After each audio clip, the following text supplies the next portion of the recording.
On the slope of a lonely dune a group of people stood waiting for the completion of the ritual of the same name. One of those gathered said that he needed to pass the last test called the Devil's Illusion in order to become immortal. He also said that he needed help to do this, and the girl next to him replied that they would take care of everything. The group of people consisted of the demon Jiao Yao, the fairy Manhwa and the emperor Dan Qing, who were friends of Tang Xiu, part of whose soul fell into this world and he spent 1,000 years, but now he is one of the immortals of this world and today is the day of his coming.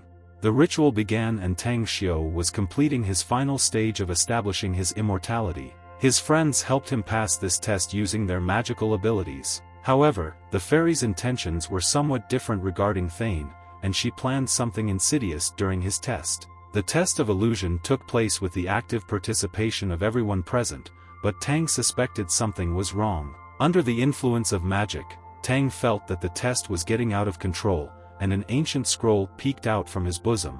It was a scroll about the supreme art of space, and at that moment the fairy shouted that Tang should accept the celestial technique. Taking advantage of his helplessness, the fairy reached out to take this scroll from him while the others were waiting for this moment. Seeing that his friends were conspiring against him to take the scroll, he shouted that he did not believe that they could do this to him. Taking the scroll in her hands, the fairy said that from today she is like the lady of the city of Hu Kane will be Lord Hing Hu instead. Being constrained and unable to even move, Tan shouted that he would never forgive them for this. His body seemed to be torn from the inside from the effects of magic and he screamed in pain and despair that his friends had cheated on him. The next time he opened his eyes, he heard that they were asking him where he had hidden some money. His mother turned to him asking if nothing had happened to him, but he clearly remembered that he was in an illusion and was ready to die and he was probably still under the effect now. Tang's cousin sarcastically told him not to pretend to be unconscious and to tell them the truth.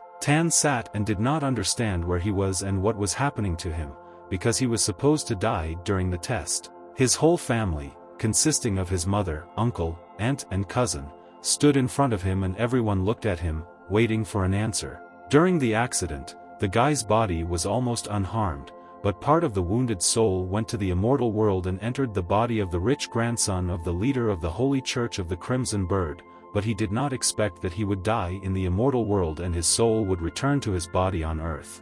Su Shanwen's uncle still continued to find out where Tang Xiao hid the money, raising his tone. Tan's mother insisted that he couldn't just steal them and justified her son in every possible way. She hugged her son, waiting for confirmation of her words that he did not steal that money and this was slander. But the uncle shouted angrily that he would teach the guy discipline if his mother couldn't do it. Like a loving mother, she stood up for her child, protecting him from his uncle's wrath. But this did not stop the uncle and he slapped his mother in the face for covering up the criminal. Seeing this, Tan was furious at his uncle's act, because he had no right to beat his mother, and he furiously rushed at him with the desire to finish off the scum. Sparks fell from his eyes and without hesitation he hit his uncle in the face, showing all his angry strength. From such a strong magical blow, the uncle flew across the entire room, catching the frightened glances of everyone present. Tang's fist was still blazing with superpower while the uncle was puzzled by his nephew's unexpected attack.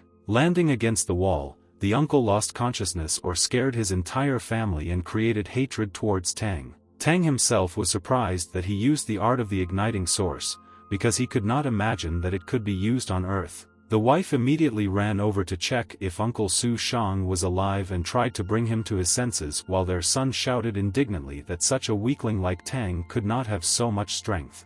With undisguised rage, the cousin bared his fists, showing that he did not intend to leave Tan without avenging his father. Looking at his father, he threatened Tanya that he would call the police and if anything happened to his father, he would certainly pay for it. His look was surprisingly angry and confused, and Tang, rubbing his fists, thought that he had to return to the immortal world to take revenge on his traitors. Soon a police squad arrived at their house, finding out what happened to the unconscious man and who was to blame. Su Shang came to his senses, but still felt unwell and his head was painful from hitting the wall. He saw two policemen in front of him asking different questions, but he still could not come to his senses to answer them. The woman took out her badge and introduced herself to Su Shang as Chief of Police Chunzumi. Having finally understood what was happening, he pointed his finger at Tang and said that he had stolen 3,000 yuan from his family and he demanded his arrest. Tan stood by his mother and objected in a calm tone that he had not stolen any money. The police chief in turn asked if this guy was the one who beat up Mr. Su Shang. In his defense, Tang said that it was just a defense and the first uncle attacked him, but Su Shang chose a different tactic by getting personal with the boss, as if he knew the director of this place and often dines with him. Having established contact with the boss, he continued that this bastard robbed and beat him, and he needs to be arrested immediately. Added even more fuel to the fire regarding why Tan did not tell the police where his house was. This remark was obviously unnecessary and infuriated the boss, because she knows better what to ask and in what order. Meanwhile, Tan's health worsened and he remembered that he forgot to use sacred techniques to protect his weak body from the influence of magic, because it would not withstand it. His mother became concerned about his condition and, coming up to ask if everything was okay, she saw that blood was running like a river from Tan's nose. He attracted the attention of everyone present, including Chief Shimei, who immediately headed towards him. She placed her hand on his neck to check his pulse as he stood still, awaiting her verdict. At first there was silence between them, but after a second the chief said that this was the result of internal injuries, but now there should be no problems. She turned to the group and asked who would tell her what happened here, and Tan's brother hurriedly replied that today was his father's birthday and Tan and his mother came here to eat. He added that 2 days ago he and his brother had to pay 3,500 yuan to the university, but his brother did not bring the money. Then he left his money in exactly the same amount on the table and it disappeared, so that suspicion falls only on Tan. The boss interrupted him and asked if there was evidence that it was Tan who took the money from him. She continued that it was a strange coincidence that he had such a sum, but the guy hesitantly replied that it was just a suspicion. The chief sadly asked if ordinary suspicions could cause a fight, but promised to investigate the disappearance of the money, but everyone needs to keep their mouths shut. Everyone gathered waited while the police carried out a search and Tan tried to reassure his mother as if everything was fine with him and it was just the consequences of fatigue. Half an hour later, a policeman came out to them with money in his hands and said that he had found it in the closet, as well as a shoe print next to it. The chief took the initiative into her own hands and said that there was no point in lying and let the person who did this confess to the police and not waste their time. Su Shang shouted that this was some kind of misunderstanding, but Tang was completely calm and his conscience was clear, although it seems he already guessed whose hands it was. Trying to prove something, Su Shang was interrupted by his son, who said that he just wanted to make a joke and it shocked him. The glances of those present alternately intersected and the guy began to make excuses that he did not think that everything would end this way, but the boss pointed her finger at him and said that that meant he was the theft.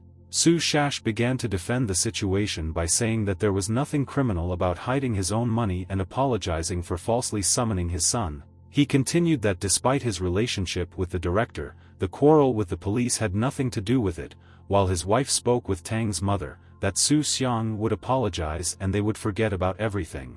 Su Shang also threw towards Tang's mother so that she would not forget that Tang Hu is also a student at Xingue High School and with his connections, he can kick her out of her job. She couldn't stand such insolence, especially after her son was wrongly accused of theft, so she shot Su Shana in the back of the head. He held his face in pain while behind his mother's back. Tan laughed with all his might. Tang was proud of his mother's courage and praised her for the tasty blow to Uncle Shang's arrogant Makitra. But at that moment he felt even worse and he could barely stand on his feet and his mother ran up to him to hold him. The chief got scared and also ran to help, seeing that the guy was fainting. She caught the guy in time, supporting him by the shoulders, although it was difficult given his weight. However, the guy still fell to the ground, unconscious, and the chief ordered her colleague to call for backup to arrest everyone. Trying to feel the pulse, the boss was stunned by what was happening to the guy and she didn't understand how this was possible. Tan was taken to the hospital and his mother sat over him until midnight, begging God to wake up. She looked at his indifferent face for hours, watching for at least any changes. However, his consciousness was far beyond the boundaries of the earthly world and he meditated in search of a balance between yin and yang. Fragments appeared before him from the unconscious practice of God's technique, which could be practiced by both demons and gods, and little strength was needed from the practitioner to begin this practice. While he was in another world, he did not need to practice, because he was already powerful, but now his earthly body is too weak and requires certain conditions, but it was precisely for his power and mastery of this technique that his friends and wife cheated on him. His consciousness was filled with energy and he burst out from the super-strong pressure inside. Feeling the approach of death, he woke up screaming, lying on a hospital bed next to which his mother was sitting, surprised and at the same time happy. She excitedly asked what happened and if perhaps he had some kind of nightmare, but he assured that everything was fine with him and that was the only thing she wanted to hear. She noticed that he had a fever and said that she would bring cold water to wash himself, and he sincerely thanked her for her concern. While his mother was fiddling with the water, he thought that fulfilling the conditions in practice would not help a weak body retain the stellar energy that practice would bring. The first level of God's technique does not train the body, and you need to start with breathing, skin, flesh and bones, because if there is too much energy, then his body will simply be torn to pieces. But his thoughts were interrupted by his mother, who had already brought water. She wanted to help him wash his body, but he embarrassedly refused. After all, he was already an adult for such a thing, but his mother assured him that she had seen everything and he should not be embarrassed by her, and these words reassured him. While he was undressing, his mother said that the doctors had found out that everything was fine with his body and that the injuries from the accident had long since healed, but just in case, she asked her son how he was feeling. He replied that he felt much better after vomiting blood, but his mother continued that after he hit his uncle, he might be expelled from high school. Tan objected that his uncle would probably no longer create problems for them and, calming his mother, said that everything would be fine and he was glad that she was okay. These words touched her and she hugged her son, asking how he managed to express his feelings. He assured her not to worry and said that he would become a better person, mentally rejoicing that after 1,000 years he saw his mother again and would now protect her under any circumstances. After being discharged from the hospital, Tan felt better and continued to attend high school. The class was on break and everyone was looking at their results from the last test that week. Looking at his result, Tang thought that the part of his soul remaining here was obviously very stupid. At that moment, the school friend felt sad and decided to sneak up on Tan, heading towards his desk. Meanwhile, Chief Shumei was talking to her father, explaining that the guy named Tang Xiu was abnormal, but her father continued to sit calmly in the chair, looking out the window. She continued that with a special technique for measuring the pulse, she noticed that the guy had severe internal injuries, but after he lost consciousness, the pulse accelerated and the wounds instantly disappeared, but this is impossible and the doctors said the same thing. Then the father turned around and asked if he really had a pulse after fainting, added, and Xayumiai shouted that she could not make a mistake in such elementary things. She was angry at her father's constrained reaction to her words and, taking a bottle of wine from the table, said that for today he had enough to drink. Walking towards the exit, she furiously added that she was looking for a way to cure his internal wound, but her father continued to sit thinking about the interesting personality of a guy named Tang Xiu. While a classmate was sneaking up behind him, Tan felt that someone was approaching and became wary. Tan got ahead of his friend and abruptly stood up from the table when he tried to grab him and his classmate fell onto his desk in defeat. The fall was unexpected and very painful for some sensitive areas, so my friend graded the whole class in pain. Maintaining a calm appearance, the friend with tears in his eyes said that Tan had an incredible reaction, but Tan, in turn, worried about whether everything was okay with him and received an approving answer. They looked at Tan's test result and the friend was surprised by the guy's destructive knowledge, but Tan assured that next month he would have a better result, but to his friend this seemed possible only when Tan killed everyone who was better than him.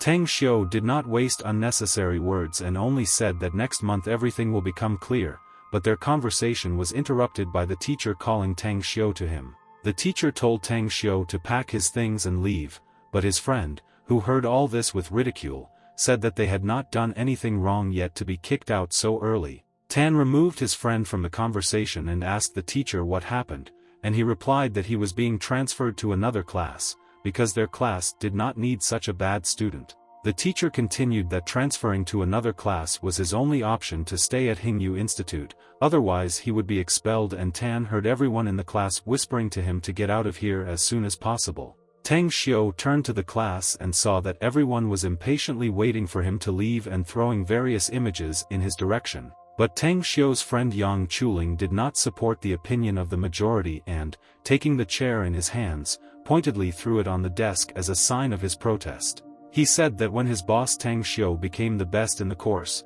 no one would dare to mock him, but for the director it seemed like some kind of nonsense. Tang Xiu tried to calm his friend down and advised him to concentrate on his studies while he was already packing his things to leave. Passing by the teacher, he heard a phrase addressed to him that it was better for him to leave the institute altogether in order to save money for his family. At these words, Tang Xiu turned to the director and crumpled the examination letter and threw it at his feet, which caused a strong reaction of support from Yan Chuling.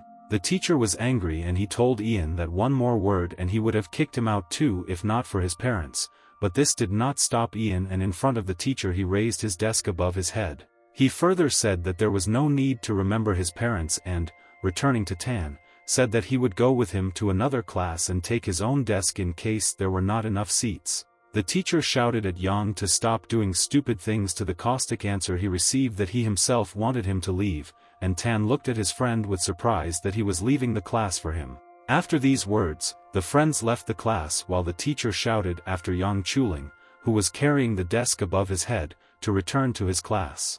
At this moment, the teacher received a call asking how everything went, to which he replied that it was not very good, but Tang Xiu's expulsion was almost confirmed. But the professor of another class, Han Qingwu, assured the school principal to give Tang Xiu another chance, and now he has been transferred to the class. But at the other end of the phone, Uncle Su Shang said that perhaps Tang Xiu will not last there for long, because for the transfer certain conditions must be met conditions.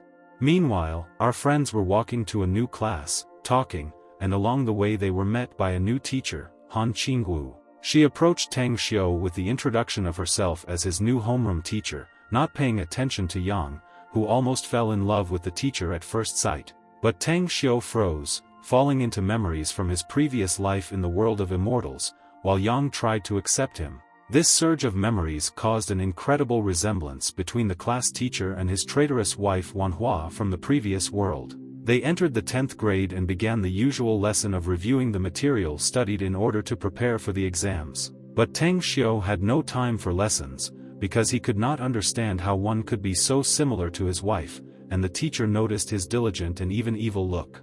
At the end of the lesson, Tang Xiu was in a mood for conflict and met the teacher in the corridor, seething with anger. He grabbed her hands and began shouting why she continued to do this to him, but she did not understand the reason for such aggression and was even scared. Yang approached his friend and said that it was only Professor Han and that he shouldn't treat her like that, after which he carried Tan away from the teacher. Realizing what he had done, Tan said that he was going to class, and Yang began to make excuses to the professor that Tan is usually not like that and let her not be offended by him, but he himself did not fully believe his words. But Han Qingwu burst into tears and thought that Tang Xiu must have already found out everything, so he attacked her. At the next lesson, Tan sat and thought that perhaps he had made a mistake and the teacher was not his wife, but simply looked like her, and he felt ashamed of his action. He remembered what she told him at the end, but the memory seemed to fade and he decided to focus on his studies anyway. He leafed through the textbook and realized that he did not understand a word, and then he thought that even if his body returned to the earthly state, the feeling of immortality should remain. He received his other textbooks with the thought that this should be enough for the first time. Tang Xiu flipped through the textbooks and instantly memorized everything, but all his classmates laughed at his inappropriate gesture in their opinion, and the teacher was also surprised. He read all the textbooks on the program not only during lessons, but also during breaks, and even received comments from the mathematics teacher in whose lesson Tang Xiu was reading history, but this did not stop him. Even after classes, he did not pay attention to anything except books and sat in the library until the evening, and even Yang was already tired and went home while Tan was still studying textbooks. Having finished reading, he was pleased that in just one day he had memorized the entire subject related to the university entrance exam. He went to put books on shelves and came across a very interesting and strange publication. It was the Xian Encyclopedia of the same name China, in which the guy found information about medicines that will help him with the cultivation of the first level of divine technique. With this medicine, he would be able to strengthen his body so that it could withstand the side effects of the divine technique. He learned that this medicine was found in the mountains, and according to feng shui, this mountain has a spiritual basis and is an ideal place for cultivation. But another question arose: where to get the money to buy land and construction, not to mention other materials that are needed for cultivation, because the earth is a material world and to begin with it will need a lot. His thoughts were interrupted by a phone call from his mother and he switched to talking with her. But it was not Mom, but neighbor Tia. Zhang said that the restaurant in their house was destroyed and that he should immediately come home, and with these words, Tang Xiu threw away his textbooks and flew out of the library. He ran for strength and didn't even pay attention to the friend who turned to him, because his mother's life was the most important at that moment. Tang Xiu ran past Yang without noticing him and he suspected that something serious must have happened. At this moment, 3 criminals completely destroyed the room where Tang Xiu's frightened mother was. Soon Xiu appeared and the criminals continued to mock the helpless woman, instilling even more fear. Having knocked out the guy with one blow, they approached, laughing, that Tang Xiu definitely doesn't know how to hold bruises, and his mother began to ask why they came, because they have excellent relations with landlords and they solve problems with deferred payment directly. One of the criminals replied that they needed to pay immediately, otherwise they should get out of here, and meanwhile Xiu tried to get up, which made the criminals laugh. But despite the ridicule, Xiu stood up, which caused surprise among the criminals that the guy wanted more cuffs, but as soon as the criminal swung the bat, Xiu caught it in front of his face, showing that he is not as simple as he seems.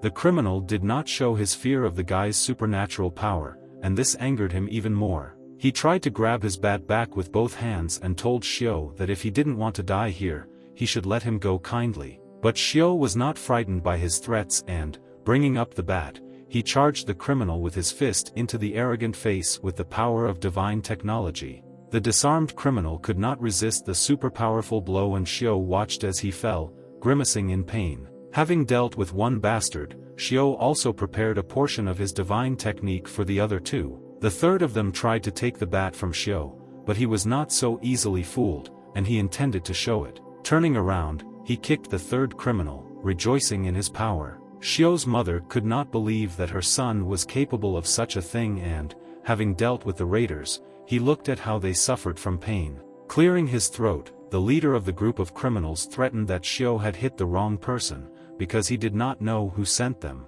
He continued that they were sent by Su Shangguan from the real estate agency, therefore Xiu is already dead, but Xiu was only encouraged by his own uncle's idea. Xiu slowly approached the criminal while he fearfully asked what he wanted to do with him and tore him off the floor by the throat, as if it did not cost him any effort. With his mystical eyes, he watched as the criminal slowly ran out of air and suffocated in his hands. Another of the robbers began to ask Xiu to let her husband go, but Xiu looked at him with a look filled with hatred and malice. The third of them took a different path and turned to Xiu's mother to stop him before he became a murderer, and she took advice in trying to stop her son. But the enraged Xiu was difficult to stop and he was so angry that he did not intend to leave the scum under the leadership of Uncle Shang alive. He shouted that no one would care what happened to this freak, and the mother was surprised by such cruelty of her own son. Xiu almost completed the job, but at the last moment someone pulled him by the hand and he turned around to look at who else's life here was not so valuable.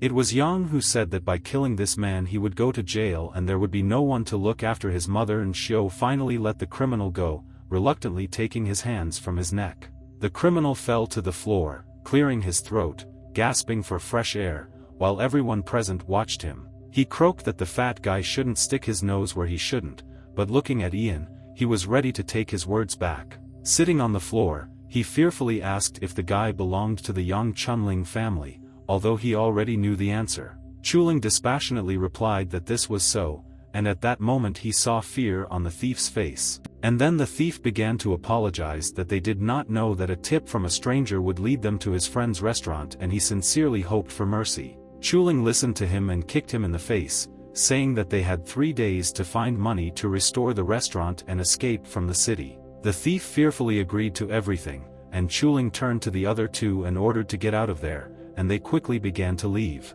Seeing the criminals hobbling towards the exit, Xiu became suspicious and ordered them to stop. He approached them and said that he did not trust crooks like them and raised 2 fingers up to make sure that their promise was true. He hit them at vital points on their necks and threatened that if they did not come in 3 days, they would suffer the consequences. Chuling shouted after them again and they stumbled and raced to the exit and Xiao thanked him for his help, but for Chuling it was nothing. But Xiao turned to his mother and asked if she was okay and she replied that she was just very scared, and she asked back whether everything was fine with him, but he asked why she didn't pay the rent this month and received the answer that she paid for his education with the money for the rent. She added that even if he didn't go to school at all, she had to do it and Xiao reassured her so that they wouldn't talk about it anymore, because she already had enough problems. Chuling was touched by such tenderness, which attracted attention to himself, and Xiao's mother invited him to stay with them for dinner, to which he agreed. As Chuling walked Su's mother into the kitchen and offered his help,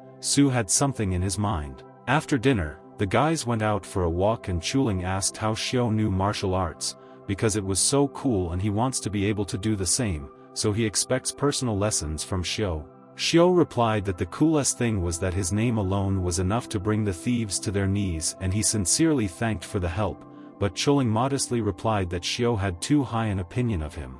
Chuling reminded Xiao of their first meeting, when he was bullied for his low grades even though he was from such a respected family. Everyone knew that his place in this school was bought by wealthy parents and despised him, but Tang Xiao came to his defense. He said that no one in this room is richer than him, but no one gets higher grades than him. Chuling remembered these words well and he is one of those people who knows how to give thanks well. He added that Xiao should not hesitate to ask him for money if he needed it, but Xiao would not ask, but he wanted to ask one question that concerned him about the millionaire's son.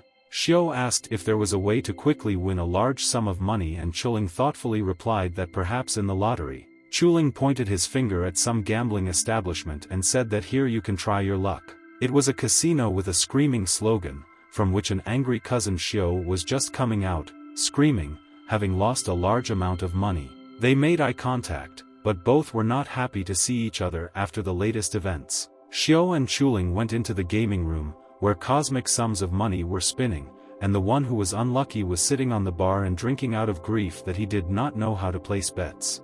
The manager approached him and told him to go look at the person who wins in any casino machine and that was Su, near whom a crowd of fans had gathered. The husband thought it was just luck, but when the manager said that yesterday they had reduced the odds of winning on all the machines and that second Xiao won again, it aroused suspicion. Chuling was the most ill and said that Xiao was like the reincarnated god of fortune, but these words were too loud to describe his humble persona and just as they were about to start playing again, they were stopped. Chuling received an appeal from a man who had recently been sitting at the bar, and was now watching the incredible play of a young guy. Chuling knew this man named Long Jinglin, so he asked what he was doing here, to which he received a short answer that this was his casino. Meanwhile, an enraged Su Xiang was heading towards the car while the servants tried to catch up with him, but he was too focused on meeting Tang Xiao. He replayed in his head Xiao's last phrase that he and his family would pay for everything they had done to his family and Su Xiang did not understand how he could make him pay for anything. Taking the phone in his hands, he dialed the police number and reported that he had noticed 2 students in the casino, because there was a punishment for this. Chuling, meanwhile, argued with the casino owner to pay them everything they won today and the owner said that as soon as they check the serviceability of the machines, they will definitely pay everything. Xiao warned that they were coming soon go home so let them hurry up with the check and when the manager finished, he sadly announced that all the cars were in good working order. The owner didn't believe it, because it's impossible to win all the time, so he looked again himself and was shocked by the truth. Xiao and Chuling stood behind them and waited for them to complete this circus with the primary. The owner turned to Xiao and noticing his impatience, said that he would pay everything and between words asked whether Yang was his friend, but Xiao asked whether it was important at all, while the owner was surprised to think that an ordinary child could win with an extremely low probability of winning. At that moment, the police burst into the establishment, saying that they had arrived in response to a call from students who were there. Chief Chen Shumei told everyone to stay in their places and cooperate with the police, and Xiao realized that this was a serious problem. The owner of the establishment turned to the guys and told them to follow him and he would secretly take them out of here. The chief noticed some activity and ordered her not to move, and realizing that someone was trying to escape, she ran towards the sounds from the room. She burst into the room shouting for everyone to raise their hands up, but all she saw was an empty room and an open window. Running to the window, she saw the car driving away and was defeated, but after thinking, she realized that one of the fugitives was the same guy Tang Xiu. Meanwhile, the fugitives were driving carefree in the car and Chuling thanked for the rescue, but reminded the owner to give them the money they won, to which he replied that he was a man of his word and Chuling should know about it.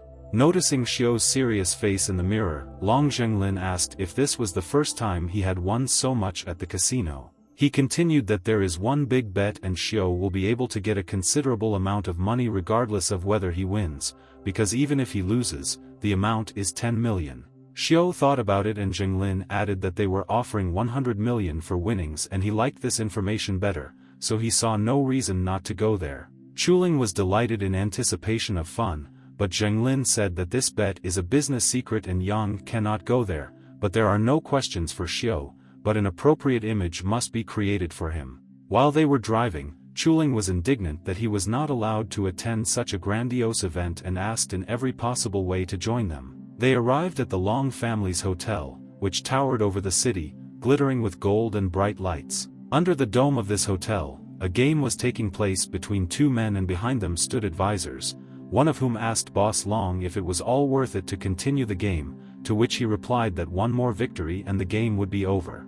The other player's advisor continued that according to the contract, he would have to give up the right to build, giving it to his rival Long, and Long's advisor advised the game to give up and not continue the game. The player, in despair, apologized to Boss Long, but he assured him not to worry, because the game was decent, and in the meantime, the player opposite offered to play again.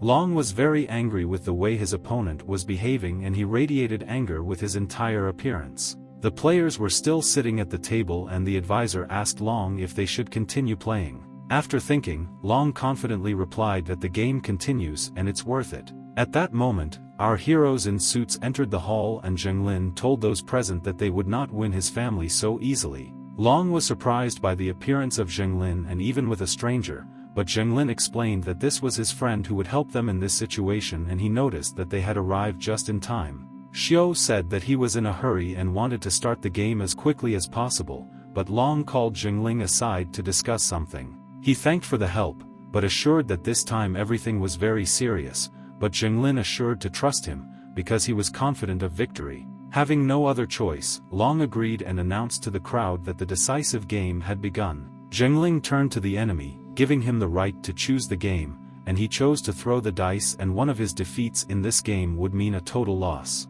Xiu agreed and asked to begin, and the enemy began to mix the bones in the leather case. Watching his opponent concentrate on the case, Xiu realized what his previous success was. Xiu also made his move and the player opposite was stunned that the guy was using the same technique as him, which was impossible to remember the first time. He opened his case, under which there were 3 sixes, as well as his opponent's, which meant a draw. Xiu suggested adding a cube to each new game to make it more interesting, and the opponent agreed, praising the young man for his ability to have fun. They spread the dice and old Zhang slyly told Xiu that he wanted to see how he planned to win it this time. The players shook their cases of dice in unison, looking each other straight in the eyes. And for the second time both players had the same number on the dice, which was again declared a draw. Next time, Xiu again concentrated on the technique that helps control things and rolled the dice. His result was no longer so comforting and his opponent asked if he wanted to continue, to which he received a remark from Su that he did not know the rules, while Long's advisor was already happy that the right to build in the Zhai Zone Shaipina is in their pocket. Hearing the name of the place where the players were fighting, Xiu realized that this was the place he saw in the book and which was ideal for cultivation. Zhenglin tried to briefly explain to Xiu what was what and started with Long, who was his brother. Next to him was an employee of their company Chen Jizhong, and the opponent sitting opposite is known as the King of Jia Pond Ruidao. One day, he invited the CEO of the company, Zhang, and her brother to play together for their benefit. Meanwhile, the game continued, and the players threw away their dice again, but Xiu said that they already had 12 dice and they needed to finish the game, because he was in a hurry. The opponent agreed, but thought that this guy was a real genius and he needed to establish contact with him, because in the future he could be useful, and at that moment the counting of cubes began. This game was the last, because someone got 1-5 and everyone present looked at each other silently, making a verdict. They could play indefinitely, but Mr. Jia got a smaller number and he thanked for the game and noted the good abilities of his opponent, but his advisors doubted the loss until the last. Xiu got all 6s and this meant victory, so the players shook hands and were about to leave. It seems that Xiu began to guess what was going on, but Mr. Jia turned to Jan's boss and said that he would wait for the money for the game to be transferred to his account, and he was going on vacation.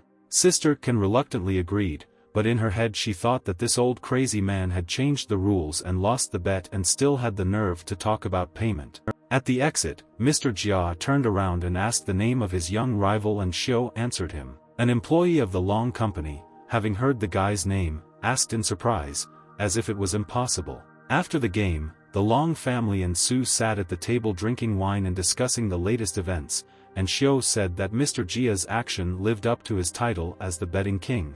He continued that Mr. Jia allowed him to win in order to have debtors later and Long thanked him for his timely help, but Xiu objected that he receives money for his work, so there is no need to pay attention to this. Zhenglin said that now if Xiu has any problems in the city, he can count on the help of the Long family and their conversation was disturbed by Jijun's severe cough. Xiu took notice of this and approached Jijun, saying that he should not take this medicine, taking the glass of wine from his hands. The man looked at him and asked how he knew about the medicine, and Xiu calmly replied that he smelled it when he stood nearby and added that he was taking this medicine to relieve pain from internal wounds, but there was one thing.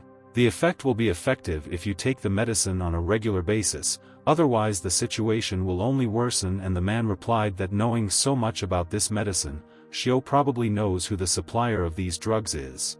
Xiu replied that this medicine was provided to relieve pain to those whose internal wounds were very serious and bordering on death, and Jijun's wounds were already incurable, but Xiu offered his help in the treatment. The man laughed loudly, because he had traveled half the world in search of a cure and found only something that would ease his suffering, but would not cure him, and did not believe that there was no limit to the guy's healing abilities, but Xiu objected that for every high mountain there was even higher and it was worth a try. Jijun with all his might in the chest, causing blood to pour out of his mouth along with a cry of pain. The man's body burned with blue fire as he vomited clots of blood, and Xiu silently watched the changes in his condition. This scared those present very much and Long shouted for someone to come to his aid, but looking at Jijun again, he cancelled his order. The husband rose from his knees and felt much better and his appearance even indicated that there was a new surge of strength. Xiu said that he would give him a prescription to take for a few days and his condition would improve. He also noted that his internal trauma was due to problems during qi refining and Jijun was speechless as to how the guy could know all this. Su added that his services are not free and testing the drug on a man costs 1 million, and buying the drug 10 million and he will wait for news of recovery. Jijun thought for a while and realized that Xiu's punch was full of qi energy and this recipe was worth it, so he asked Long to bring 10 million. Xiu refused the money, which shocked everyone present, but he explained that in return he wanted something as valuable as his recipe. He said that he wanted to use one place called Zangshanping and Long replied that there was no problem, but this area was not yet developed. Long added that this place is very far away and he would like to know what he needs and Tang Xiu asked to bring a letter of paper for a visual example. When Xiu finished, he began to say that this drawing depicts a traditional Chinese mansion, but Long was only surprised by the fact that in a few minutes the guy managed to draw such an ideal design. Long thought that by making this place according to this sketch, it would definitely become one of the show buildings, so he asked Su to give him the sketch and Su agreed, because it was not difficult for him. Thanking for such generosity, Long promised to pay him 10 million and offered to live in his mansion near Zangshanping for the duration of construction, and Xiu agreed, thanking him in return. Having made a verbal agreement, they decided to immediately go to the mansion to survey the area and Xiu looked forward to finally seeing Zangshanping. In the car, they drove in silence while Xiu looked at the message from his mother that she was fine and would go to bed early today, but then Long turned to him. As a reward, he handed him the phone and said that his number was written down there so that Xiu could easily contact him and then neutrally asked what Xiu's plans were for the future. Su asked what exactly he was interested in looking at his business and Long replied that the most important target audience was women and children, so he needed to focus his resources on developing niche markets specifically for them. Su said that he had a lot of skin care recipes and Long replied that he could help with sales channels in this area, but he couldn't believe that this guy had so many different recipes. Understanding what Long was getting at, Xiao said that he would allow him to invest these 100 million, and Long was surprised at his observation, and then added that he would prepare everything that was needed, and Xiao first of all asked to find an administrative specialist. Zhenglin immediately nominated himself for the post, but Long dismissed him, asking Xiao what duties were required of the staff in order to better understand his needs. Pressing the button on the car door, Xiao opened the window and confidently said that he wanted everything to be the best. Meanwhile, Jijun was looking at the recipe Xiao had given him and was surprised that drugs could be made in this way. At that moment, his daughter Sayumi returned home and asked why he was awake at such a late hour and, going up to her room, warned her father not to drink at night. She was already climbing the stairs while Jijun sat and thought that Tang Xiao was not as simple as it might seem. Our heroes had already reached the mansion, and Long asked Xiao's opinion and repeated that he could stay here as long as he wanted, and tomorrow they would pick him up to take him to school. Zhenglin, walking, said that when he was free, he would definitely visit, and Xiao, in turn, thought that this particular place was filled with spiritual energy and it could help him. He went to the entrance of the house, took off his clothes to the waist and sat down to meditate, filling himself with strength. Xiao continued to concentrate on his inner strength, and suddenly felt a surge of spiritual energy from Sheishanping. For 20 minutes he wandered around the outskirts of that place, looking for the source of the surge of energy. His feelings did not let him down and, trusting his instincts, he found what he was looking for and was frankly surprised by it. In front of him he saw a large snake with red eyes that was emitting this powerful energy. Xiao was surprised that there could be such aggressive beasts of the true Yuan level on Earth and planned to take away the power of the snake. The snake sensed that a threat was coming and went on the offensive first, defending itself from the danger. Xiao thought through his tactics against a powerful enemy and concentrated his inner strength to strike back. He swung the snake right in the eye, showing his dominant skills and establishing his dominance. The guy struck, but it was not strong enough and he had to run away from the attack of the snake's tail. He managed to avoid the blow, but the snake prepared a backup plan and sprayed its poison on him. After this, the snake disappeared for seconds and Xiao was afraid that he had lost sight of it, but the beast again appeared behind him and, opening its mouth, tried to catch him. Xiao saw that the snake was wrapping itself around his body and squeezing his bones until his bones crunched, leaving no way to resist or even breathe. The guy realized that his current body cannot compete with the power of this beast, so he needs to get rid of it in other ways. Charged with spiritual power, Xiao tore his hand out of the serpent's grip and dealt a crushing blow, piercing right through his body. From the pain caused, the snake splashed out all its yuan energy, falling half dead to the ground. Xiao walked up to the beast's lifeless body and said victoriously that if he planned to take his real yuan, then he would take it. He was about to leave, but a strange smell caught his attention and decided to go see where it came from. The smell came from rare herbs and Xiao thought that this was the snake's reserve for cultivation, so he would take them too. Returning back, he told the already dead snake that he would not waste a single piece of his body in vain. Meanwhile, renovation work was raging at the restaurant, as promised by the three criminals. The boss urged the workers on until he was tapped on the shoulder and turned out to be Xiao, who came to check whether the perpetrators of the pogrom kept their word.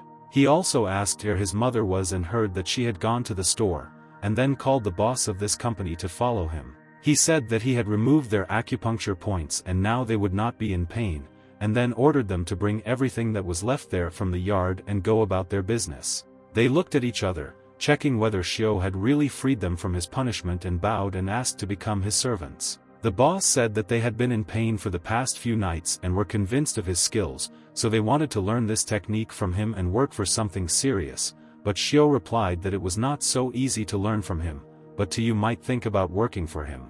Xiao told the three to stay away from this store and he would call when he needed something, and then handed him a card with 1 million in balance, telling him to keep an eye on the store's needs while helping his mother. He also warned them that if his orders were not followed, pain was not the worst thing that awaited them, and after listening, they promised to do their work conscientiously. Meanwhile, the students in the class were waiting for the results of the latest monthly test to be handed out to them, and Chuling was worried whether Xiao would get a higher score than him. He approached Xiao, asking for his ball, but Xiao had not even received his report card yet, and another student entered the office, saying that Tang Xiao was being called to the principal. Xiao didn't understand the reason, but he went and entered the office, saw his previous and current class teachers at the principal's desk and asked what was the matter. Mr. Hu shouted that Xiao had failed the exam, but Xiao assured not to say such nonsense, and Professor Han also said that this was slander, because Tang Xiao had been studying very conscientiously lately. Professor Han assured that Tang Xiao goes to the library every day after class, but Professor Hu wants to check the result, because Xiao received almost the highest grade. The principal noted that if Xiao waived, he would be forced to leave school, but Xiao said that he was willing to retake the exam in the presence of Professor Hu. Xiao put forward a condition that if it turned out that he wrote honestly, then Professor Hu should be held accountable for his words, and Mr. Hu boiled over, saying that he would resign if the test was written the same way as this one. He left the office saying that he would be notified when the exam was ready, and Mr. Hu shouted after him to watch his behavior, and Professor Han should also go to class. Walking out immediately after Xiao, she asked if he had even thought about the consequences, because, having received a lower grade, he had to leave school. But he did not react to her, but when he turned around, he again saw his ex-wife in front of him, who was calling him by name. He froze, looking at her, and she confusedly asked what was the matter as his hand reached towards her. Tang Xiao held her close to him in a haze and kissed her as if she were truly the love of his life. Han was shocked by this act and how quickly she could push Xiao away from her. She was angry at her student's insolence and slapped him in the face with a rhetorical question whether he had gone crazy. And then Xiao shouted that she must pay for everything she had done, and these words led Han to despair. She screamed that she would not have left him there if these people had not been chasing her. But Xiao did not understand what she was talking about, and she continued that her father was involved in the crime at that time. Having collected all the records, she was noticed by criminals and they began to pursue her. They lost track of the crowd, but it hit around the corner where the criminals were heading. And then she decided to run, despite the fact that the red light was on at the crossing. A car was approaching her at high speed and she had nowhere to escape from the deadly wheels. But at the last moment, when she was already saying goodbye to life, Xiao ran up and, pushing her away, took the blow. Everything happened very quickly, and as soon as Khan came to her senses, she tried to bring her savior to her feelings. However, she did not have time to do anything, because she heard the voices of the criminals pursuing her. She was between two fires and with a pain in her heart had to leave the bleeding guy in order to save herself. She was wildly reproached by her conscience for her action and tears covered the road like a veil, but she still ran away, despite the unbearable desire to help. After everything settled down, she found out that Xiao was in a coma, and when he came out, she got a job at the school because of her father's connections, and she thought that due to the consequences of the accident, Xiao's studies began to decline. She added that she tried to do everything in her power so that Xiao would not be expelled from school, but at that time he was thinking about something completely different, namely that because of her he died in the immortal world, but also because of her he had the opportunity to go there and what his life would be like if he didn't get there. While he was in his thoughts, Han continued that she would ask the principal not to expel him from school in case of a lower grade, but he interrupted her and assured her to trust him. With these words, he walked past her and said that he would think about forgiveness. He again plunged into thought that he did not need to run, because there was no fuss, Qingchen, and she cannot answer him why she betrayed him. In the evening, in his mansion, Xiao began to brew a potion, which should have been enough to practice the first level of the immortality spell. He literally stewed in this potion, filling himself with the energy of immortality. He looked back and saw that he had been in space for about a month, flying around him. Feeling incredible speed in his body, he seemed to come to life again after a long sleep. He was filled with the energy of the moon, which seemed to be tearing him apart from the inside with its power. Having gathered enough energy, he felt stronger than ever and, with his arms outstretched, he screamed with incredible energy. Meanwhile, Zhen Yulong sat in his house, replaying in his head Xiao's last words that he needed the best. His thoughts were interrupted by the butler with the message that Mr. Chuai had arrived, and immediately after these words a young man came in with the words why Long was drinking in private, but Long immediately asked the purpose of the visit, to which he received the answer that the previous time Long himself had asked, find him a manager. Chu Yi glanced behind him, pointing to the girl he came with, and asked Long if he knew who she was. Long greeted him modestly and the girl introduced herself as a well-known professional Wall Street manager. Chu-yi ceremoniously announced that he had found the best manager, because she refused almost everyone in order to cooperate with the Long family, but Zhenyu disappointed the guests, because he was not the one who needed a manager.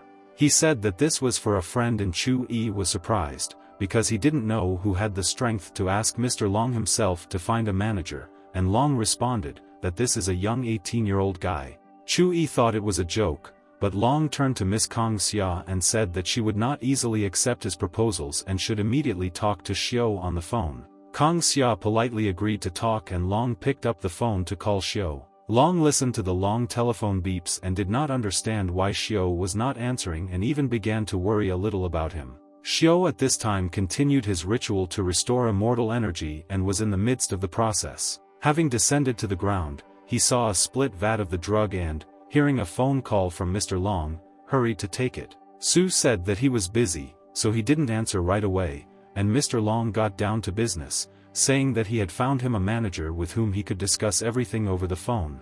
Kang Xia said hello and introduced herself as a professional manager, and Xiao asked what her requirements were, to which he received the answer that she wanted to do something interesting and was not short of money, and Xiao replied that she would manage the company. He continued that he was only presenting a prototype of the product and capital, and when the company was successful, Kang Xia would receive 5% of the shares, and this surprised her very much. Xiao asked her if she was okay with this, and she replied that first she needed to see what she had to work with and offered to meet and discuss everything in person. In a cold tone, Xiao agreed and hung up the phone, and Chu-yi asked Miss Kang if she would really accept his proposal. After all, she had refused his personal agreements dozens of times.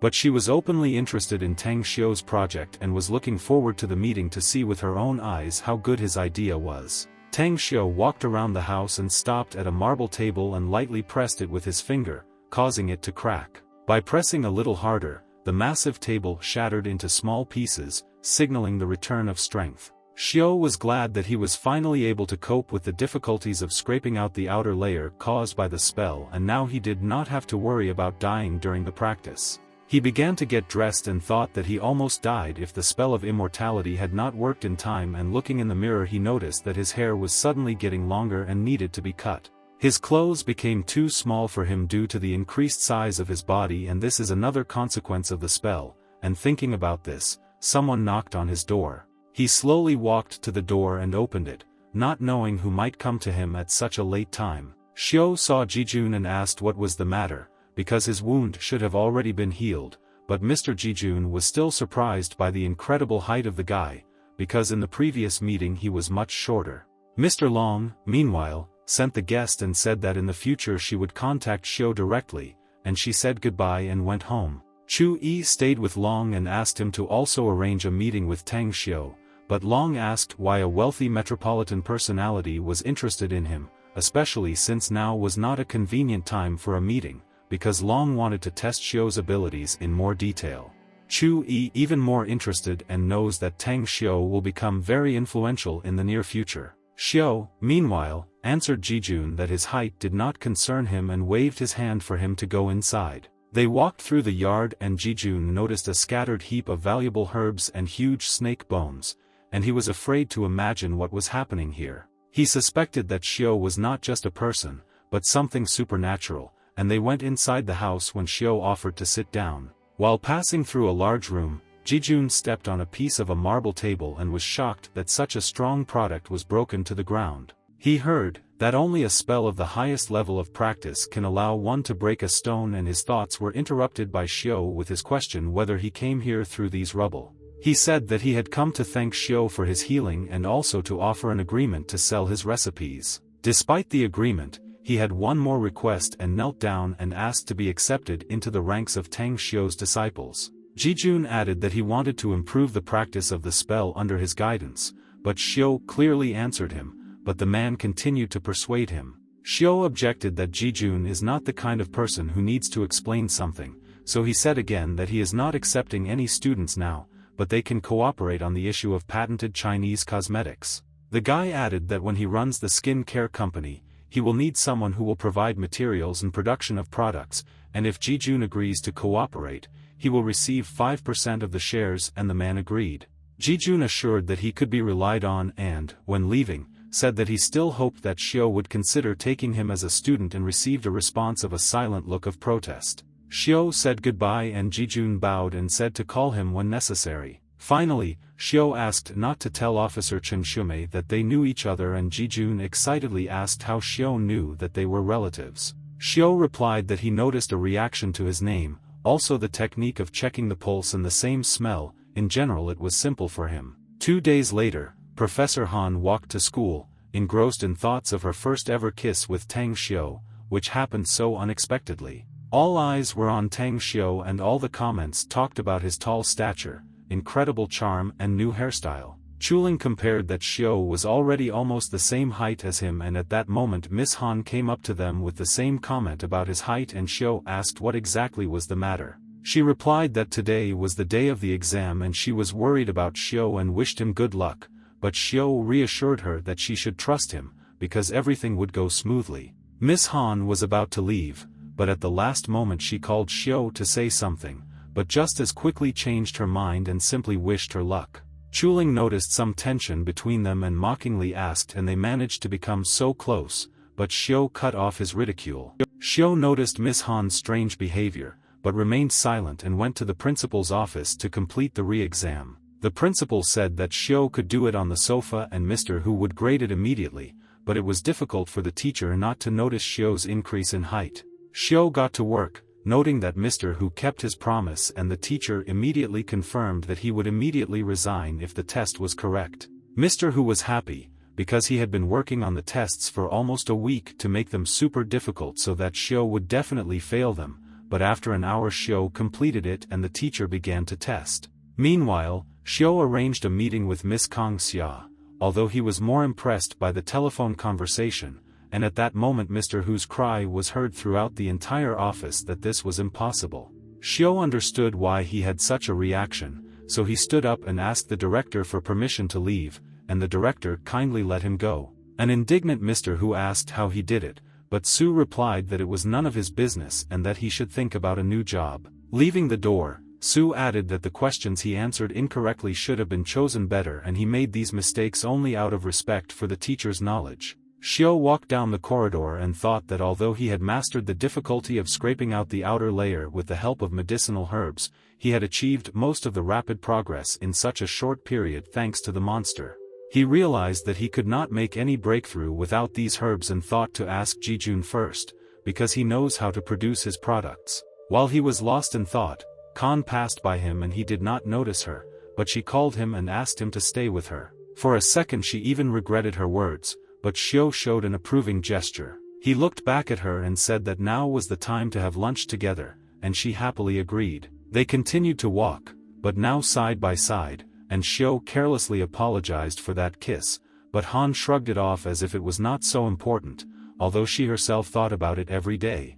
Arriving home, Xiao saw his 3 new workers in his mother's store, who were happily doing their job to help his mother. One of the workers came through the door and said that he had come here again. Xiao asked who exactly they were talking about, but after not receiving an answer, he decided to go see it in person. Coming out to the entrance, Xiao immediately recognized the uninvited guest, who was smoking a cigarette with his back to him. Approaching closer, Xiao asked Su Shangguan why he came here, but the uncle asked in surprise how he became so tall, but Xiao sarcastically asked in response whether it was anxiety over his height that was the reason for the visit. Noticing the hint of mockery in his voice, Su Shang shouted for Xiao to watch his words, because he was his elder, to which Xiao asked whether he even deserved to be his elder. Bodyguard wanted to clarify the situation of disrespect with his fists, but Xiao's mother blocked them and said that she gave the money a few days ago. After these words, Xiao grabbed the bodyguard's hand and pushed him away from him, causing him to hit his head on Su Shang's head. Su Shang boiled with rage and shouted that thanks to him they live a happy life and Xiao has no right to treat him like that, and with these words, banknotes rained down in his face. Xiao said that this money was enough for him to get out of here, and hastily picking up the scattered bills, his uncle said that they should be his anyway. Having collected the money, Su Shanwen was about to leave, but Xiao pulled his bodyguard by the shoulder, saying that no one allowed him to go. After that, Xiao and his subject were sitting in the backyard of the store and the man dared to tell him something, despite his mother's request not to tell anything. The husband said that, despite the increase in turnover, the store has very high expenses, because Su Shan comes very often and asks for large sums of money, and they even planned to beat him, but Xiu's mother did not allow it, because this is not like a relative. After listening, Xiu replied that on his next such visit he would not look at the fact that this was his uncle. Xiu added that they should not take into account his mother's comments and teach the trash Su Shang a lesson. The man understood everything and asked what to do with Su Shang's bodyguard lying in the backyard, and Xiu replied that he had lost consciousness due to a broken arm and would wake up tomorrow. The next day, Xiu went to school, listening to a boring lecture on the key components of the college entrance exam. The teacher did not have time to present all the material during the lesson, so he asked everyone to stay for an additional lesson, and Xiu informed Kang Xia that he would not be able to meet with her and let her come to his class. Kang Xia approached the 10th grade and noticed Han, who was thinking about the tests she needed to check, but saw a stranger and came up to say hello. Miss Han asked why she came here, because she is the homeroom teacher of this class and could help. Kang Xia greeted kindly and began to explain who exactly she was looking for, but at that moment students began to leave the classrooms. There was no longer any need for this. Chuling, seeing the beauty Kang Xia, thought that she had come to him, but she called Mr. Tang Xiu, which surprised Miss Han. Kang Xia stared at Tang Xiu for a few seconds, which looked strange, and Xiu asked if there might be something wrong with him. Kang Xia replied that she was surprised by his spectacular appearance, and Xiu, in a calm tone, suggested going to discuss work issues at a cafe bar near the school. Xiu told Chuling that he couldn't go with him today because of a meeting, although his friend's eyes begged him to take him with him, and meanwhile Miss Han was replaying Kang Xia's name in her head as if she had seen her somewhere before. Han remembered that she had seen this girl on the cover of a magazine and she was a professional manager, but Han didn't understand why she came to Xiu unless they were a couple. Chuling approached her with a request for help, and she kindly agreed. Meanwhile, a business conversation was taking place at the cafe bar table, and Kang Xia said that she would study and test the product, and only after 2 weeks she would decide whether to accept the offer of cooperation or not, depending on the results of the research. Kang Xia asked the last question: is Tang Xiu afraid that she will steal his program and capital and simply leave? Su replied that for such a professional manager as she calls herself, such a small profit would not be a temptation. Chuling just called him. Chuling's worried voice said that Miss Han had been stolen and he should return immediately. Meanwhile, at the school, the policeman was telling the help on the phone to hurry up, because they don't know what that bastard is capable of, and at that moment the school principal ran out. He asked what happened, and the local police investigator said that he was on the trail of a dangerous suspect who had been successfully hiding from the police for a long time. As soon as he was hiding in this school and when he recognized the investigator, he kidnapped the teacher as a hostage. A student who was nearby at that moment made a phone call and volunteered to be a hostage instead of the teacher. The investigator refused, but the student did not serve, and now the suspect locked himself in the office along with the hostage and the student. The suspect has already put forward conditions and they are waiting for negotiators and regimental police officers, and the investigator noted the importance of cooperation between everyone present at the school and the police. He also said that none of the students and teachers should enter the school while it is dangerous here, and at these words he faltered when he saw the angry boss. From a running start, she slapped the investigator, saying that he would bear full responsibility if anything happened to the hostage, and the investigator admitted his guilt in this situation. Chief Sayumi ordered the investigator to leave, because the regimental police had already arrived, who would sort everything out, and at that moment a crash was heard outside the office door, alerting the boss. Together with the investigator, they stood on the sides of the door and waited for the right moment to enter. A second later, a heavy blow was heard and the suspect flew out of the office, breaking the door with his body. Having flown through the corridor, the suspect did not reduce his intensity, and Chief Shumei shouted that he could fall out of the veranda, and they did not need corpses here. They could not do anything, and the criminal was already on the verge of the railing, but at the last moment a miracle happened. With incredible speed, Tang Xiu appeared and grabbed the criminal by the clothes, dragged him out of the railing and threw him into the corridor. This act looked like something out of a superhero movie, and the investigator put it on the phone that the hostages are safe and the suspect is under control. Before all this happened, Chuling tried to deal with the suspect on his own, but he failed, Chuling to the ground with one blow, leaving no chance of defense while Han screamed not to touch him. While Chuling was resting, the criminal mocked that he could not help the hostage with such a weak body. Looking at Han, the suspect said that it was time to play more adult games until this little bastard couldn't stand up for a while. Chuling tried his best to stop the criminal and was only able to grab his leg, but at that moment the criminal turned around and pointed the barrel of the gun at his head.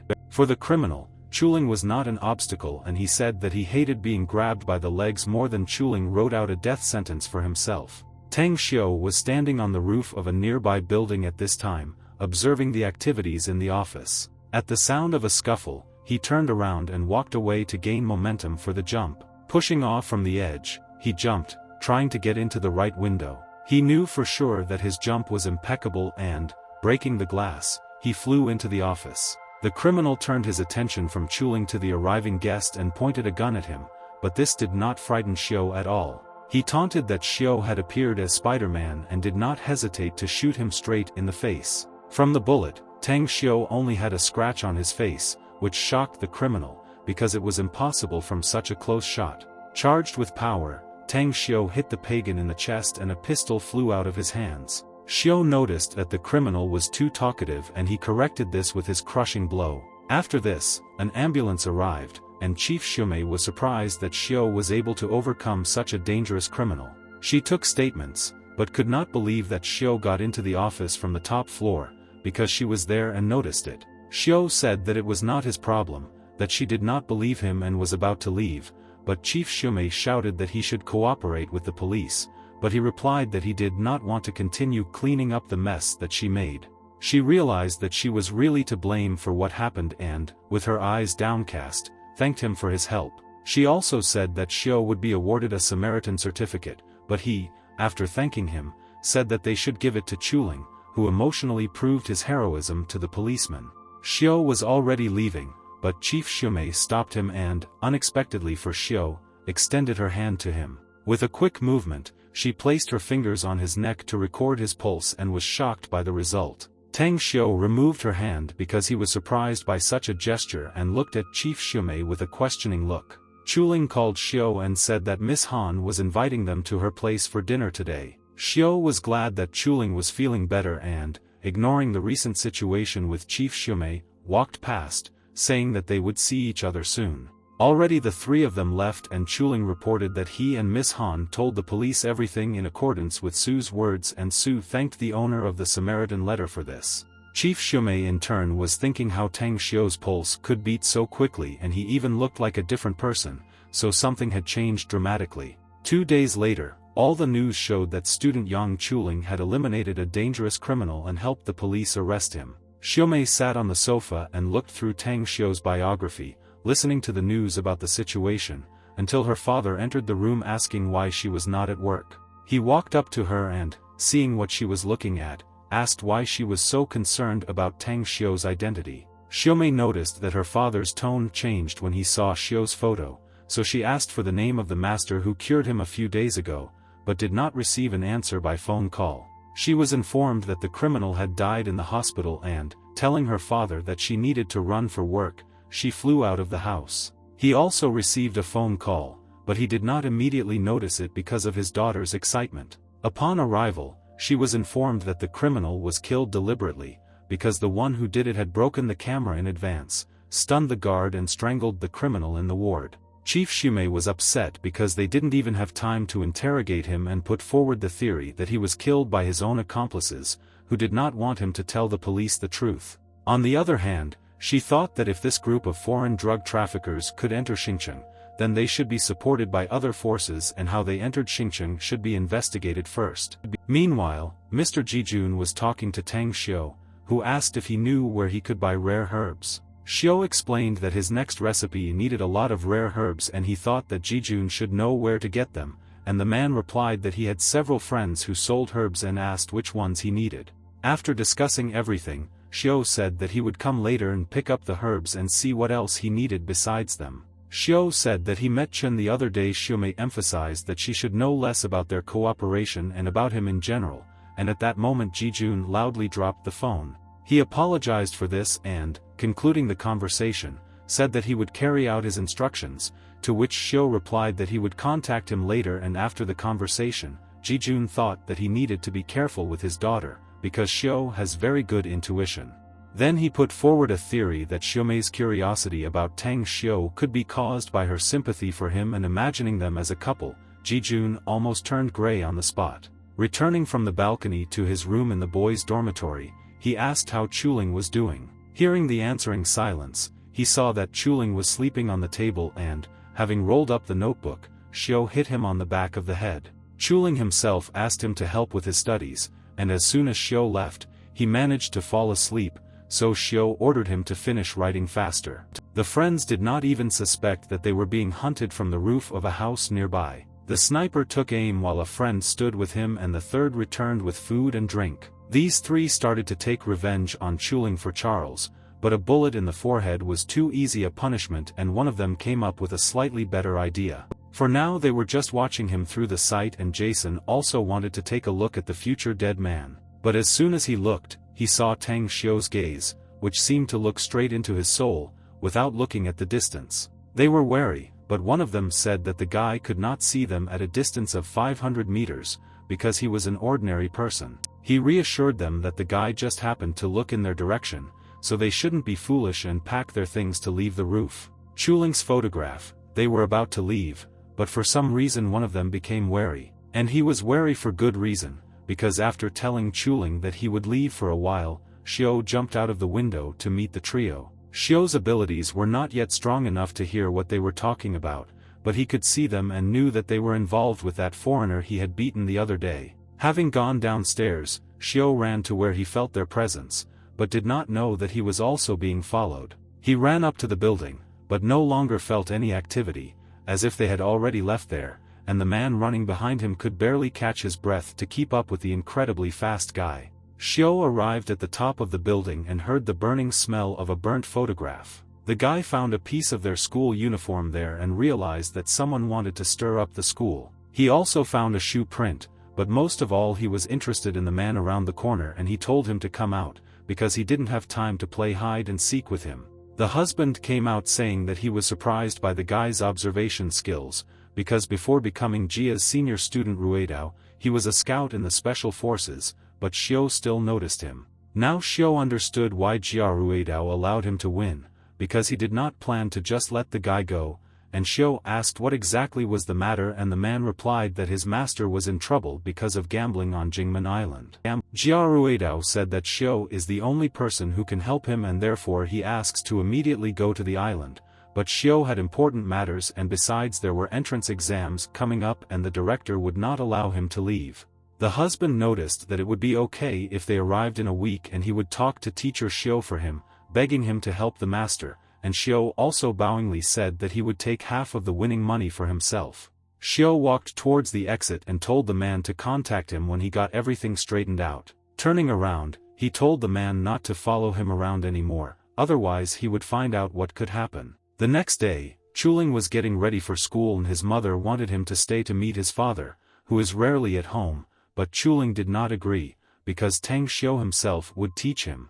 She shouted after them to come back with a friend when they quit and she was glad that her son had finally taken up his studies and here some man turned to her. Turning around, she was scared, because she saw a pistol in his hands and he ordered her to follow him. He brought her to an abandoned factory outside the city and when she began to resist, he again threatened her with a pistol and brutal punishment. He was distracted by a knock on the door and, moving away from Mrs. Yang, he went to check who had come. It was his colleagues, but they arrived earlier than they would have and the dark-skinned man explained something was wrong. He explained that the police is investigating local agencies because of Charles and while buyers cannot buy drugs. The leader of the gang, in a rage, shot at the ceiling, demanding whether they even know how difficult it is for them to cope with this here. But he already had a plan and turned to the long-haired miller and told him to be gentle with Yang Chuling's mother, because he should get the perfect dead mother. Slyly licking the blade of the knife, Miller obediently and happily went to carry out his boss's orders.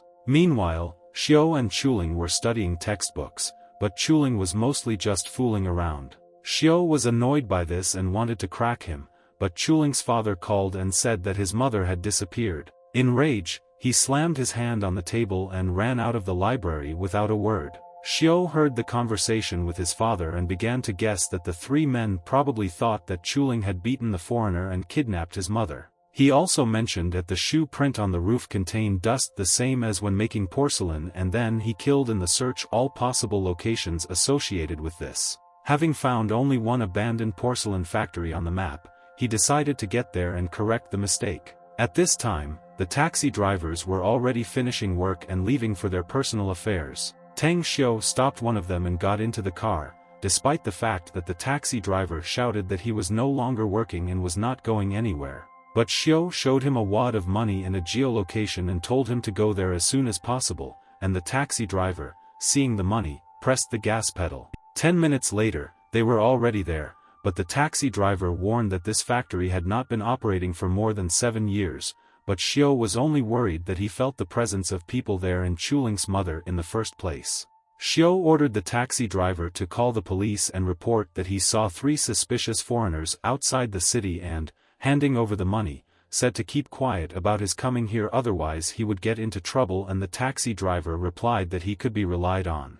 When the taxi driver drove off, Xiu was thinking through tactics, because his body can only withstand small caliber bullets and he is not sure that he can withstand more serious weapons, and, concentrating on the building, he realized that he could only experience the presence of 2 people at a time. But, turning his concentration to another part of the building, he felt that Chuling's mother was in mortal danger. A maniac with a knife approached the woman and said in disappointment that he thought she would be prettier and planned to first cut off her ears and send her to her son. Raising his head, the maniac saw Tang Xiu sitting in the window and was frightened by the unexpected guest. Tang Xiu waved his hand so that he cut the maniac's throat without the help of a knife. Blood began to flow like a fountain from the man's neck and splash around as he fell lifeless to the floor, and Mrs. Yang screamed in horror. Tang Xiu covered her mouth with his hand and calmed her down so that she would not scream, because he was her son's classmate and came here to help. She heard about him from Chuling, but Xiu had no time to scratch himself, so he ordered her to run home through the window and cancel the police report. She was interested in what would happen to him, but hearing voices from another room, Xiu told her to immediately run away while he dealt with the offenders. The leader of the gang was already walking into the room with a stupid joke about his friend when he was suddenly hit in the face. Tang Xiu literally embedded the pagan's body into the ground, breaking through the concrete floor. The dark-skinned man decided not to fight with his hands and pointed the machine gun at Tang Xiu, and then began to shoot. Tang Xiu maneuverably dodged the shots and again received only 1 tear on his cheek.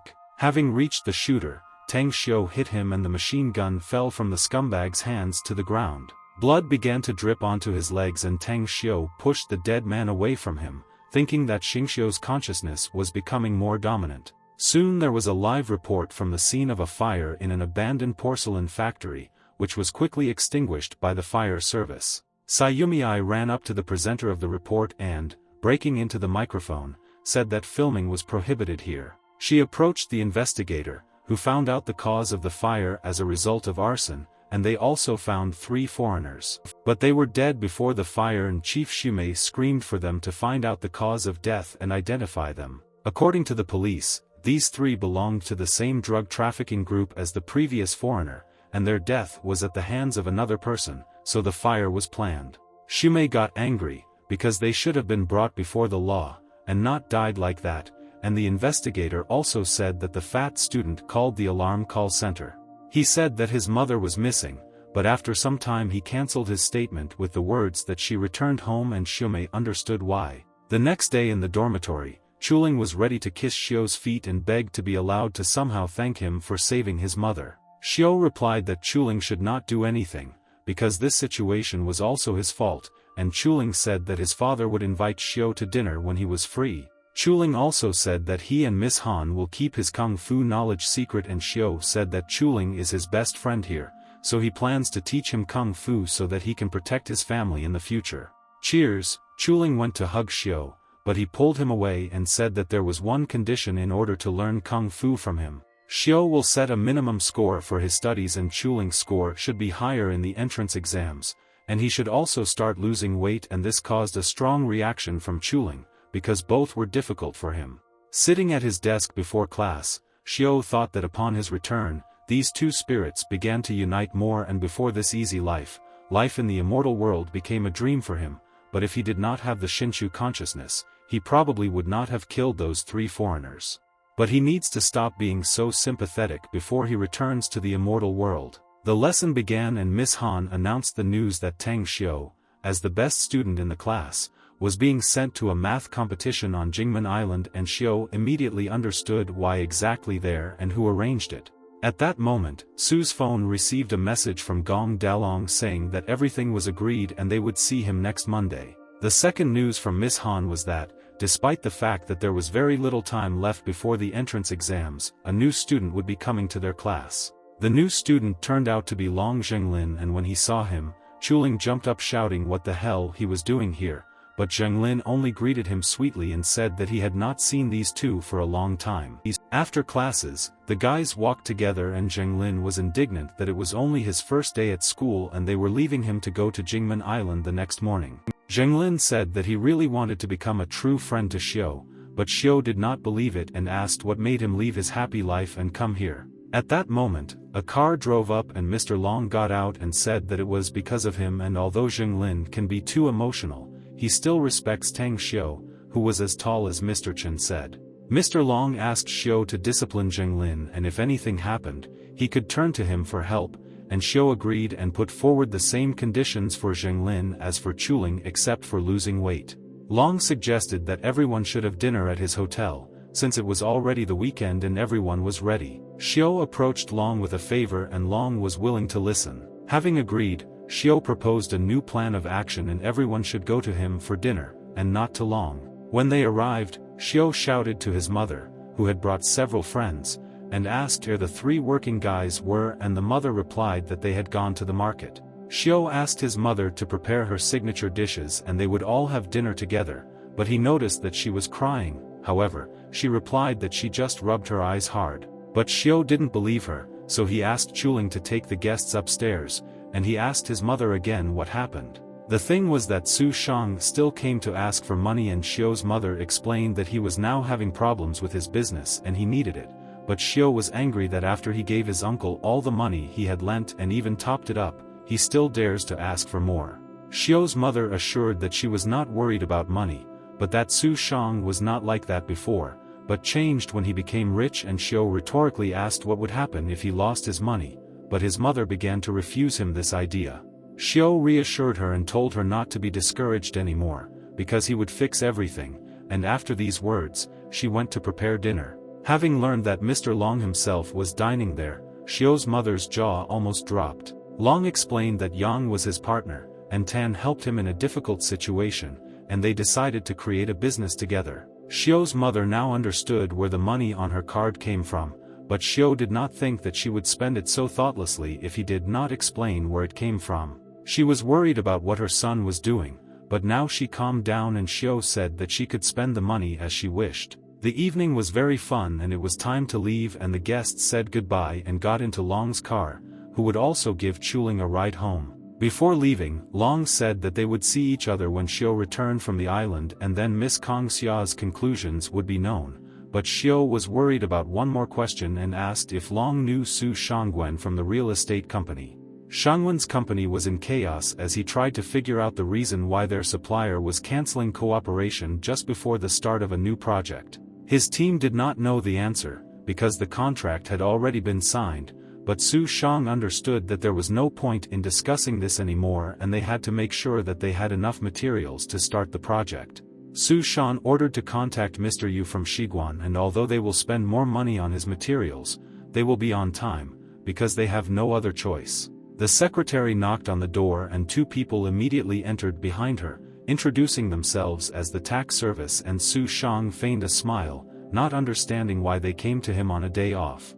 One of the men replied that they had come for an inspection and wanted to talk to the financial director, and Su Shangwen was overcome with fear. That evening, Long was given a report on the work done and he carefully reviewed all the data. The secretary assured that all the documents were truthful and contained seals and even fingerprints. Then Long ordered them to be handed over to the chief of police, and then the secretary said that he had told all suppliers about his request and had already secretly reported to the tax office. The secretary also said that he double-checked the investors according to the power of attorney and long became interested in who exactly this person was. Chun visited Tang's diner. Jijun and Xiao introduced him to their mother, introducing him as their colleague. Xiao told his mother that he had some business to take care of with Mr. Jijun and would try to come back earlier today, and then they got into the car and left. While leaving in the car, Jijun poured them a drink and said that it was a 20-minute drive to the herbal market and Xiao could relax, but he had just started talking about how he wanted to host him, but the conversation was interrupted by a phone call. Su called Mr. Long and after talking for a few seconds, Su understood everything and hung up. Seeing the guy's concern, Jijun asked if he needed his help, but Xiao rhetorically asked if he had recently invested in the real estate project of Su South Real Estate Company. Jijun replied that he was an investor and asked what his own business was and Xiao would answer that nothing, but if he wants to become his student,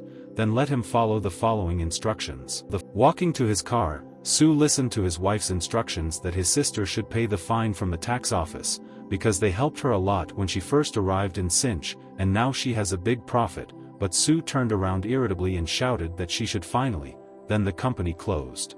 He said that this did not concern his sister and his wife told him that he was worried about his sister now, and not when he beat her and demanded money, and these words hurt his soul. She passed by and said to hurry up, because her son would have exams soon and she had to prepare him a healthy soup. Walking through the herb market, Jijun asked if Su Shanwen was really his relative and Xiao replied that yes, but he did not want to admit it. However, as his mother said, he was not always like that. Unexpectedly, Xiao, Su Shang and his wife came to meet them, and he thought that the gods were on his side today. Seeing his nephew, Su Shang was surprised, but even more surprised by the one next to him and with a tense smile approached Jijun to say hello. He continued to have Jijun take care of his project, but Jijun glanced at Xiao and said that he knew that Su Shang had bribed his workers during the negotiations, and so he breaks their cooperation contract. But Su Shan began to make excuses that in this area bribes are normal and besides, he has the best construction plan. He shouted that he had invested all his money there and Xiao replied that this was the reason for the breakup, because it was he who asked Jijun to do it. Su Shan was filled with horror, but that was not all, because he received a call from the office and was informed that the tax office had returned and now they were planning to close their company. He shouted into the phone that they should do everything possible to prevent this from happening, and meanwhile his wife received a call from their son,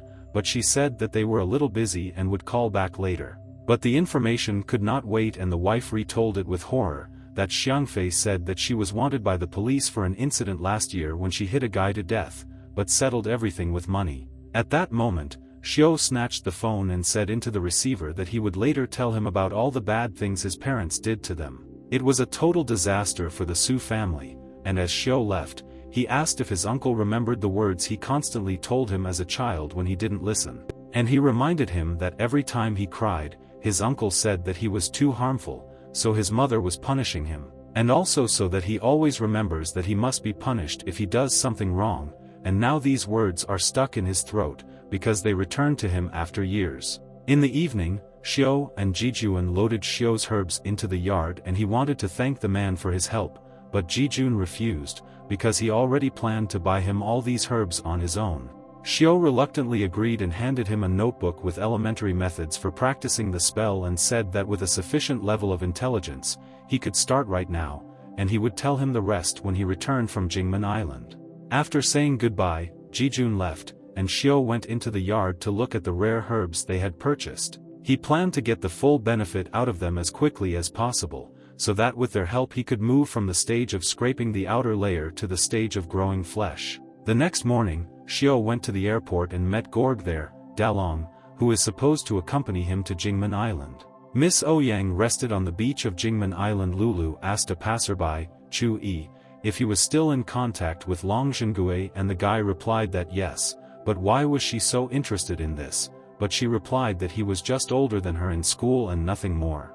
The guy noticed that she still had a short temper, but she replied that if he continued to talk nonsense, she would kick him out of her house. As an apology, Chu Yi told her one interesting piece of news, namely that he introduced Long to Miss Kangxia. Lulu shouted that he had been chasing her for so many years, and now he had made him Long's girlfriend, but he replied that he was not a girlfriend, but a manager for his friend. He added that the most interesting thing about all this is, that Long's partner is only 18 years old. The plane had already landed and Tang Xiu from Gong Dalong walked out of the airport into the sunny expanse of Jingmen Island. He was immediately met by Jia Ruidao, thanked him for coming, and then suggested that they first go to a hotel to hide from the scorching sun. Upon arrival at the hotel, Ruidao briefly introduced Su to the situation and introduced his son Jia Elia, who was Daluan's junior student.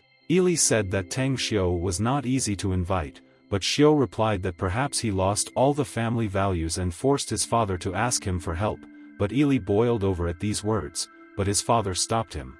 Ruidao continued that it was his fault, because he underestimated the enemy and tomorrow he wants to get the jade pendant that Ruidao always carries with him. This pendant is a valuable memory of his wife and he cannot lose it, so he asked Xiu to help him, but Xiu replied that he won last time because Ruidao gave in. Why does he believe in his victory tomorrow? Ruidao replied that his skills were created over the years, and Xiu learned this in a few minutes, and if he was shown a few more methods, he would play better. And Xiu asked how much he lost, and Ruidao replied that all the family property was at stake except the ancestral property houses. Xiu noticed, so that Ruidao keeps his promise and moves on to the matter of studying the methods, because he needs to have time to understand and practice before tomorrow. For 5 hours in a row, Ruidao taught Xiu the methods of gambling and he, in turn, made some progress. Ruidao was surprised that Xiu could master all these techniques so quickly, but Xiu said that it was not a problem for him, but he was interested in the details about changing the cards and the feedback. Laughing, Ruidao explained that fraud is very common in gambling and ordinary people rely only on luck, but real masters, in addition to methods, can do professional tricks. And Su asked to tell more about his opponent. Ruidao suggested that they have dinner first and immediately tell them about their route. So the opponent turned out to be Chen Kai, who invited a player who had the same master as Ruidao, and who was also his younger friend, but was expelled by the teacher due to improper behavior. Since the master passed away, he has been looking for influential businessmen to make money from gambling. Xiu and Ruidao blocked the road, and it was the same Yi Futai under the pretext of a gambling demon that Tang Xiu should play against. Futai mockingly said that he was looking forward to tomorrow's game so he could take possession of the jade pendant forever. Seeing the pendant, Ruidao seemed to go crazy and wanted to snatch it from Futai with a scream, but he dodged and knocked Ruidao down. Futai shouted to Ruidao that he was too old to think and walk normally, because he himself gave him this pendant as payment for tomorrow. Futai himself fell down next to Ruidao, not understanding who hit him, but Xiu said that it was as if he had not done it on purpose. Chen Kai shouted how Xiu dared to do this on Jingmen Island and ordered his bodyguards to beat him, but Chu Yi clearly saw that Xiu had knocked down Futai with just his index finger and did not want to fight. Therefore, he stopped him by slapping Futai on the shoulder and began to apologize to Xiu as if it was their fault and let everything be decided at tomorrow's game and not in the middle of the street. Having settled the conflict, they parted on a peaceful note in anticipation of tomorrow's confrontation. Futai turned around and asked Xiu who he was, because he had never seen him before, and Xiu said that he was his rival tomorrow, and Chu Yi turned pale when he heard his name. Chu Yi's reaction, so he asked him if he knew, and Futai thought that Jia was crazy if he thought that this weak guy would win him. Meanwhile, they arrived at the Bayan Inn and Xiu noticed that it was built using the tactic of cutting the water and capturing the dragons. Xiu asked if Ruidao knew anything about the owner of this hotel, and he replied that this hotel is only open to VIPs, and he also has the Qianzi tactics, and whoever passes the first 2 levels can be a VVIP and live and eat here for free. Xiu asked about the authenticity of the name, because he and his student invented the Qianzi tactics and no one else knew about it. But, nevertheless, his student disappeared 6,500 years ago when she found an immortal ice soul in the Dead Sea of Yum. Xiu told Ruidao that he wanted to take a walk by the sea and would come to them later, but for now he would search for the truth about Yenner's disappearance. Meanwhile at the hotel, Chu Yi ended his conversation with Long and told Kai that Tang Xiu was really his friend, and Kai replied that he and Long really helped him and he could tell Futai to lose tomorrow. Chu Yi objected, because Long had complete confidence in Xiao and they would just watch the game. Meanwhile, Ruidao and his companions arrived at the hotel and he ordered Dalong to keep an eye on Futai and be careful. He added that even though Xiao had learned all the techniques, if Futai was not to play fairly, they should be quite careful now. While walking, Xiao came to a rock that was likely the site of the tactic of cutting the water and capturing the dragons. However, the stone was placed 2 meters further from the correct place and it looked like a scattered yener, but perhaps this is how people intended it to be according to feng shui. At that moment, someone approached him and, turning around, he could not believe his eyes and even thought that it was his own subconscious playing games with him. This girl was very similar to Yanir, but a little younger, and she introduced herself as the owner of the hotel, Gu Xiaoxue, and asked what he was doing here, because the stone cannot be touched even if Xiao is a guest. Xiao noticed that she had the same surname as Yanir, but only said that this stone was located 2 meters from its correct place and Xiaoxue pushed it away and went to the stone. She realized that the stone was really not needed there, but she didn't understand how Xiao knew about it, so did he ask the creator of this practice while he thought that Xiaoxue was even as strong as Yener and also practices the spell. Xiao replied that he was the creator and asked who taught her this, but she thought that he was similar to the man her teacher talked about, but he did not have the expected strong energy, so she needed to be careful. After her thoughts, she replied that he needed to go through the track Qianzi if he wants to find out and has the courage to try, and Xiao agreed with a smile. Meanwhile, Ruidao and his son were sitting at the table when they heard strange noises from the window and looked up to see that someone was trying to challenge Qianzi's tactics. They then saw Tang Xiao and realized that it was his idea to pass this test. Assistant Zayasuyu said that Mr. Miao Wentan had arrived and she greeted him kindly. Venton asked who it was next to her and she replied that this guy would do the practice after him, and Venton warned Xiao that he was too young to undergo it, because it was really very dangerous. Xiaoxue added that they would not be held responsible for his injuries or even death and he should reconsider or undergo this practice, but Xiao replied that she should keep her words to herself, and Xiaoxue indignantly replied that this was only a reservation and it all depended on whether he can handle it.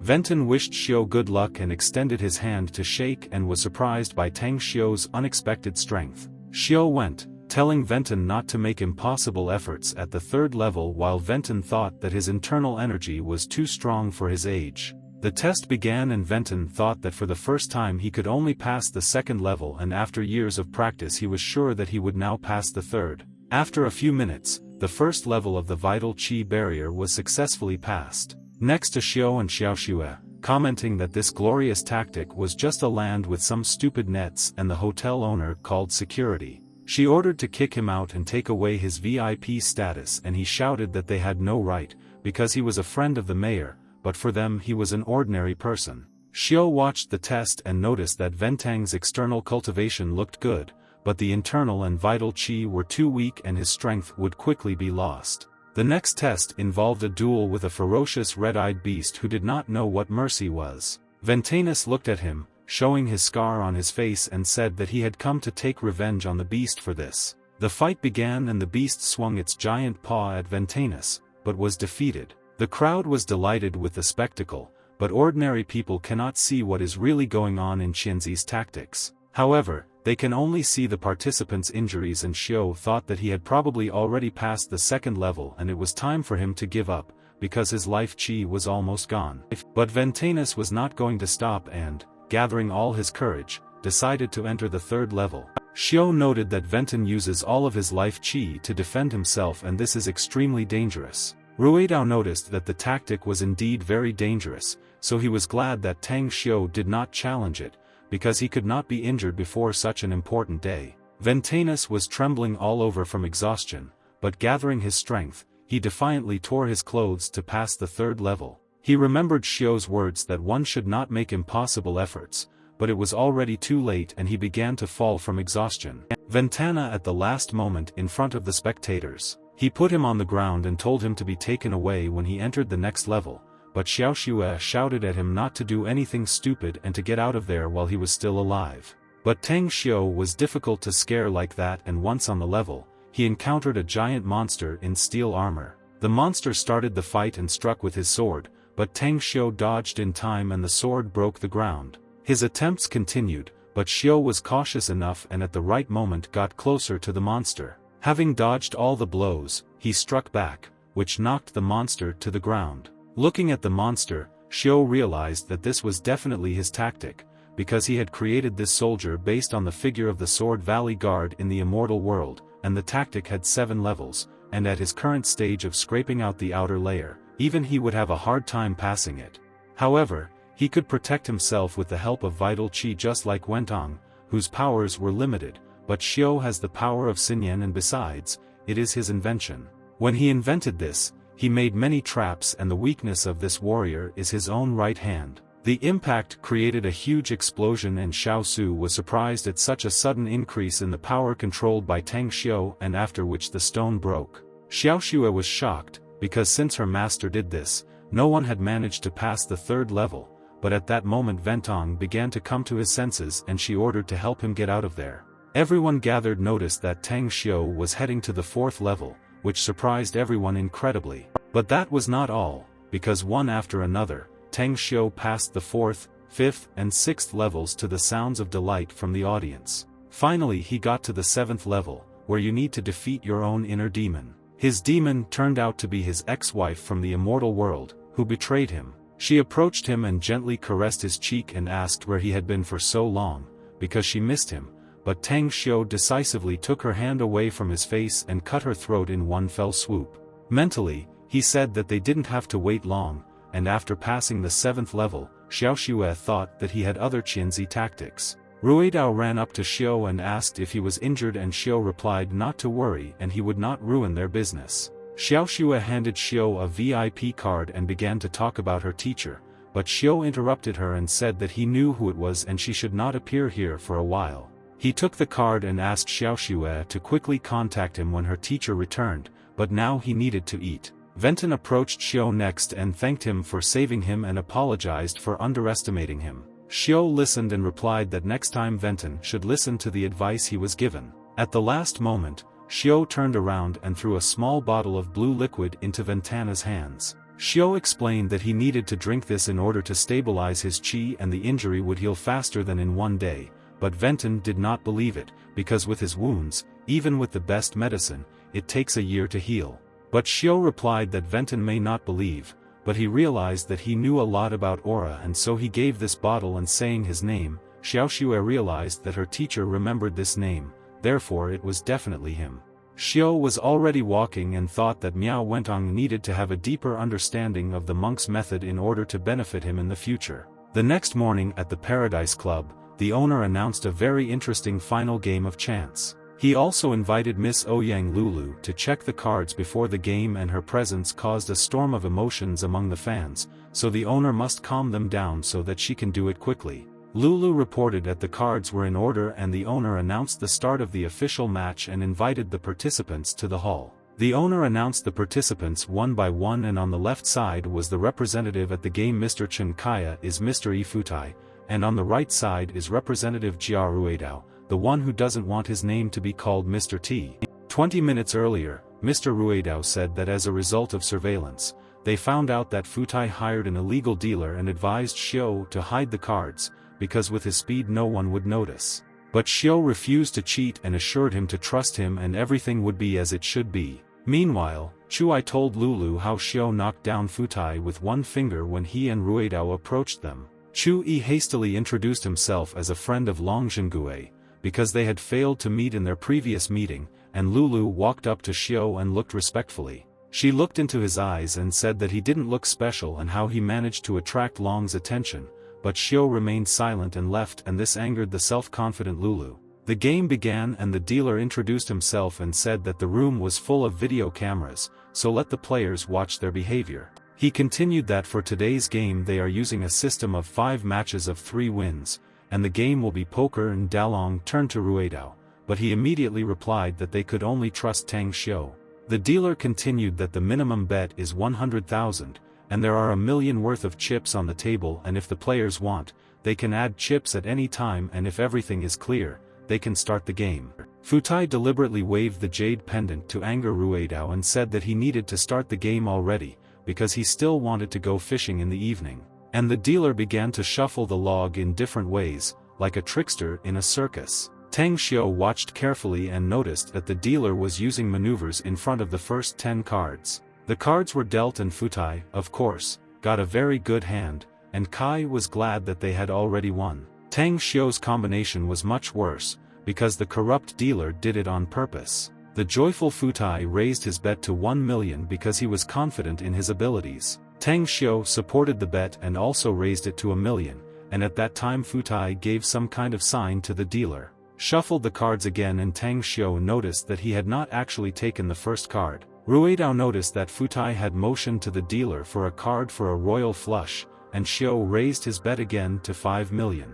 Futai supported the bet and shouted for the dealer to open his cards faster, because he wanted to see his opponent cry. He also raised the bet again and told Xiu that he was Jia's last hope and he was very sorry that he would lose, but Xiu responded by adding to his bet the documents for the Ruidao land worth 1 billion.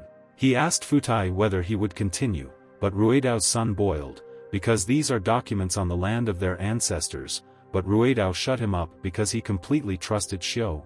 Futai asked with a smile if Xiu wanted the old man to cry today and raised the bet to 1 billion, but Xiu asked Miss Ouyang help Lulu open the last card instead of the dealer.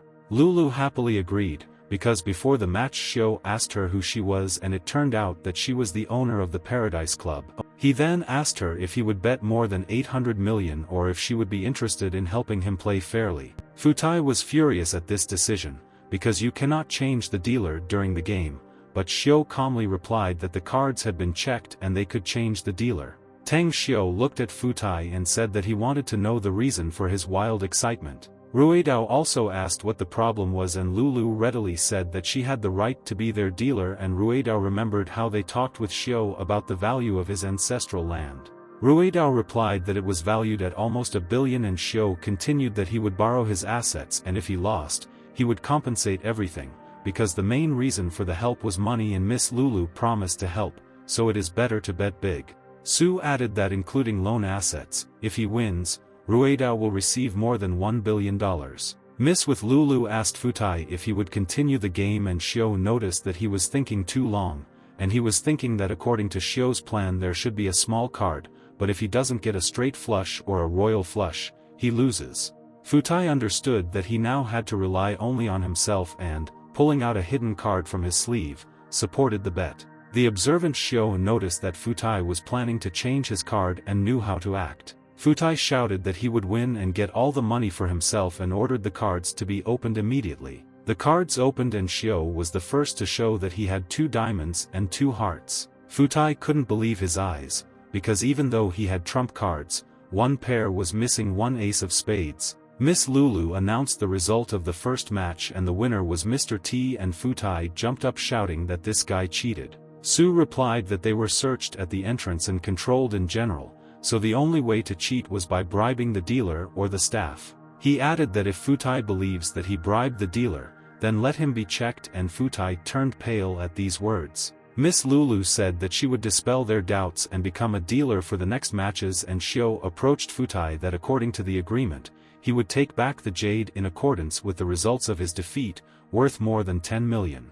After tearing off the pendant, Xiu told him to prepare his money and add it to the next game, and Futai furiously said that he would make him lose and he would regret that he was born. Futai reasoned that if Xiu waves, then he will not be able to hide from his trick called the Eagle Eye, and even without a bribe dealer, he is sure that he will win, and meanwhile Ruidao cordially thanked Xiu for returning the pendant.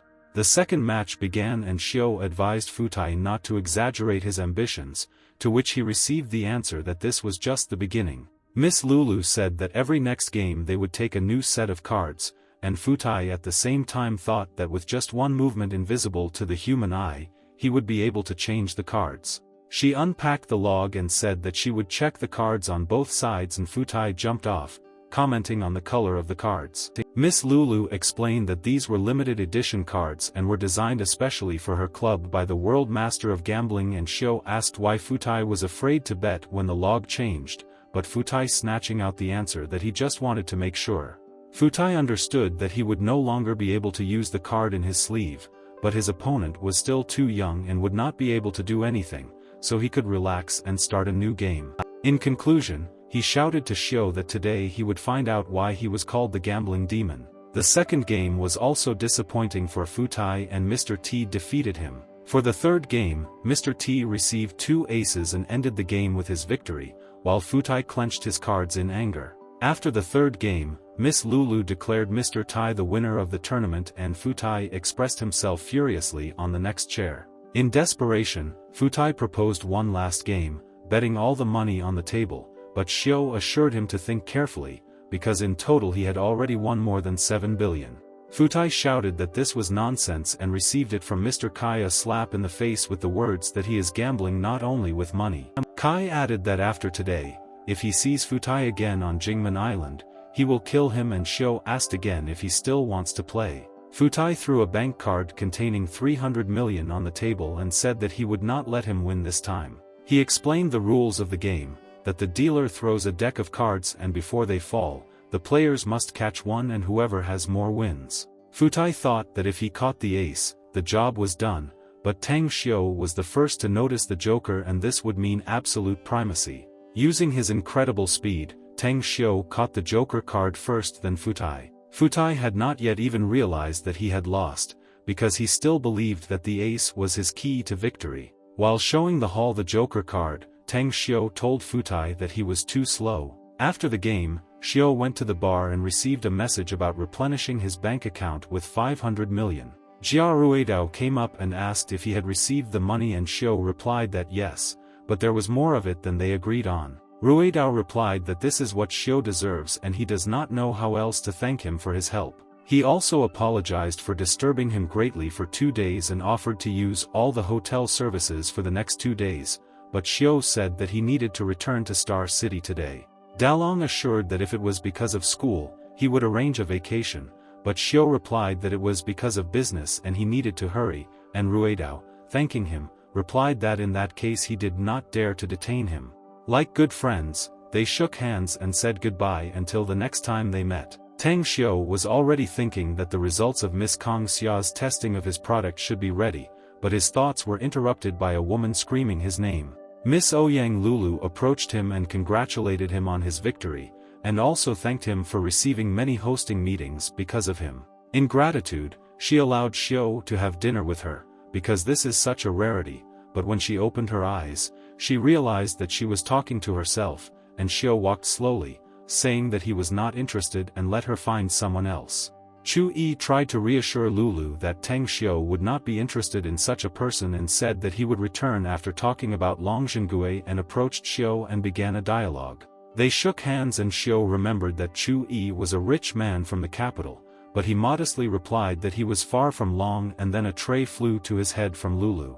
The angry girl said that no man had ever denied her proposal and she would never forgive Tang Xiao for this. Tang Xiao walked and thought that he still had time to go to the herbal market before returning and Venton approached him with congratulations on winning the game. He continued that Futai was able to see a truly extraordinary game, and Xiao in turn asked if Venton had taken medication for his injuries. Venton replied that all his wounds had healed to a large extent and Xiao was happy about this and leaving, Venton asked where Xiao was from, but received no answer. However, this behavior seemed arrogant to Ventanus and he wanted to teach Tang Xiao a lesson, but it was not so easy to do. Tang Xiao quickly eliminated Venton's attempt to harm him and, looking into his eyes, warned not to do this again. Venton was disappointed, because he used a strong blow of qi energy, and Tang Xiao noticed him so easily, but then he said that in fact Miao wants to buy the same medicine that Xiao gave him.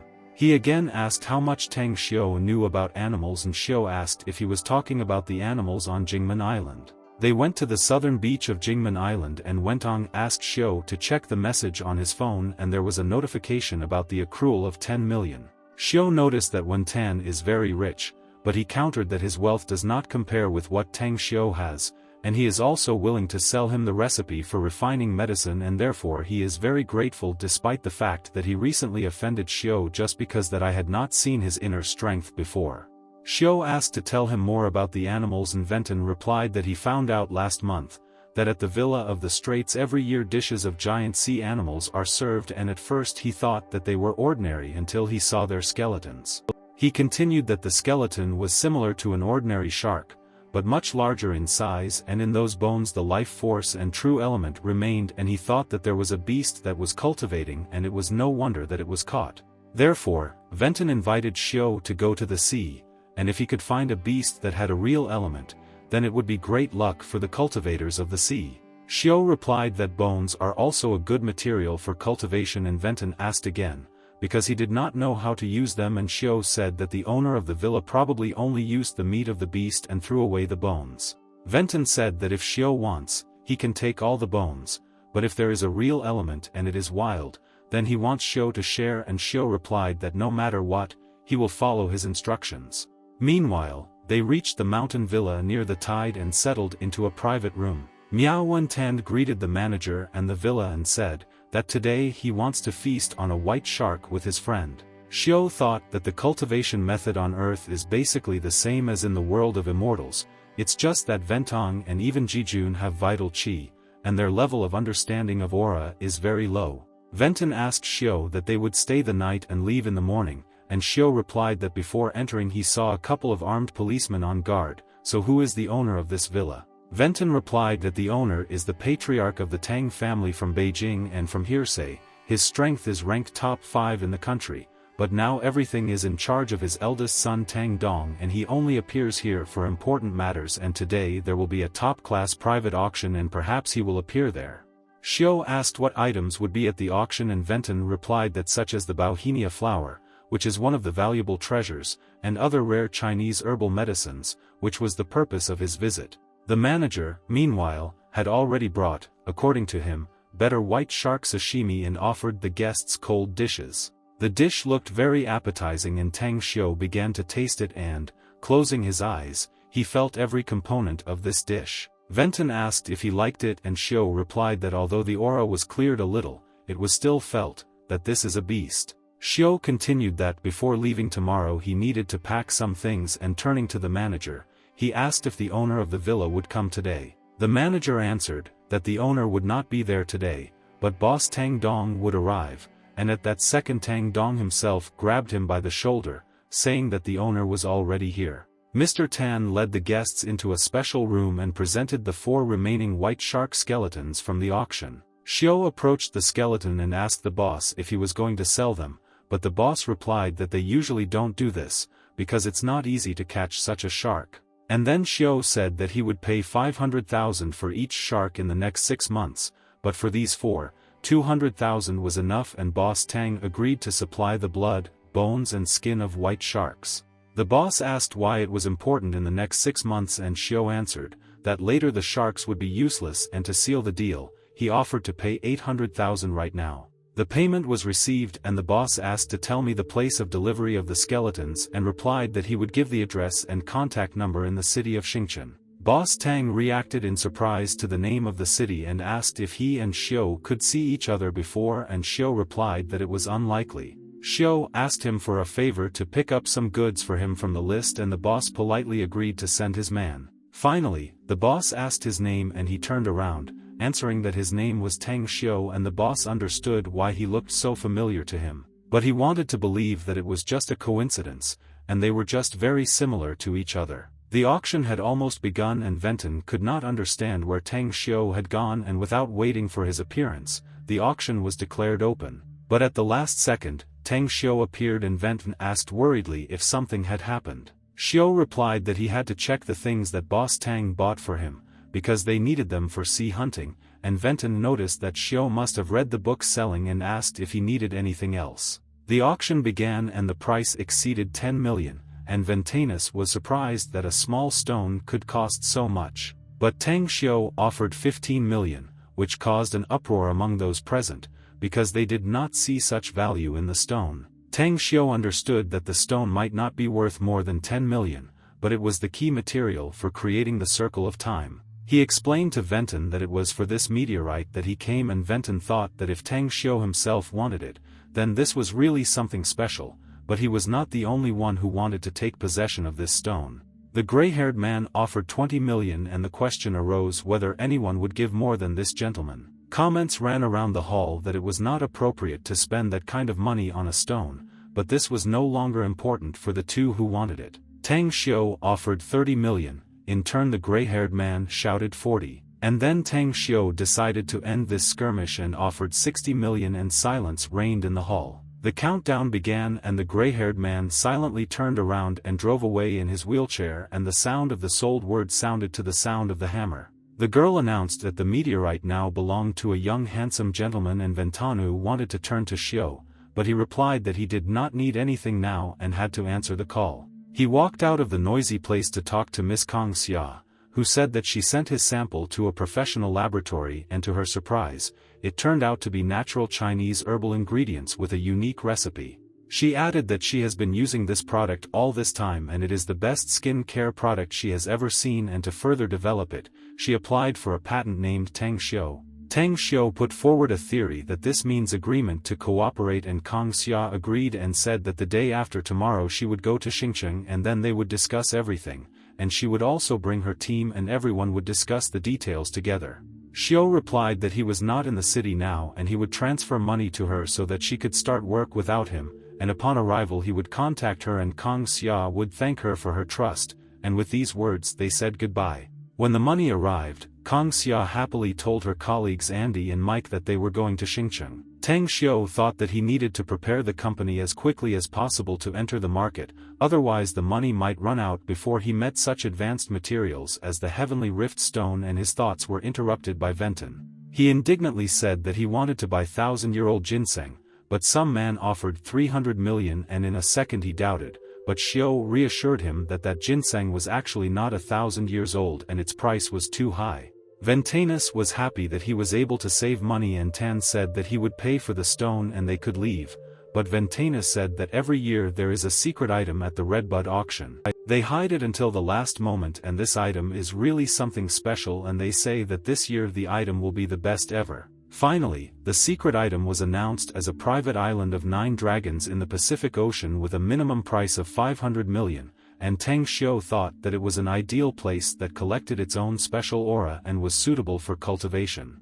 Meanwhile in Xincheng, Chen Jijun practiced under Xiu's instructions and was finally able to reach a new level. He thought that after he achieved perfection, he had successfully overcome the obstacles that he had not been able to overcome for the past 10 years, and at that moment he received a call. Tang Xiu asked him for help and asked how much free assets he had now, and Jijun replied that after a while he would be able to prepare 5 billion. Xiu heard that the rate had been increased to 1.5 billion and replied to Jijun that 3 would be enough and let him transfer them now, and Jijun said that he would do it immediately. The countdown was already underway, but at the last moment a certain man raised the bet by 1.8 billion. This was the same person who was expelled from the Qianzi practice, and he was confident that he would get this island, and at that moment Tang Xiu returned to the hall. Venton said that the fat man who stole the 1,000-year-old ginseng was offering 1.8 billion for the island, and when Tang Xiu looked at him, he also recognized and remembered his non-tactical words.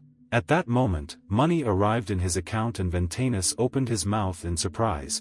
Where could he get so much money in a matter of minutes? He stood up without hesitation and offered 2 billion for the island of 9 dragons, and everyone present was shocked where this young guy, who bought a meteorite and was trying to buy an island, got such a large amount of money. The fat man got angry, because he didn't expect such competition, and shouted a bet of 2 and 2 billion, but Tang Xiu answered 2.5 billion, and the fat man exploded, as if this guy was bluffing, because he couldn't have that much money. The presenter warned Xiu that failure to pay would have dire consequences, but he barked at her not to judge people by their appearance, and then turned to the fat man asking if he was going to raise the rate. The fat man wilted, because this exceeded his budget, and Tang Xiu shouted that if no one was going to raise the rate, let them hit the damned hammer, and the countdown began. Tang Xiu received the island, and after the auction they walked along the corridor, and Venton greeted his friend with such an important purchase. Meanwhile, the presenter was shouting at the fat man who promised to buy her an island, and in conclusion lost to some young smart guy, and at that moment Tang Xiu walked towards them. Seeing Xiu, the presenter gently put her hand on his shoulder as if she had not said anything bad a second ago, and asked if he was free tonight. She began to chirp that from their accent it was clear that they were not local, and asked such a handsome young guy if he had a girlfriend, and if not then she could, but Tang Xiu did not want to listen to it and briefly told her to get out. Passing by the fat man, Tang Xiu said that he also had poor taste in women. The fat man only turned around after him with indescribable surprise, and Tang Xiu went to his hotel room. He held a meteorite in his hands and thought that he had the key material to create a circle of time, but he needed the Zhenyuan fire, and the viper could be useful to him, because he still does not know how to rule the island of 9 dragons. At this moment, Wen Tan came out and said that the bathroom was now free, and Tang Xiu sat down and said that if they were already a team, then he should find out more about his identity. Ventong began to say that he was the head of the Haiqing Miao family, as well as the president of the Miao Company, and a kind of lover of cultivation, which was taught to him by the teacher Hui Dao, who died 10 years ago, but is still famous. But this name did not mean anything to Xiu. Tang Xiu replied that he knew nothing about their cultivator world and could not say who his teacher was, but Venton said that he would not force him if he did not want to, especially after Xiu saved his life. All Tang Xiu could tell was that he was an ordinary high school student and was planning to start a space business with recipes from him, and Wen Tan offered any help, and Xiu asked if he had experience in managing islands. Ventanus answered that you can hire a manager and knows one British company that offers such services, but Tang Xiu said that he does not need strangers, but Venton simplified his worries and said that they also have a training system and Xiu can contact him when he finds the appropriate person.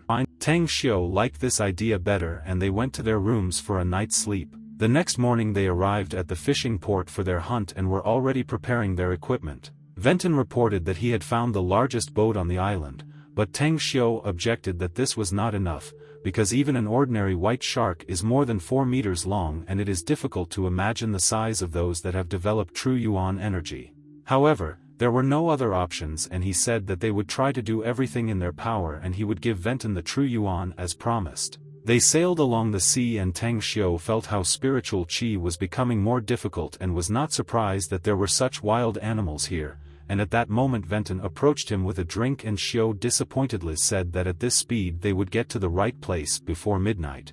Venton agreed with him and said that by then he wanted to take another nap, and Xiu said that he would take a walk in the stern, because he felt a strong concentration of qi energy, and this was a great place for cultivation. He thought that he should hurry, because perhaps this time he could break through the outer layer scraping stages and reach the flesh growth stage. Slowly opening his eyes, reacting to what was calling him, Ventanus was still in a sleepy state. It was a concerned captain who said that Ventanus should go and look at his friend, and Ventanus suspected something wrong. Coming out on deck, Ventanus was surprised at the strange change in the weather at 2 o'clock in the afternoon, because the sun should have been shining, but a fierce wind was raging and clouds obscured the sky. The gusts of wind became even stronger, and Venton asked Captain de Tang Xiu, and he pointed to the stern of the worm. Taking a look, Ventanus saw that Xiu was sitting in the lotus position, and a huge amount of profound power was emanating from his body. The captain explained that the weather began to change when Tang Xiu began to emit this strange light, and Ventanus thought about the power of this force that could influence the weather. However, due to hesitation, the captain almost fell overboard, but Ventanus caught him. Ventanus told the captain to order everyone to drop anchor and sit in their cabins until the weather improved, but he himself thought that a lot of life qi was concentrated in the air and this was a waste. Ventanus came up with a plan and slowly approached Tangshu to test him. He felt that this energy was too powerful and seemed to be tearing from within, and he thought that he could absorb Tang Xiu's vital qi. Ventanus thanked him in advance, but Tang Xiu was in his personal secret world, from which he drew his new strength. The concentration was beyond human comprehension, and even Tang Xiu himself found it difficult to cope with. However, this power gave not only pain, but also new opportunities, so Tang Xiu endured all the difficulties. When it was all over, he realized that he had reached a new level of flesh growth and felt much stronger than he had before. Venton turned to him with gratitude that he was able to use his qi and cultivate, because before it was impossible for him, and Xiu warned him to be more careful when he does it himself. Tang Xiu added that building the foundation and internal ore are of much greater importance, and Ventong nodded his head in understanding. The captain said that they were almost there, and Xiu ordered to bring the things that manager Tang bought for him. One after another, boxes were brought onto the deck and opened one by one, and the contents of these boxes greatly surprised Ventanus. Seeing Ventong blowing away, Xiu reported that the box contained a water celestial crystal. However, In appearance this stone was completely useless, and Xiao explained that even the most natural crystal is formed over thousands of years and contains a lot of spiritual energy. Tang Xiao added that each stone needs to be able to be used, and according to that, he threw the crystal into the water. He looked at Venton and said that this stone was very good for alignment, and Venton was surprised that Xiao knew how to make arrays, and Xiao replied that he passed the Qianzi tactics not only because of the presence of internal strength. Xiao added that they need to scatter charged life qi the stones around the island of the evil dragon towards darkness, and Ventanus asked why this was done. Xiao explained that they couldn't just sit and wait for the beasts to appear, so the rocks might attract their attention, and besides, high-level beasts needed to be fought in shallow water to have a better chance of winning. He pointed with his hand to where they were heading and spent the entire evening sitting under the stars of the night sky, waiting for the animals. A group of people gathered around the fire, and Ventong went into the water to replace Tang Xiao on guard, but Xiao already sensed the approach of the beast. The water around them began to foam, and Ventanus was already aggressively disposed towards the upcoming fight with the monster. Without waiting for any instructions from Tang Xiao, he rushed into the water in search of the bloodthirsty beast. Tang Xiao was more sensitive, and at the sight of such unjustified heroism, Ventana ordered him to return immediately. But it was already too late, because a giant beast emerged from the water in front of Venon with a terrible roar.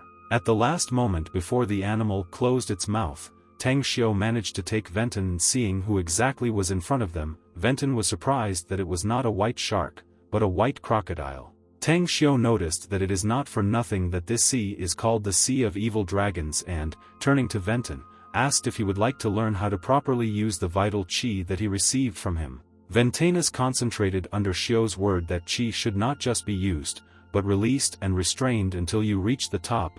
Feel the movement of all types of qi in your body and connect them with your external force. Feeling fully charged, Ventanus opened his eyes in front of the monster and was ready to deal a crushing blow with qi energy. Swinging, he hit the white crocodile right in the gaping mouth, not afraid of sharp teeth. His power was so powerful that he did not even need to get close, because he could concentrate the power blow at a distance and direct it at the beast. With the final blow, Ventanus pierced the crocodile's eye, and the beast fell into the water with a wild roar, creating red stains of blood beneath it. Ventanus looked at his hands and could not believe that he was able to defeat the beast with one blow, but at that moment he felt ill. Tang Xiao came to the rescue, saying that he would help consolidate vital qi, because Ventong almost died due to its excessive use. Venton no longer knew how to thank Xiao for yet another rescue, and Xiao did not comment on this in any way and went to the beast to check for the presence of the true yuan, but the result alarmed him. When he touched the beast, he did not feel any energy, but such a wild crocodile must have had true yuan, and while he was thinking about it, events turned back against them. The tail of some beast began to move towards our hunters, and Tang Xiao noticed this faster than they were underwater. He instantly pushed Ventanus into the water, away from danger, and intended to deal with the monster himself. Ventang's strength was already on the edge, and even Xiao's blow was a little unpleasant for his weakened body. Looking up, Venton saw a giant black crocodile in front of him and was most interested in where Tang Xiao was now. Tang Xiao didn't have to wait long and emerged from the water holding the beast's tail with a giant hand made of vital qi, which greatly shocked Ventanus. While holding the beast, Tang Xiao realized that the white crocodile's true yuan was within him. Concentrating his power, Xiao said that in this case he would take away both true yuans. Powerful energy radiated from his hands, and in one fell swoop he cut off the black crocodile's head. Still emitting blue light, Tang Xiao watched as the crocodile fell into the water and everything around him turned purple. The beast's blood spread several meters from the body, creating a bloody stain on the azure sea, and Venton was carried away by the power of Tang Xiao, who overcame the monster with one blow and remained undamaged. An hour later, a team of assistants tried to pull the animal out of the water and transport it to the ship, and Venton came up to report that they had already sent the white crocodile by boat. As a sign of gratitude, Tang Xiao handed him the true yuan energy ball and warned him that if he did not want to lose it, he should begin to absorb it after his inner strength reached a new level. Xiao explained that what he was giving belonged to the black crocodile, but looking at Ventang's current internal development, he was afraid that this potential would be wasted, and Ventang replied that he could not accept it, because he had to take the yuan of the white crocodile, and Xiao objected this, because he deserves it. Venton sincerely thanked him and invited him to rest in a tent set up on the shore, but Xiao said that they would return after collecting the bones of the black crocodile. But Venton did not understand why, because there are plenty of other wild animals here, and Xiao replied that those 2 crocodiles were the strongest and there was no point in catching other low-level animals. Moreover, as they looked into the water, they saw small black crocodiles, which were surely the children of those 2, but they had lost the courage to attack without parental protection. Tang Xiao said that for today the work was completed and he wanted to rest on the ship, and Ventong did not object to him. The next day it was time to say goodbye, and Wentong reported that the crocodile and shark bones would be delivered to Xingchen, but Xiao said that he wanted to go to the local market and would go to Xingchen the day after tomorrow, so if Wentong needed any help, he could ask. Venton understood everything and, trying to please, offered to take his car to go to the market, but realized that Tang Xiao could not drive and embarrassedly began to call a taxi. When the taxi arrived, Venton said goodbye to Xiao, while he thought that it was probably time for him to learn to drive a car. The taxi driver brought him to the Chinese herbal market and walked between the aisles, listening to numerous offers from the sellers. A man patted him on the shoulder and offered to be a guide, because it was obvious that Tang Xiao was not local, but he promised not to drag him into any specific stores, but only to advise him on the necessary purchases. Tang Xiao gave the man 1,000 to be his guide and immediately asked about a store with rare herbs, and the man pointed to an old famous store, but there you need to ask the owner of the person of interest, because a lot of things are not put on the shelves. They entered the store and the man asked the guy at the checkout if the owner was there, but he replied that the owner had gone to the square, and the man suggested that Xiao wait a little while he went to get him. But at that moment there was a scream and everyone in the store turned to a woman asking for help. Tang Xiao went out to see what was happening and saw a woman with a little girl in the square and asked the man what was the matter, and he replied that the mother and child came to this market more than 2 years ago.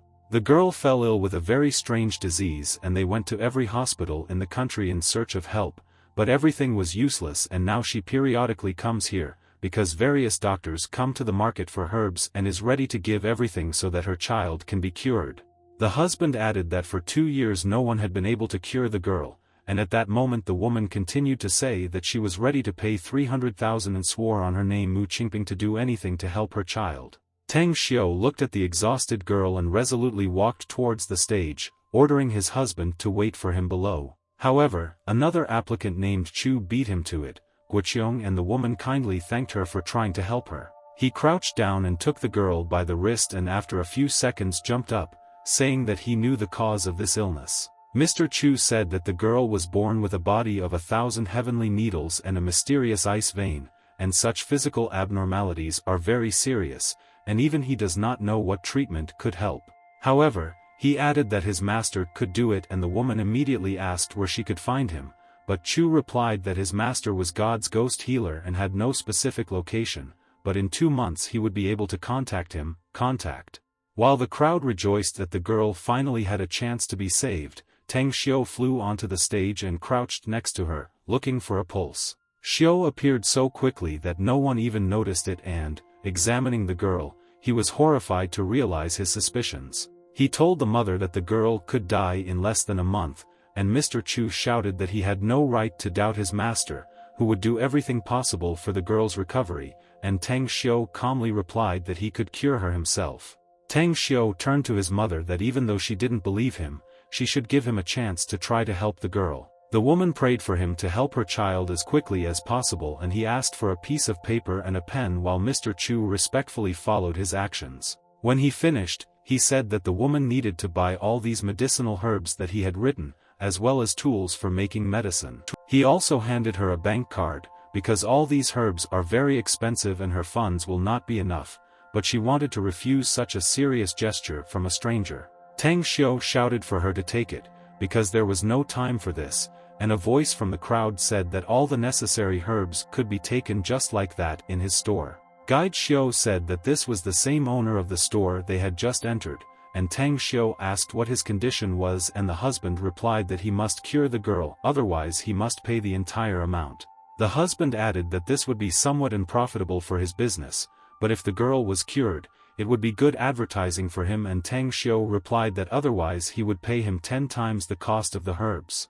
Meanwhile, Miss Lulu was walking through the market looking for herbal facial treatments and talking to Chu and on the phone until she saw a strange crowd of people in the square. She saw Tang Xiu on the stage and thought indignantly that after he rejected her dinner invitation, he had to return to Xingcheng, so he dared to lie to her. She wanted to see what he would do, and Tang Xiu precisely explained to the owner that his medicine was not perfect, because only the symptoms were treated, not the root cause, so he needed material to process the medicine.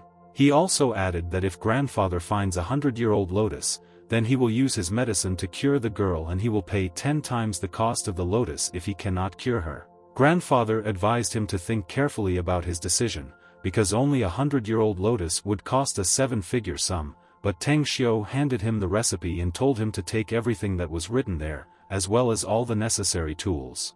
The girl's mother approached Tang Xiu, but he interrupted her, saying that he knew. What does she want to tell him?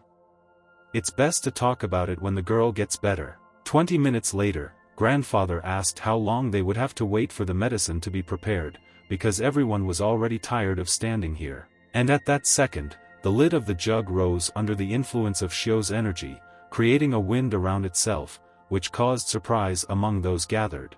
Mr. Chu remembered that his master had said that people who cultivate at the level of great masters use internal strength and vital qi to refine medicine. When Xiu finished, he poured the medicine into a cup and brought it to the girl, warning that a strong reaction was possible and that no one should panic. Tang Xiu slowly brought the cup to the girl's lips, and when she took a sip, she immediately began to come to her senses. For a few seconds everything was fine, but then the girl began to twist around and scream that her whole body was on fire. Tang Xiu told her to be patient, because this is the only way she can be cured, and her mother also began to reassure her to trust, because he spoke and the girl pulled herself together. They waited for almost an hour for the medicine to wear off, and when the time had passed, Tang Xiu ordered them to help her sit up straight. He approached her and, pressing his hands to her back, began to pull out the disease, and the girl began to scream in pain. The girl's eyes began to slowly close as if in consciousness, and her body ceased to be under control. However, after a second, the girl jumped to her feet with a full charge of energy and joyfully told her mother that she felt great. Ying again whether she was okay, and she replied that she was no longer experiencing any pain. Tang Xiu told them to wait for him here while he bought some herbs, because he had something really important to say. Meanwhile, he turned to the fifth master and asked if he had received the 100-year-old lotus as promised. Dejigan replied that he would keep his word, and Tang Xiu said that he needed some more medicinal materials that he had in his store. Mr. Chu asked the likelihood that Xiu knew his master, and Tang Xiu replied that he did not know, but was sure that his master taught Mr. Chu not to judge a person by appearance. The crowd saw Xiu as an incredible hero when he left the square, and half an hour later he bought everything he needed from the fifth master and was about to move on. Tang Xiu said in his back that he was a liar and turned around to see Miss Lulu, who said that if he did not return to Xingcheng, then this was a great opportunity to have lunch together. She behaved very strangely, and Tang Xiu replied that he needed a quiet place to talk with the woman and her daughter, and since he was returning to Xingcheng tomorrow, he asked Miss Lulu to find such a place. Lulu looked at him with fascinated eyes and felt like a fool for inviting him to dinner again, but Tang Xiu asked what she was thinking about, and she switched from her thoughts, saying that her car was in the western parking lot. Handing over the keys, she said that she did not want to be his driver and hoped that he knew how to drive, but this turned out not to be the case, and she laughed that Master Tang had finally found a worthy opponent and she would save him. They arrived at Lulu's villa, and she said that Xiu could stay here as long as she wanted and gave him the keys, and he asked her to go, because they had something to talk about, and finally, she again reminded him about dinner. Tang Xiu replied that he did not promise her anything, and she boiled, because she brought him here, lent him her house, and he dares to refuse her. To her aggression, Tang Xiu replied that their relationship was limited to a business agreement in the Paradise Club and he did not owe her anything, so he turned around and left. Lulu still shouted something after her, but Tang Xiu slammed the door, and she understood that it's useless. Ying asked to play in the garden, and Tang Xiu began to ask Mrs. Mu about the situation with her daughter, and she replied that she and her husband once had their own business, but 5 years ago he died in a car accident. At the same time, Ying fell ill with this strange disease and Mrs. Mu already wanted to give up, but she never thought that she would meet Tang Xiu, so she asked him to accept the last 300,000 she had in order to somehow thank her. Tang Xiu retorted that he would not take money from her, and this is not the reason for their conversation, but what he wants to say may seem strange. Looking at Mrs. Mu with a serious look, Tang Xiu asked if she believed in the existence of cultivators. 2 hours later, Lulu was at karaoke and talking on the phone herself, complaining about the arrogant guy who offended her, but not noticing the people in front, she bumped her shoulder and the phone fell out of her hands. Meanwhile, Tang Xiu continued his conversation about cultivators, realizing that Mrs. Mu might think that this something was more likely related to some characters or Buddhists. However, he said that he was a cultivator and was therefore able to control her daughter's illness, and he also knew some cultivation techniques that could save a person. Mrs. Mu asked that her daughter's illness had completely disappeared, and Tang Xiu replied that Ying's physical illness was the reason why she often suffered from unbearable pain. Only with the 9 heavens ice phoenix body technique can the meridians in the body work smoothly, achieving yin-yang. If you don't have time, it will be akin to the fact that Ying's body will be unbearably sick and as a result she will die. And now Tang Xiu only temporarily controls the yin-yang in her body, and in order for the girl to survive she needs to start cultivating now. Tang Xiu said that he wants to take the girl as his student and save her life, but it all depends on whether Mrs. Mu wants it, and she has made her choice. They went to the garden where Ying was playing and Tang Xiu sat down, saying that in order to heal people, he knows how to do magic, and pointed to a large stone standing in the middle of the garden. With his energy, Tang Xiu sent a force beam and smashed the giant stone into small pieces. Ying and Mrs. Mu opened their mouths and were shocked that an ordinary person could do this. The girl ran up to Tang Xiu and enthusiastically asked to teach her magic, and Xiu replied that first she needed to ask her mother's permission, and Ying sincerely asked Mrs. Mu and promised to listen to her advice. Mrs. Mu happily replied that she would allow it, but Ying had to take it seriously, and the girl ran on to play in the garden. Tang Xiu told Mrs. Mu that tomorrow they would all go to Xingxing together and he would arrange everything for them, because he was now the Ying master and this was his responsibility, but Mrs. Mu felt embarrassed and wanted to thank Xiu for her kindness. Tang Xiu only asked to prepare tea and something to eat, since they still had to go through some worship procedures. Meanwhile, at karaoke, 2 friends were discussing various events, namely the impression of Jingmen Island, on which one of the men was kicked out of the Bayan Hotel. And then some young idiot bought an island that he wanted to buy for his girlfriend, and the second man, who turned out to be the 5th master, also shared the misfortune of today, because he lost the ice lotus because of the young guy. Ouyang was just walking towards them. Lulu, who was talking on the phone. The men noticed her and didn't want to just let her pass by, so they blocked the road. Such a gesture angered Lulu and she threatened with her fist, but the 5th master offered his help and received a slap in the face for this. The master threw some kind of abuse at her and she screamed that they probably didn't know who she was if they dared to let go of her hands, and as soon as she reached for the phone, the master crushed it with his foot. Lulu screamed to them what they wanted from her, and at that moment she saw before her eyes the blade of a knife in the hands of the guard Dejigan. Xiaoxue, on the other end of the phone, realized that something had gone wrong and ordered the driver to take her to the club where Lulu was. Lulu was talking about was Tang Xiu, and if he was still at her seaside villa, he was much closer to the club, so she called him. Meanwhile, at the villa, Tang Xiu was having dinner with Ying Mrs. Mu, and she asked her daughter if she could be cured without the ice lotus, and Xiu replied that yes, but he wanted to teach a lesson to the impudent old man who wanted to profit from it. Moreover, recently Tang Xiu managed to prepare medicine from the lotus that he got for free, and for this Xiu praised Mrs. Mu's culinary abilities. Tang Xiu turned to Ying and said that a difficult path awaits her if she wants to cultivate with him, and the girl replied that she would not stop so easily. Xiaoxue called Xiu and this call alarmed him, and when he picked up the phone he received a question whether he knew Ouyang Lulu. Hearing everything, Tang Xiu asked for the address and immediately went to help while Lulu was in real danger. The 2 perverts were planning terrible things against Lulu, and her slap further motivated the old trash to get straight to the point, despite her elasticity. Dejigan sarcastically told her that he had no one to fear on Jingmen Island, because he had received power and it didn't matter to him who Lulu was, but at that second the door to the room opened and 3 workers came in cursing.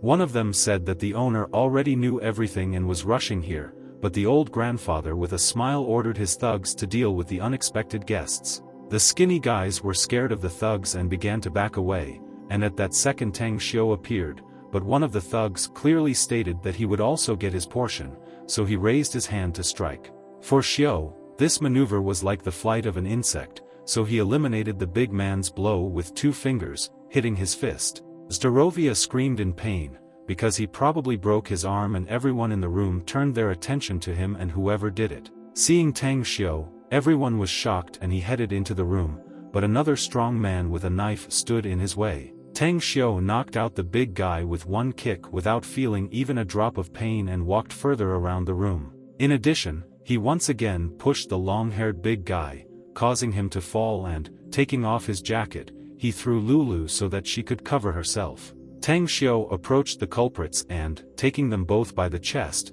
said that if they already knew each other, then let them make compensation, or go to the hospital for 6 months. After some time, a concert of 2 beaten perverts took place in the room, singing for Ouyang Lulu is her favorite songs. Tang Xiu was about to leave and Lulu stopped him, asking him to wait for her too. But the door opened in front of Xiu's face and Lulu's brother and Xiaoxue rushed into the room with the guards. 5th Master embarrassedly asked Mr. Ouyang, his sister, and Ouyang immediately recognized this husband. Lulu told her brother that the 2 bullied her and the 5th Master fell to his knees, begging Mr. Ouyang for forgiveness, because they did not know that it was his sister. Ouyang replied that because of their partnership, if it were anything else, he would forgive, but if it was his sister, there was no mercy, so he ordered the guards to take the 2 to the warehouse by the surf. Of course, they resisted, but no one listened to them, and then Ouyang approached Tang Xiu with claims or he was also involved here. Lulu objected that this was her friend and he saved her, and Xiaoxue added that she herself asked him to come, because he was closer, and Ouyang was surprised that Tang Xiu fought against the bodyguards, foxheads, who had the strength of 10 in their hands. Tang Xiu said that he would go if there were no more questions, but Ouyang, in gratitude, offered to drink for the first meeting. In turn, Tang Xiu approached Xiaoxue and asked to contact him about her teacher if she had already made her decision.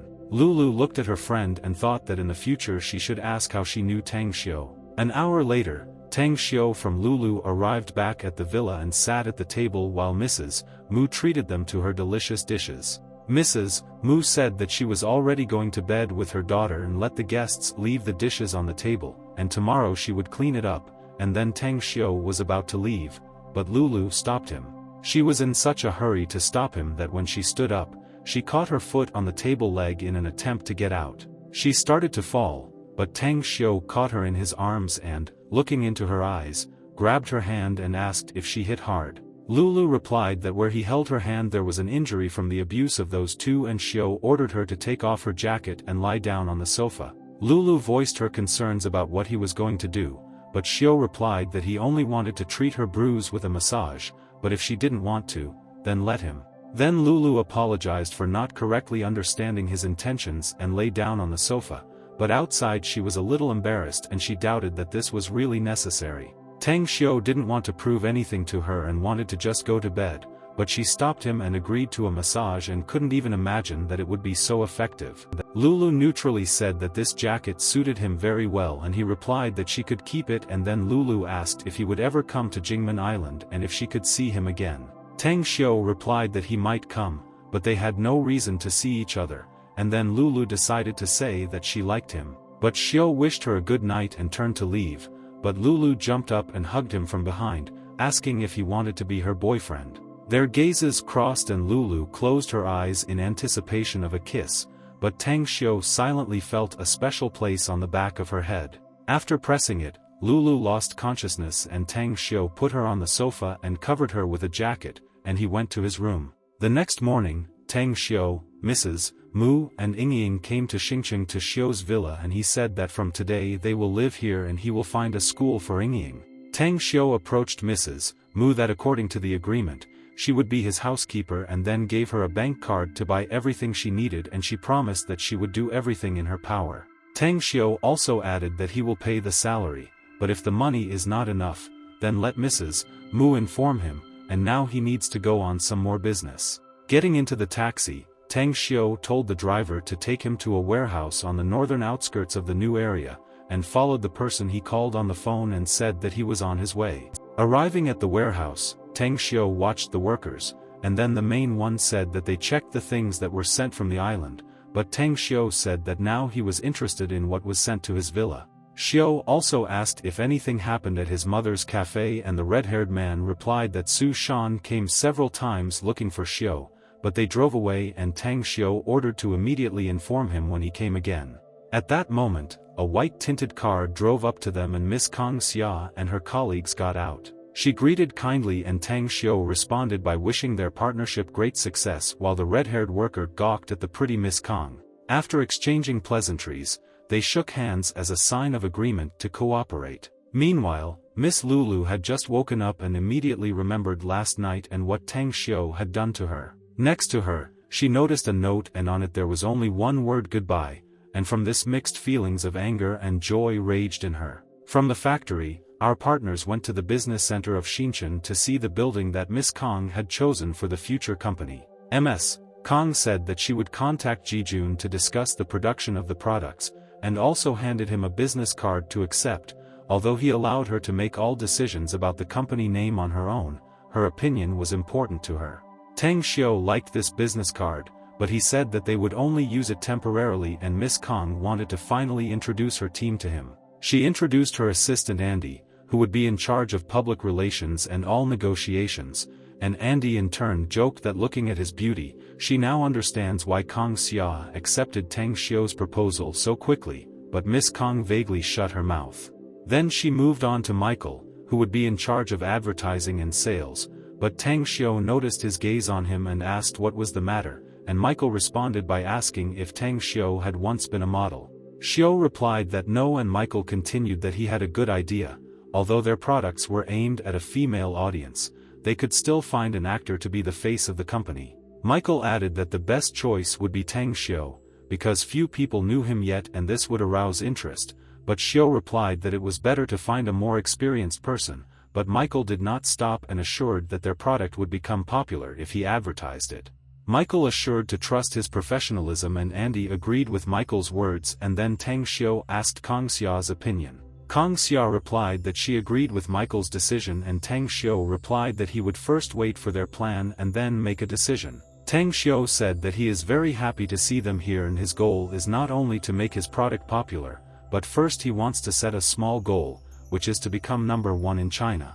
10 minutes later, on the street, Andy was arguing with Michael that the most famous food in Zinchini was small buns, but Michael insisted that the first food should be hot pot. Meanwhile, Tang Xiu and Miss Kang were resolving business issues and he transferred money to her for the needs of the company, but said that now he has a large debt, so let them not waste the money. Kang Xia asked what kind of debt this was and Xiu replied that he had to pay 3 billion to Chen Jijun from Baidu Company, and Miss Kang's jaw dropped at this amount. Tang Xiu assured her not to worry, because he is Jijun's teacher and he will not ask for money right now, so they still have time, and Kang Xia asked what exactly he teaches, but Xiu answered that he couldn't tell her about it now.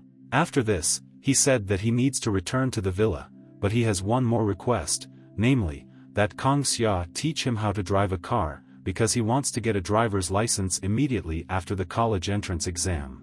After these words, he went off wanting them to enjoy Xinchen street food, and they said goodbye in return. Tang Xiu was riding in a taxi and thought that he still had a free day before school and should return home tomorrow to see his mother. Getting out of the car, he heard Mrs. Mu explaining to someone that he was not at home and no one had the right to enter the house without his permission, and when he approached, Tang Xiu asked what was the matter. It was the preoccupied Mr. Long, who, without reaching Su, decided to look for him in the villa. They entered the house and Mrs. Mu prepared tea, apologizing to Mr. Long for his behavior, but he did not hold a grudge against her. She then left them to their own devices, and Long praised Xiu for choosing a housekeeper, and Xiu in turn asked the purpose of his visit. LNG replied that Tang Xiu's design for the Zaishanping village project was very much liked by his partner, but they concluded that no one could do a better overall plan and design than Tang Xiu. Tang Xiu asked for details and Long replied that now they have 5 billion for development at the first stage and are ready to give 10% of the shares for cooperation, and then increase it depending on the profit, and Xiu really liked this idea. Tang Xiu asked again, because to buy his design they need to spend more than 500 million, but Long replied that he wants to make an exemplary complex all over the world and for him this is a good deal. Tang Xiu agreed to develop the design, but warned about the discrepancy in the amount of materials and Long assured that everything would be fine, because one of their partners was the son of the famous Tang dynasty, which is very famous in the capital.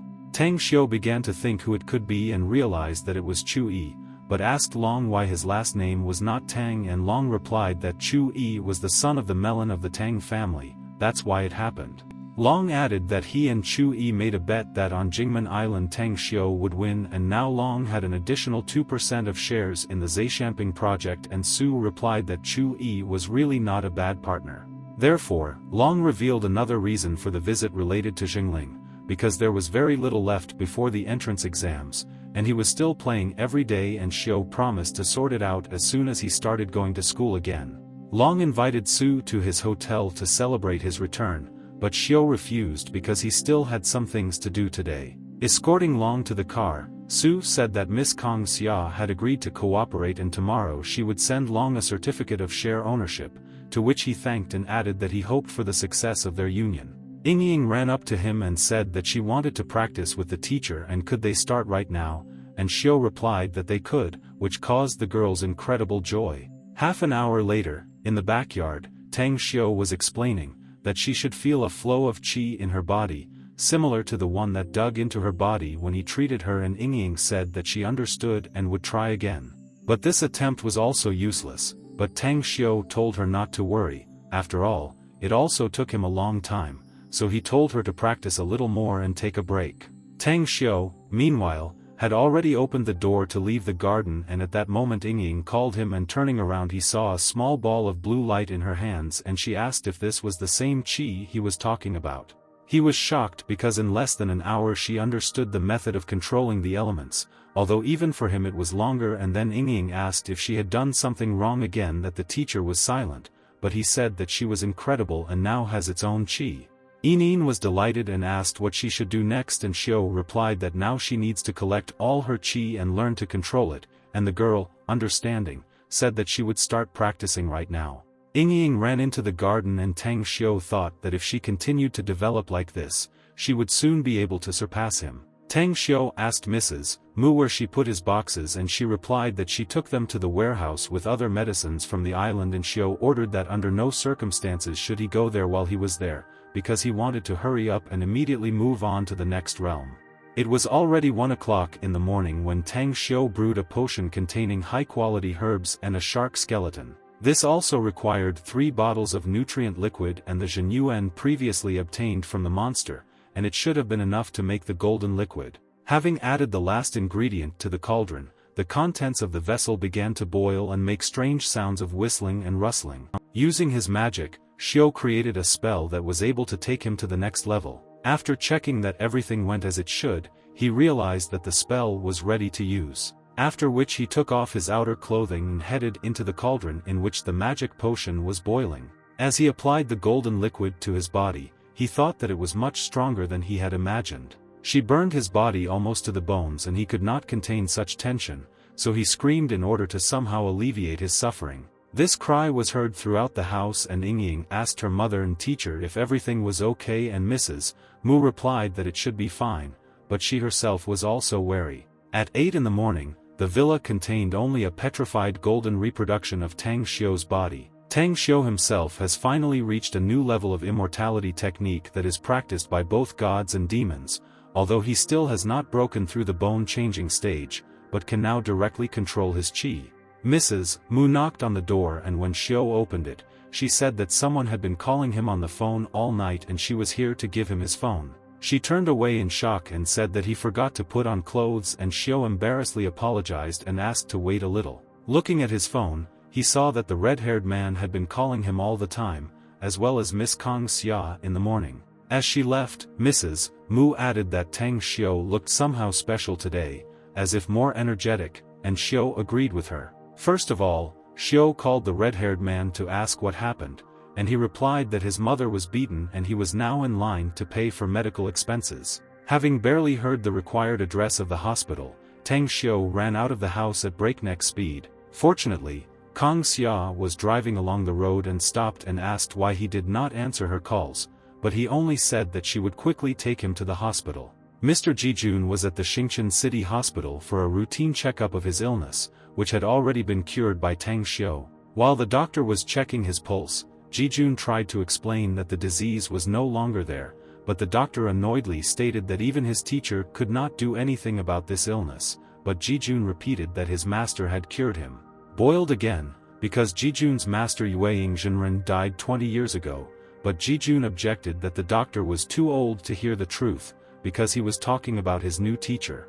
Jijun added that he has now made a breakthrough and his daughter no longer prevents him from drinking alcohol, and the doctor noticed that recently his youngest student was acting strangely, and now Jijun too.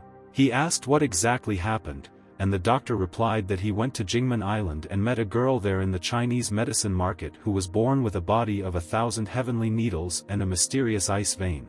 The doctor added that under normal circumstances it was impossible to cure her, but one young man did it easily, and Zaijin looked thoughtfully at the doctor. Jijun asked if that student had said the name of that husband, and the doctor replied that his name was Tang Xiao, and Jijun laughed madly at such a coincidence of circumstances. He said that this was his new master, and the doctor asked out of old friendship to introduce him to him, but when Jijun called him, plans changed. He answered the phone, that he was also in the hospital and now they would come to him, and after hanging up he warned the doctor not to say much when meeting with his master. They were just walking along the corridor when they heard shouts from a worker from the hospitalization department that there were no additional rooms, and no matter how much money they had, it would not change anything and they would have to wait in the corridor. Tang Xiao's mother reassured him that it was just a broken arm and he could stay in the corridor and she would return home soon, but Tang Xiao felt guilty that he did not come home yesterday while the doctor was still kicking out visitors. The red-haired man argued with all his might with the doctor until his patience ran out and his fists began to move. However, Tang Xiao got ahead of him and grabbed the doctor by the chest and asked how much they owed for the medicines, and at that moment Xiao, despite the contraindications, screamed with all her might for him to stop. Hearing this, Xiao quickly let go of the doctor and he fell to the floor, and at that moment someone called him from behind. It was Mr. Jijun and the doctor, but before they could even exchange a word, Miss Kang Xia reported that Mrs. Su had lost consciousness. She was transferred to a VIP ward, and the doctor reassured Xiao that the cause of her fainting was injury and excessive fatigue. The doctor also said that his arrogant colleague was punished, and Tang Xiao replied that Jijun must have told the doctor a lot about him if he respected him so much. Jijun began to make excuses, but Xiao interrupted him and told everyone present not to tell his mother anything except news about the company, so as not to bother her again. The doctor noticed that Chen was not to blame, because his younger student Chu told him about Xiao Guoxiong, who met him on Jingmen Island when he was treating people, and Xiao replied that he usually does not ask strangers for help, but this concerns his mother, so he will be in his debt.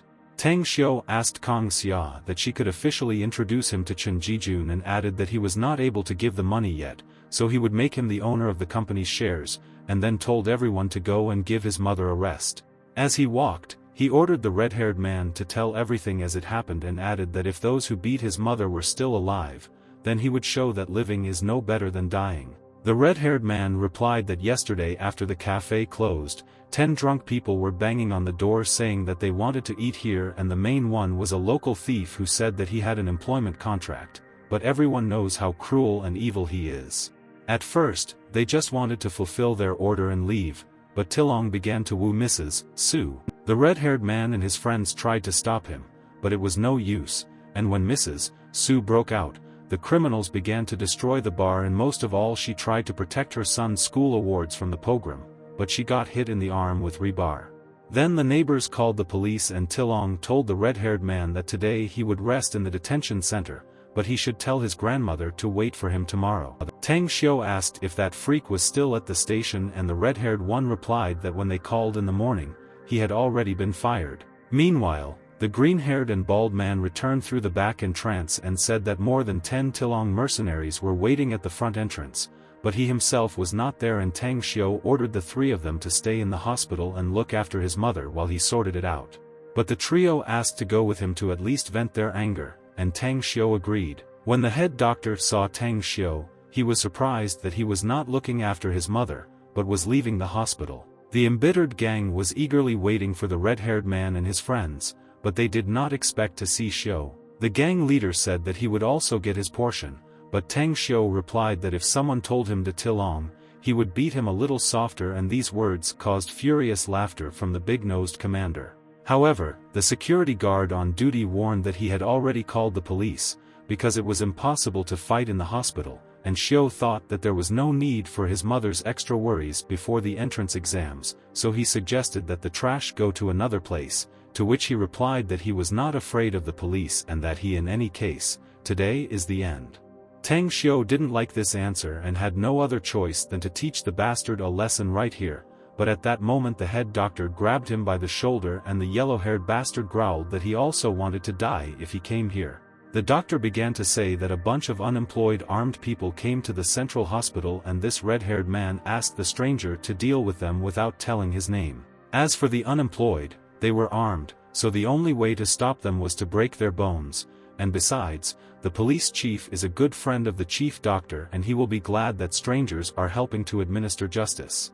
Yellow-haired obviously didn't like this scenario and looked more like some kind of nonsense, so he decided to end the chatter and attacked with a knife, but Tang Xiu's reaction was instant and he hit him from the leg to the chest. With his body, yellow-haired pressed his comrade against the wall and they both lost consciousness, slowly sliding down the wall. This only inflamed the excitement more, and Tang Xiu and the trio rubbed their fists before continuing the fight, and Xiu sarcastically asked if there would be enough doctors today. At the end of the fight, the criminals lay on the ground, rubbing their broken or damaged body parts, and those who were still conscious apologized to Tang Xiu. The chief doctor said that he would call the emergency department so that they would come as quickly as possible, and in the meantime, the head of the group came to his senses, clearing his throat after the blow. Seeing his beaten mercenaries, the yellow-haired man began to apologize, and when Xiu approached him, he began to beg for mercy, but Tang Xiu ordered to immediately call Tilongu. Meanwhile, Tilong was at the entertainment center playing board games with his friends when he heard the phone ring. He joyfully picked up the phone, asking how it all went, and hearing the answer, enraged that one guy was able to deal with 15. At that moment, Tang Xiu snatched the phone and said that he was on his way, and Tilong shouted that in a day he would find him and kill him. Tang Xiu noticed that he did not have time for empty talk, so after half an hour he was waiting for him in the office, and at the end of the conversation, Tilong turned to his friends and said that he needed their help, because that guy was probably a kung fu master.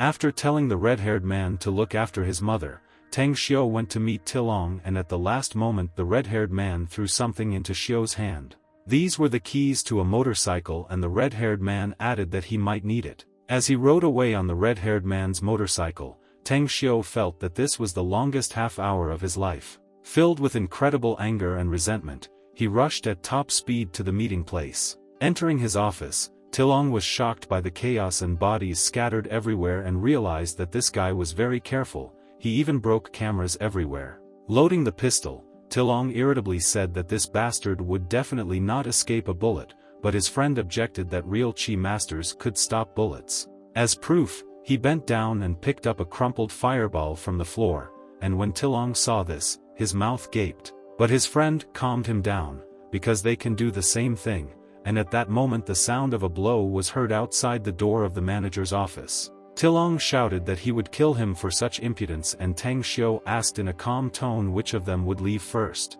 Entering the office, Tilong's friend said that he knew martial arts and could easily defeat those punks near the hospital, so it was best to just give up and, as a sign of mercy, he would be confined to bed for only 6 months. Tang Xiu asked if they had opened a martial arts hall to correct the mess created by such waste of society as Tilong, and this angered the man, who immediately attacked Xiu with his fists. However, Tang Xiu calculated the trajectory of the blow and successfully dodged, leaving the enemy behind. He noticed that the man was using hard chi using internal strength, and the man, swinging, replied that he realized it too late. But the blow didn't move Tang Xiu a single step, and he said that before it might have been difficult for him to fight it, but now he estimates it will take a little effort. After these words, Tang Xiu grabbed him by the arm and threw him across himself onto the nearby table, causing it to break. The man tried to get up, but Xiu said that he did not have time for this, after which he headed towards Tilong. Tang Xiu stood in front of Tilong and his two other friends and calmly asked which one of them wanted to be next. 20 minutes later, Tilong begged for mercy, promising to give whatever he wanted, but Tang Xiu replied that he could redeem his life with his assets, but not his broken arms and legs. Xiu leaned over and said that after he learned that Tilong had connections with Long, he should transfer all his assets. Long Zhenyu and Tilong agreed and added that he had a good relationship with him. After transferring the money, Tang Xiu ordered him to get out of Xingchen and never return, otherwise he himself knows what will happen. Following this, he called Long and asked if he had received the money, and Long replied that a money order had arrived from Tilong, but now he was going to the hospital, because he found out that Mrs. Su was there, but Su said that he did not have to go and would soon see them have a meet. He explained that these 150 million are Tai Long's payment for his life and then he will take them away from him, but for now let them be with him. Looking at the three crippled men, Xiu said that, looking at the fact that they did not help Tilong, they could turn to him at any time to experience the martial arts hall. They sincerely thanked and explained that they were here only for the money and Tang Xiu ordered to get out of here. Turning to Tilong, Xiu noted that he would probably have to spend his whole life in bed, but still warned him never to come into his sight again and Tilong nodded his head in fear. After some time, Chief Shumei arrived at the hospital and was surprised that the head doctor did not know who did it all, and the wounded did not want to interact with the police, and Mr. Li replied that he did not see anything, because there were a lot of people here. He added that the security cameras were turned off for inspection and major repairs, but her father was here at the time so she would be able to ask him. The investigator reported to her that the Tilong construction company had been transferred to someone, and all the employees were maimed or seriously injured, but the cameras were broken, and the owner had disappeared without a trace and a gun was found at the scene. Shumei said that she needed to go and check on him, and at that moment Tang Xiu returned to the hospital, and this alerted her. At the ward, the red-haired man said that the other two went to get the Zhu for Mrs. Su and Tang Xiu, thanking her for returning the keys to him. The medical examination would now take place and Tang Xiu said that they could be free for today. Seeing her son, Mrs. Su asked where he went and Xiu answered that the criminals who committed a pogrom in the store yesterday were caught by the police and he went to the station to help with the investigation. Mrs. Su calmed down and the doctor told Tang Xiu that he had explained his relationship with Jijun to his mother and would prescribe her the best medicine and Xiu sincerely thanked him. Chief Physician Li said that he would go if everything was fine and Tang Xiu agreed and said that they would see each other again. Tang Xiu remembered how at the entrance to the hospital, the doctor almost betrayed their acquaintance to the police, but stopped in time. In the office, the doctor asked if Jijun's daughter knew about his studies with Tang Xiu and he replied that his master did not want many to know about his identity, especially the police, and Tang Xiu added that in any case one must do as he says. Looking at Jijun, Xiu said that he also needed to know less about him, but the doctor noted that he knew about his abilities and it was not Chen's fault, but just an accident. In addition, the doctor said that according to some news, Tang Xiu killed the head of the gang that harmed his mother and Xiu countered that he was only punishing him properly and did not kill people because of his whims. He added that this does not correspond to his position and the circumstances in which he finds himself, however, he made them cripples who are little different from the dead and why bother those who are ready to give money for their lives. In gratitude, Tang Xiu handed the doctor a prescription for healing bones in less than 3 days and asked to try it on his mother, but not to discharge her too early and the doctor asked why he wanted her to stay longer in the hospital. Xiu replied that his mother raised him on her own and he hoped that here she could rest a little, and the doctor was moved by this answer, but had another request. The doctor said that in a month and a half, an important person from the capital should fly here and he is his attending physician, but even his teacher cannot cure him, so he hopes that Tang Xiu will help with this. Tang Xiu replied that by then his entrance exams would be over and he would be able to help, but he asked if it was okay for him not to have medical qualifications and the doctor replied that everything would be fine and there was nothing to worry about. Also pay good money for this, but more on that later, and the doctor, thanking him, said that he would prescribe medications for his mother and would monitor her condition.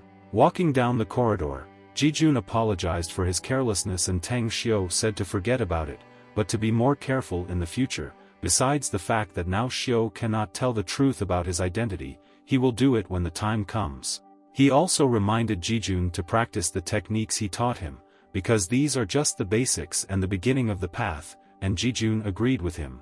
Upon returning to the ward, the green-haired man came there with a bale that had been sent from Long's large restaurant. It was a fragrant bowl of hot soup, and Mrs. Su told her son to be sure to thank Mr. Long for it. Tang Xiu carefully blew on the spoon with the soup and, handing it to his mother, said that her soup was the best and she was moved and shed a tear, but in order not to upset her son, she said that something just got into her eyes. In the evening, Xiu told Long the situation with Tilong and he replied that this bastard always made easy money on his projects and he had long wanted to get rid of him, and Xiu helped him, and besides, Long asked if Xiu was free tomorrow, because he wanted to go to Zaishamping and make some preparations for the project. Long also said that Chu Yi wanted to leave with them and Xiu agreed and ended the conversation, because the taxi had already brought him home. Long wanted to continue that there would be another person with them, but in response he heard beeps and when Xiu got out of the car, he couldn't believe his eyes. He saw his ex-wife in her snow-white kimono, calling his name, but tightly closing his eyes, he drove this hallucination out of his head. Opening his eyes, he saw Miss Han in front of him and asked how she knew his address, and she awkwardly began to say that she knew that he was returning to school tomorrow and happened to pass nearby and thought about seeing each other, and Long told her the address. She asked how the competition went, and Xiu was just thinking about how he didn't even take a vacation upon his return and also promised to meet Long tomorrow. So he told Miss Han that he needed 2 or 3 days off and she responded in shock that despite his good results on the last test, he still had to study for the exams with them. Xiu replied that because his mother was in the hospital, he wanted to keep an eye on her for a few days and Miss Han began to ask what happened and whether it was serious and Xiu replied that it was a problem with his arm and then Han said that he could take 3 weekend. She noted that this was a very important period and Xiu replied that he wanted to help Chuling and Zhengui with their studies, so they would study in the evenings at his home rather than at school. Miss Han turned around to go and said that she trusted Xiu, but when she had free time, she would come and check if they were really studying, and Xiu replied that it would be better if she came and taught those idlers how to breathe. Miss Han agreed and Xiu asked if he needed to take her to the car and she replied that no, because it was not far and Xiu wanted to be careful. But Miss Han resented that Tang Xiu did not insist on leading her through, but Xiu at this moment was worried that the inner demon was too strong, but he still hopes that she is only like her. After returning home, he started a normal conversation with Mrs. Mu about the day and how Mom was feeling. The next morning they left for Zaishamping and after testing this place, Tang Xiu said that it was really good for practice. Long apologized for the wait because Chu Yi was moving slowly and Chu Yi replied that it was not his fault that they chose this particular place, but Xiu noticed that this place produced the best wine in all of Zaishamping. Long added that this place has perfect feng shui and they should develop it, and Chu Yi replied that the view is indeed very beautiful. Then Mr. Long asked if Xiu had any ideas and he replied that by developing this place just as a tourist place, they would lose the most important thing, so they need to make a comprehensive tourist area to create a tourist business district and luxury homes. Long agreed, laughing, but said that they don't have enough funds for this and he replied that this is exactly why he is here, because with a good design they can get more investors. Long agreed and said that developing a good design for Xiu would probably be a small matter and Xiu replied that first he needed accurate data and a report on the state of the earth, so he needed to start researching and mapping as soon as possible. Chu Yi approached Tang Xiu in shame, but he said that they are now partners and he can also give his advice. At this moment, someone called Tang Xiu and turned around, he grabbed his head from the person he saw. Tang Xiu asked why she was here and Ouyang Lulu indignantly asked why she couldn't be here. Having caught her breath, she began to scream how Chu Yi dared to leave her and Chu Yi defensively said that she was walking too slowly. Long explained that yesterday he wanted to tell him on the phone that the Ouyang family was considering investing in their project, but Xiu hung up and while Lulu was punishing Chuai, Xiu himself wished them a pleasant cooperation. But Lulu heard him and replied that she first wanted to look at their plan to decide whether the Ouyang family would want to invest, and in addition, Lulu was interested in the fact that Tang Xiu did not answer her questions about the relationship. Tang Xiu wanted to fix this, but Lulu asked to give her some time and wait for an answer, if possible, and Xiu understood and agreed. Long asked Chu what they were talking about, and Chu Yi was surprised that Long had no idea what was going on. Lulu also said that Gu Xiaoxue came with her because she wanted to talk to Tang Xiu about something. Tang Xiu told Long that he needed to leave immediately, and Long disappointedly said that he had planned to have lunch together again, but if this was the case, he would send him a report on geodesy and cartography later. Then Long said that he would soon transfer him the money. Tilong and Tang Xiu left Lulu. However, Lulu said that on the way here she was in a hurry and sprained her leg, and, looking at this, Tang Xiu asked why he was wearing heels for climbing the mountains. Tang Xiu had no choice but to carry her down in his arms and, lifting her up, he told her to hold on tight. Lulu said that her car was at the foot of the mountain and Xiu could take her there, and without further ado he ran down like the wind. Chu Yi was only surprised at this speed, and Long screamed that he realized that Tang Xiu liked her, and Chu Yi added, laughing, that with such a reaction it was now clear why Long was still not married. Half an hour later, Tang Xiu from Lulu were already at the Hulong Hotel and met Xiaoxue there. Lulu said that she brought her the one she wanted to see. Tang Xiu said that he wanted to talk privately, and Lulu angrily asked what they should talk about that she shouldn't know, and Xiaosu calmed her down and asked her to give them a minute. Xiaoxue asked Lulu as her best friend, because this is a conversation about her master, and Lulu agreed, but said that it would not be long and warned Tang Xiu to mind her manners. Left alone, Xiu asked if she now knew how to tell about her master, and Xiaoxue replied that he had probably already guessed about her identity. If this is so, then he should know that she is from the world of immortals, and Xiu replied that this is precisely what worries him, because from there it is almost impossible to return to Earth. Xiaoxue agreed with this and said that this was precisely why she did not want to talk earlier, if Xiu had turned out to be not the one her master was talking about, and Xiu asked if she was talking about the goddess of flowers, the sun god, and Emperor Danian. Hearing these names, Xiaoxue said that they all deserved to die, and Xiu thought that if Xiaoxue knew them, then Yener had returned back to the moment when he was killed. Xiu said that for some reason he ended up in the world of immortals, and after staying there for 1,000 years, he was betrayed and killed by people close to him, but he got a chance to return back to this world, and although there are people whom he hates, there are also those whom he misses, and in those years, he raised a student and gave her the name Gu Yener. Xiaoxue jumped up and admitted her guilt that she had spoken rudely to her true master, but Xiu ordered her to sit down, because he still had some questions. Xiu asked her exactly her teacher was, because if she found out about his death after he returned to Earth, then why did she appear several decades earlier? Xiaoxue replied that in fact the teacher was constantly at the Bayan Hotel, but she asked Xiu if he had heard anything about the spatial magic array, and Xiu replied that the Yin demon from the world of immortals told him about it. Then Xiaoxue continued that when the teacher found out about his death, she tried with all her might to find out this secret, because this was the only way she could return to Earth and find it, but when she used the array for the last time, Zhu was seriously injured, Wushu and its devilish Yin. Xiu asked why then she returned 10 years earlier and where she is now, and Xiaoxue replied that the teacher was very injured and had to constantly sleep to resist the devilish Yin, and she had little time left.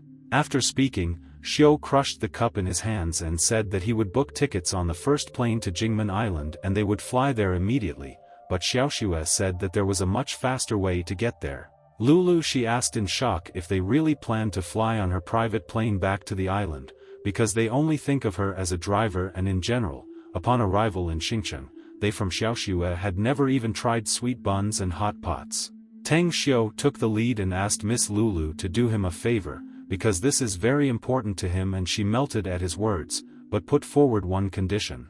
They must return by tomorrow, because she and Chu have something to discuss, and Xiu must accompany her all day in Xincheng, otherwise there will be no deal. For Tang Xiu, meeting Yener was the most important thing, so he agreed to all of Miss Lulu's conditions. In 2 hours Ouyang's plane Lulu landed at Jingmen Island Airport. Lulu said that she would fly back to Xincheng tomorrow at 8 in the morning, and if Tang Xiu wanted to return with her, then let her call her, and Xiu sincerely thanked her. Meanwhile, a car came to them from Xiaoxue, from which 2 bodyguards came out, addressing Tang Xiu as a big boss.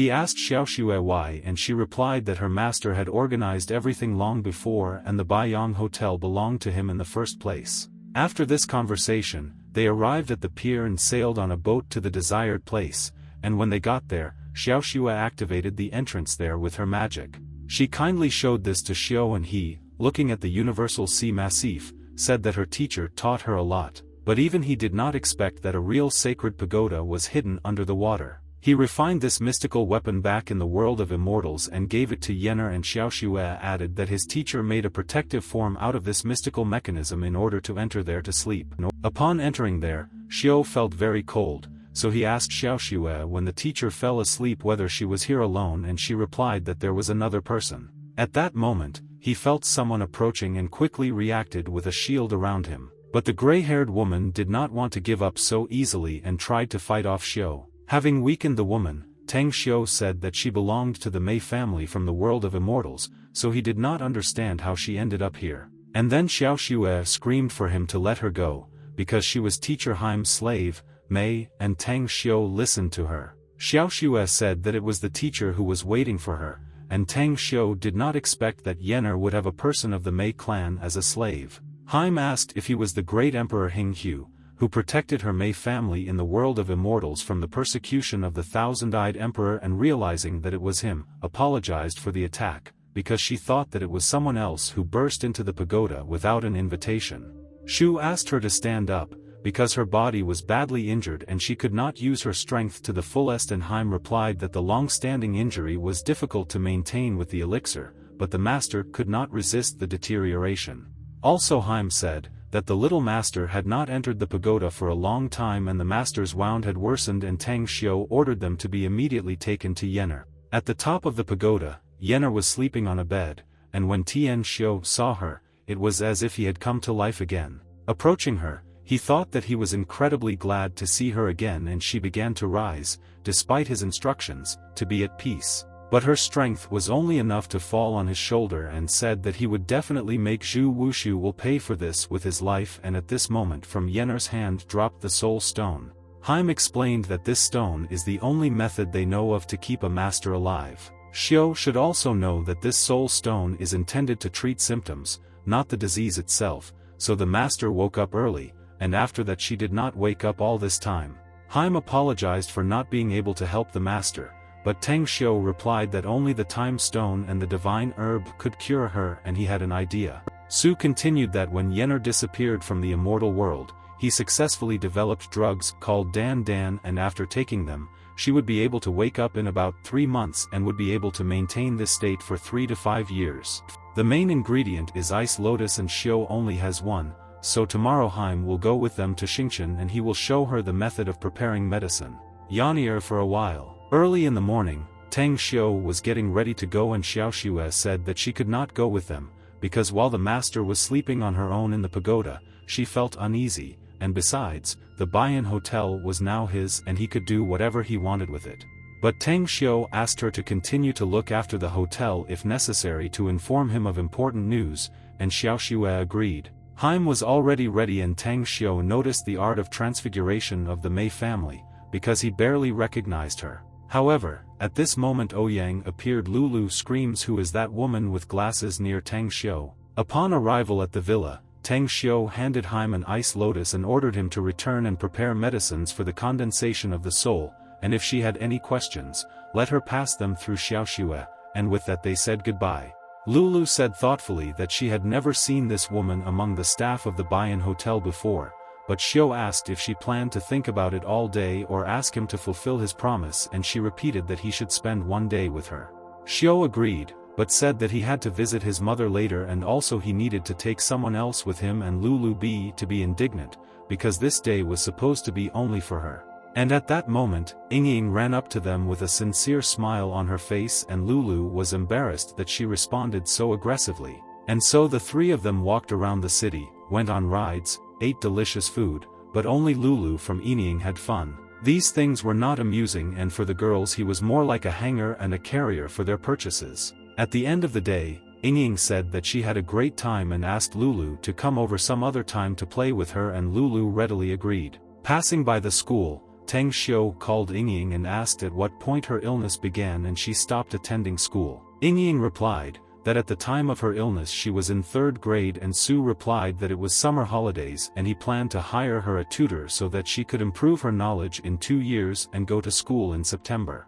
Lulu asked in surprise how one could learn 2 years of classes in one vacation, and Xiu replied that he believed in Ying and the girl agreed with him. Then they went to school and the teacher said that 2 years in one vacation is too hard for a child, but Xiu only asked to say whether they could do it or not. Teng Xiu added that she should not worry about other questions, and the teacher answered that they will try to satisfy his request, but for this he will need more than one teacher and a correspondingly higher payment. Xiu said that money is not a problem and, to celebrate, the teacher said that she would call the director and promise a positive result. Lulu asked why, after the girl had just recovered, Teng Xiu wanted to send her to school rather than hire a private tutor, and Xiu replied that he could, but school is not only a place where knowledge is gained, but also a place where learning communicate with other people, and cope with various difficulties. Xiu added that she must meet and learn to deal with this herself, and only then will she grow up to be a strong girl, and Lulu listened to these words in fascination. At this point the teacher said that they had a special option and let them try one activity and decide whether to continue. She added that the tuition would be 150,000 and they could pay 30% first, and if they liked it, then everything else, but Xiu held out the card and said to pay everything at once. In the evening they brought Ying home and Teng Xiu was going to go to the hospital, but Lulu wanted to go with him, because he promised her the whole day together, and Xiu agreed, but if they drive in silence. When they arrived at the hospital, the red-haired man asked who Xiu was and he replied that it was Miss Ouyang Lulu from Jingmen Island, then asked how his mother was and he awkwardly answered so that Xiu would have a better look for himself. Opening the door of the ward, Teng Xiu saw Miss Kong Xia and Miss Han coming to visit his mother. Lulu, in turn, also introduced herself to Mrs. Su as Teng Xiu's girlfriend and said that she specially came from Jingmen Island to visit her, and these words were like fuel to the fire. Teng Xiu asked why she said that and when she managed to become his girlfriend, to which Lulu replied that it just came out of her mouth. Miss Han asked why Teng Xiu was dating this woman if he promised to take care of his mother, and Lulu objected that a teacher should not poke his nose into the lives of students. Kong Xia noticed that they were in the hospital and there was no point in arguing, but Lulu barked that it was none of her business and who she even was, and this ignited a conflict between the 3 ladies while Teng Xiu was wondering why he was so happy. The next morning, Xiu went to the hospital again, and this time Director Li reported that all the visitors had recently left. Xiu noticed that there were a lot of visitors today, and then the doctor reminded him of the request to cure an important person from the capital and handed Xiu his certificate of medical qualifications. At that moment, the door of the room opened and Mrs. Su asked what kind of evidence this was and what Xiu was hiding from her, and Xiu, quickly reacting, remembered his grandfather's old medical book, which he inherited from his ancestors. A few minutes later, Mrs. Su learned that with the help of this book, Xiu cured a girl on Jingmen Island, although this book did not seem valuable to her before. Xiu continued that he took the girl to Xingqing to Mr. Long's house, but she still needed to be treated. However, this conversation was accidentally heard by Director Li and they decided to research this book, so the doctor helped Xiu obtain a medical qualification. Mrs. Su replied that when Grandpa died, she was still very young, but Grandma always said that he was the best doctor in the village, and then she asked Xiu what else they did with Mr. Long and Mr. Jijun. Xiu replied that this is related to Chinese medicine for skin care and all the recipes were actually taken from his grandfather's book, but Xiu did not want to tell this before so that his mother would not worry about his performance at school, and when everything got better, he decided to tell.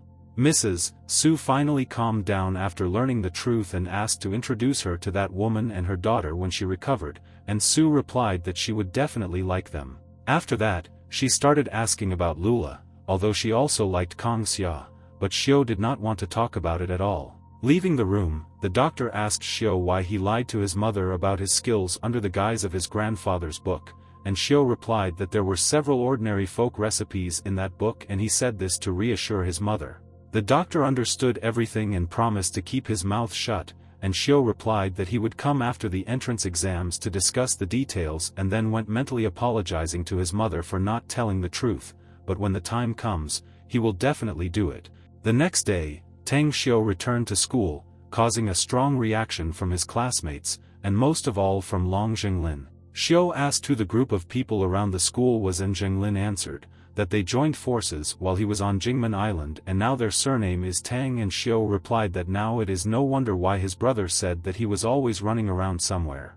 Chuling ran towards them and rushed at Tang Xiu with Jinglin. The oversized friend did not think that he could crush his friends, but Tang Xiu began to skillfully evade the intrusive hugs, but Jinglin could only cover himself with his hand.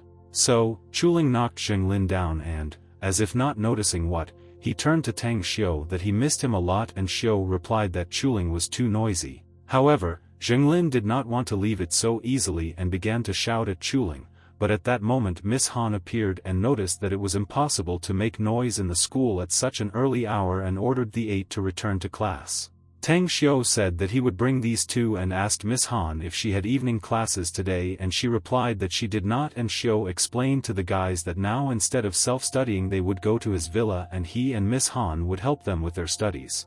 That evening, Chuling and Jinglin thanked Mrs. Mu for the delicious dinner and were about to leave, but like a bolt from the blue, Tang Xiu's voice came out and said that first of all they had to complete 2 preparatory tests. This test was a kind of assessment of their knowledge, and according to it, Tang Xiu will understand in which direction it is better to move. Tang Xiu was already reviewing the results, and Chuling commented that he was not as lazy as Jinglin and showed a good result, but Jinglin was indignant because he was doing all this for brother Tang. Got tired of this pointless debate and threw the results in their faces, saying that they were not even suitable for high school, let alone college, and then threw the textbooks they should study on the table. Xiu added that they should finish this in a month and he and Miss Han will help them with this even at the cost of their own sleep. Chuling hastened to assure that he does not need such a harsh teacher as Xiu, so he chooses Miss Han, and Xiu replied that he is only here to teach them and if there are no questions, then they will start right away. However, Tang Xiu did the opposite and taught Chuling personally, and while Miss Han and Jinglin had complete idle and mutual understanding, Chuling got kicked every now and then. When the guys finished writing, they sat back exhaustedly in their chairs, commenting that they had never learned so many formulas in one day and the word formula itself made them sick. Checking the result, Tang Xiu said that they both had done it and the guys were going to go home to celebrate, but Sat objected to them not to talk nonsense, because he would see Miss Han off and when he returned, they would continue. The guys were greatly disappointed by this information, but there was nowhere to go, and while Xiu was seeing Miss Han off, he thanked her for her help and she replied that after seeing Xiu teach his friends, she would now not doubt his own performance.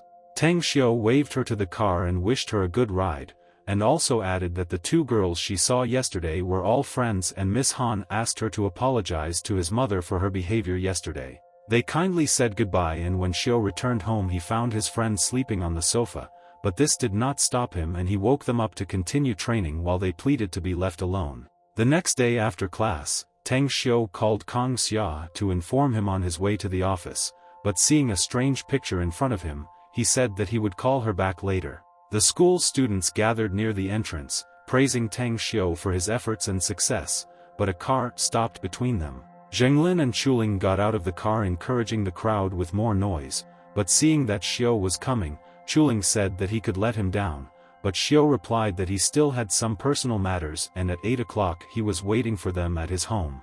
But Chuling insisted that he could take him anywhere and, looking at his progress in studies, begged to take him with him, and Xiu wanted him to stop talking so much that he agreed. The crowd approached Xiu asking what about them, and Xiu replied that she did not know what Long told them, but the only thing they needed to do was study hard. Meanwhile, in the business center of Xingqing City, a brother and sister were walking down the street talking, and the brother once again asked for help, but she replied that this was out of the question, because the Zaishamping project was taken away by the Long family. She continued that there were also some serious problems with their last delivery and she would no longer allow Bart to do anything stupid, and he replied that it was not his fault that foreigners were targeted by the police and died unexpectedly. At that moment, they ran into a trio of our friends and Jinglin said that he didn't think he'd see her when he was in such a good mood. The girl replied that she must have heard that enemies often intersect, and Tang Xiu also recognized her as Zhang Ditin, who was at the game for Zaishamping. Diqin continued that she heard that he started his skin care business, probably right after he took the money from the family. Long began to throw it away. Squinting her eyes, she added that she was ready to bet that he knew nothing about women, and her brother said that they had left a long time ago and did not listen to her, and she indignantly shouted, "How dare he do this?" and Tang Xiu replied that he did not have time for that. Dechin shouted that she had checked his background and the fact that he was friends with Long did not change anything, and if he wanted to continue living in Xingchen with his mother, then he should be more polite to her. In response, Tang Xiu slapped her in the face, and her brother immediately wanted to stand up for her, saying that by doing this he was grumbling to his death. However, his fist was stopped by Yang Chuling, and Tang Xiu calmly told Decini that if she said anything like that again, he would definitely make her regret it. In response, she said that she would never forget this slap, and Xiu added that she should not forget, and then he left, and his brother asked in surprise why she let them go so easily. She replied that she would not do anything to these three, and her brother said that perhaps it is worth checking this Tang Xiu again because he cannot believe that he is also friends with Yan Chuling, who is difficult to deal with. Dechin sarcastically replied that they should not be afraid of a person who would soon die, and ordered to call her husband, and her brother replied that now Tang Xiu was definitely dead.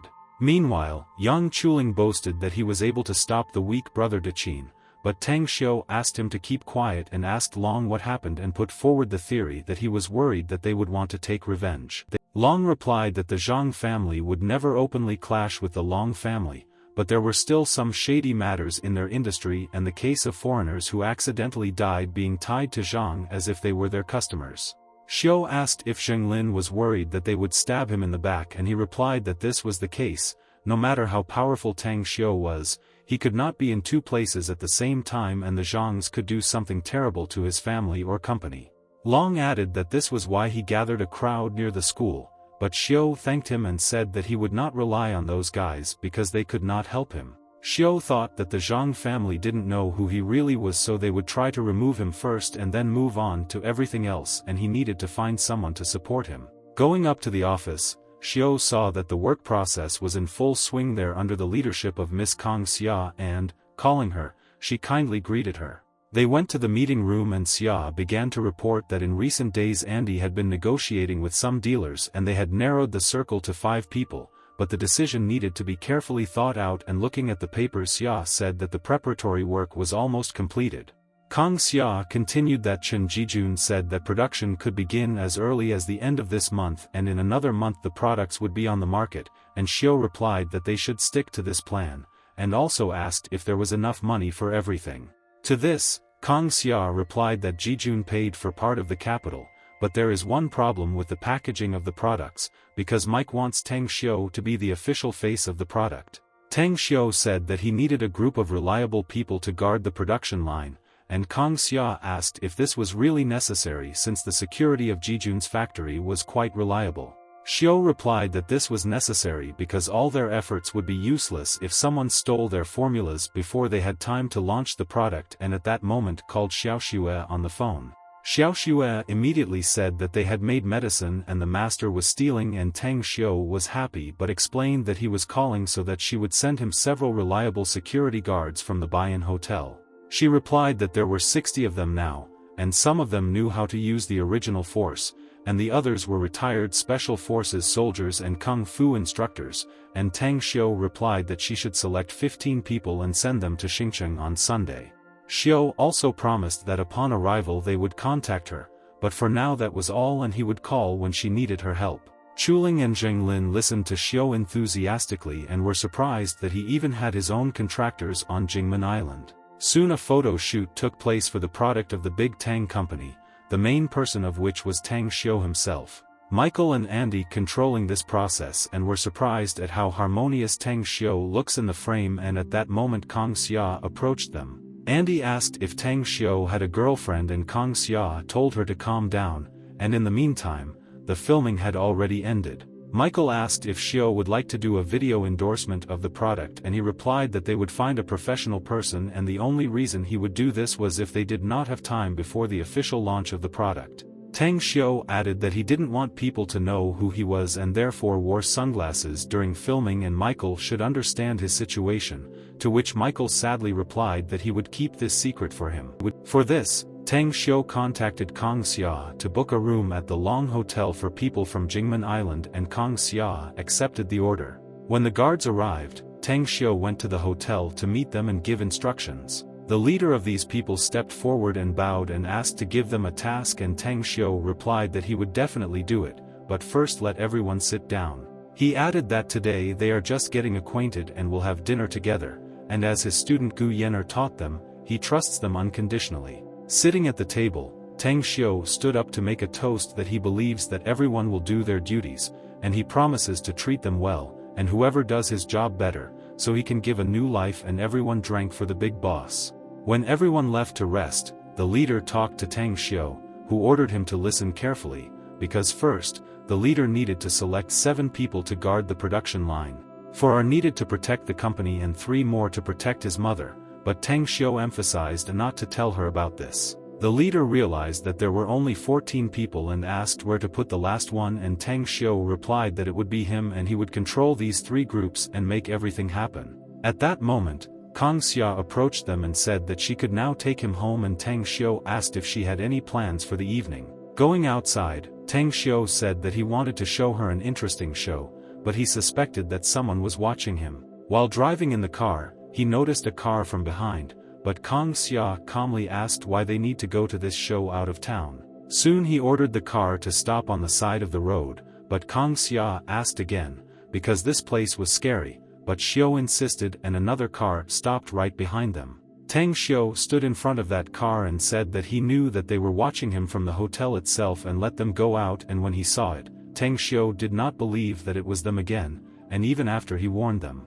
In a calm tone, Tang Xiu asked the 2 men who also recognized him what exactly the Great Dragon Martial Arts Hall does. He continued that they didn't want to fight with the Long Company, and so he untangled them. What the hell are they doing now? And a voice came from behind them that said that maybe this is the guy who injured the 5th younger brother. The husband came forward and introduced himself as Zhu Tanxiang, Zhang's fiancé Diqing, as well as the head disciple of the Great Dragon Martial Arts Hall, and Tang Xiu asked if he had been told what happened to his dear 5th brother. Tanxiang turned to his friends and ordered them to go into battle, but they refused, because they were no match for Tang Xiu and it was easier to just forget it all, but Tanxiang shouted that he would kill them to death when they returned. Then he turned to the 6th brother, but he said that he was only collecting information and nothing more, and here Tanxiang shouted that they were disgracing a large martial arts school. Tang Xiu asked how long he would have to wait, and the guard asked him to decide everything himself. Tanxiang shouted that Tang Xiu should not look down on him so much because after his blow no one had ever lived more than a day, and Tang Xiu allowed the guard to deal with him but not kill him. Without hesitation, Tanxiang attacked Taikuya with a strong blow directly to his face. Tanxiang's strength clearly prevailed and he threw pulling like a rag, delivering crushing blows. Tanxiang was already glad that he had overcome such a weakling without using excessive effort, and from another blow Taiki flew away, trying to slow down with his feet. Still, he managed to stop, and Tang Xiu repeated that he should try not to kill him. After that, in a split second, Taiki flew up and grabbed Tanxiang by the throat and threw him over himself onto the ground. He was so filled with anger that he wanted to finish off Tanxiang, but when he had already swung, Tang Xiu shouted to stop immediately. In front of his face, Taikuya's fist stopped and he recovered from his uncontrollable rage, and then apologized to his boss. Tang Xiu added that they should not be the ones to kill him, but he was already tired of all these bastards, so he ordered these 3 to take him to the Great Dragon Martial Arts Hall. Meanwhile, in the Martial Arts Hall, the teacher said that he had devoted himself to teaching people Kung Fu, and now his wife was suffering, and despite the fact that they had grown up together, he asked his interlocutor if he could cure her, and he replied that we'll try to do this. Dr. Li also said that he never breaks his promises, but now he has no news from his teacher and cannot cure his wife. But he added that there was one very excellent doctor who would come to the hospital as a specialist and he could help, and the teacher asked to introduce him to him at the moment when the sentry ran up to them.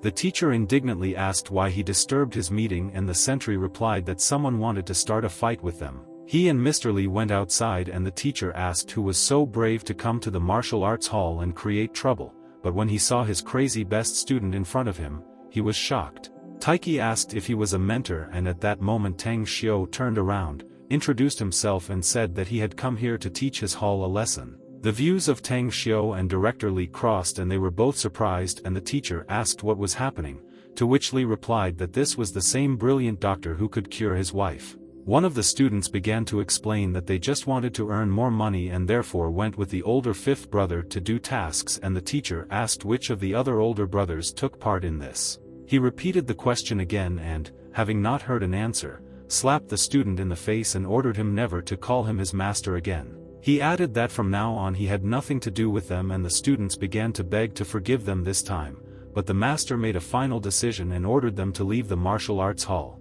Addressing the group, the master ordered to confess who else took part in this, because if he finds them himself, he will punish them more than just expulsion from the hall. Then he turned to Tang Xiu and said that it was his fault that he could not teach them correctly and was ready to suffer any punishment, but Tang Xiu replied that he wanted to be left alone, and if the master was a friend of Director Li, then this would all end. However, the master added that if Tang Xiu had already come here, then he would accept his challenge, but Director Li shouted that everything had been decided and no duel was needed. The teacher objected that this challenge would be a martial art practice, and Tang Xiu agreed to accept his challenge, although Taiki offered to do it instead. Before the fight, the master said that they only had one move that would determine victory or defeat, so as not to waste a lot of time, and then the master prepared for the blow, which Tang Xiu already knew as a chi blast. Recognizing the master's tactics, Tang Xiu created a magical block that neutralized the blow. He then launched a retaliatory strike that sent the master flying in a blast, but Xiu went after him. He did this in order to catch the master and protect him from falling, and after that he asked if the results were determined. The master bowed and said that he could not think that Tang Xiu had such a high level of skill despite his age, and at that moment a scream was heard under the click of a heel. Daqin furiously screamed at Tang Xiu and asked what he had done to her fiancé, after which she ran up to Tanxian and fell to her knees trying to bring him to his senses. Tang Xiu reassured her that he would not die, but would no longer be able to clench his fist to hit someone, because she really needed to behave better, and this was the last warning so that they would not bother him anymore. After that, Tang Xiu was getting ready to go and told the master to take his wife in a month to the Chinese medicine hospital, and the master asked what he could do for him, but Xiu replied that he would cure his wife first. After they left, Daqin indignantly asked Master Jiang why he let this Tang Xiu go so easily. After all, he had beaten his right hand Tangxian.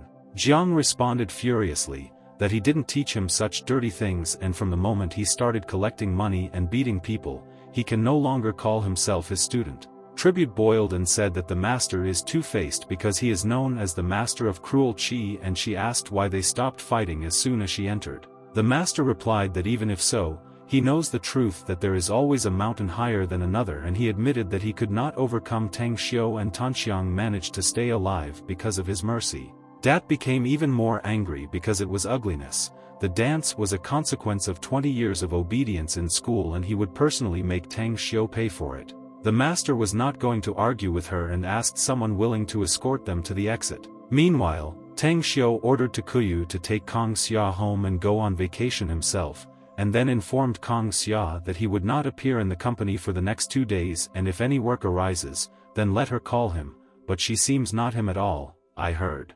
Tang Xiu asked what she was thinking about, and she replied that she remembered the situation of the duel with Jiang Lao, in which he was unsurpassed and beautiful and fast and blue light like a wizard. He asked if she had seen the blue flash, and she answered yes. After all, it was obvious, and in general, since childhood, her eyesight was 3 times better than that of ordinary people. Tang Xiu knew that only those who practice or are born with the heavenly eye can see true energy, and he was wondering if it was possible that Kong Xia had this heavenly eye, and here she interrupted his thoughts and asked if everything was okay. But Tang Xiu replied that he would certainly tell who he really is when the time comes, and Kong Xia replied that he knows that if Mr. Tang Xiu does not say something, then he has his own reasons and will wait. While walking, Tang Xiu thought that he never expected to meet someone with a heavenly eye in this world, and perhaps Kong Xia would become a powerful assistant for him to return to the world of immortals. Upon returning home, Tang Xiu found his exhausted friends reading their textbooks, insisting that they had completed all the tasks. Tang Xiu noted that the entrance exams were left a few days ago. They should continue like this. The next day there was a lesson at school, and Miss Han said that no matter what kind of person you are, the main thing now is to remember that today's hard work will yield results. She continued that one needs to change one's thinking and not pay too much attention to the results and answer the questions easily, and she hopes that everyone will get a good result in the exam. Finally, she added that the holidays will begin in 2 days and she wishes everyone to have a good rest, and she will always be at school and will wait for good news from everyone. After the lesson, Chuling was indignant at not receiving any love letters from the graduates, but Xiao had an armful of them and even Jinglin had 5 letters. Chuling almost burst into tears that this world was so unfair to him, and at that moment Miss Han called Tang Xiao. She came up and gently put her letter in a pile of others in his hands and, ashamed, quickly left, and this became the final blow for Chuling. In the evening, Tang Xiao, having done all his business, wanted to go practice with Yingying, but Miao Wentan called him and said that he would help him find a professional economics teacher. He added that he could send it at any time if there was a candidate, and Su replied that they can organize this next week after the exams. Venton also said that he had found traces of the activity of wild animals near the city of Kishpan and many medicinal herbs and minerals, so he invited Xiao to this place for the summer holidays, and Xiao joyfully replied that he would definitely come and hoped for a successful recollaboration. After finishing the conversation, Tang Xiao began to slowly open Miss Han's envelope, and the contents made him think. On the day of the exam, a live report was filmed near the school, broadcasting everything that was happening, and some students had already begun to leave. It was Tang Xiao, and the capital's TV channel host asked his opinion about this year's entrance exams. But Tang Xiao walked past her, and the presenter thought that this student did poorly in the exam and did not want to talk about it. There was still a long time before the end of the exam, and Xiao did not wait for his friends and caught a taxi, but in the evening they agreed to meet at his mother's cafe. Half an hour later, Tang Xiao arrived at the cafe and was pleasantly surprised by the work of the assistants, because everything was well decorated and renovated. The green-haired man shouted to Mrs. Su that brother Tang had returned, and she asked about the exam, and Su replied that he was confident in his result. Seeing Mrs. Mu, Xiao said that she already works hard to come here, but she objected that she and sister Su are very close, and besides, she needs someone's help after the hospital. Mom said that she would prepare dinner, but for now let Xiao go to rest, but he had something to tell Mrs. Mu. Stepping away separately, Xiao said that he was looking for a reliable person to manage the island, and since he had already agreed on Yingying studies and also on the housekeeper, Mrs. Mu was the ideal candidate.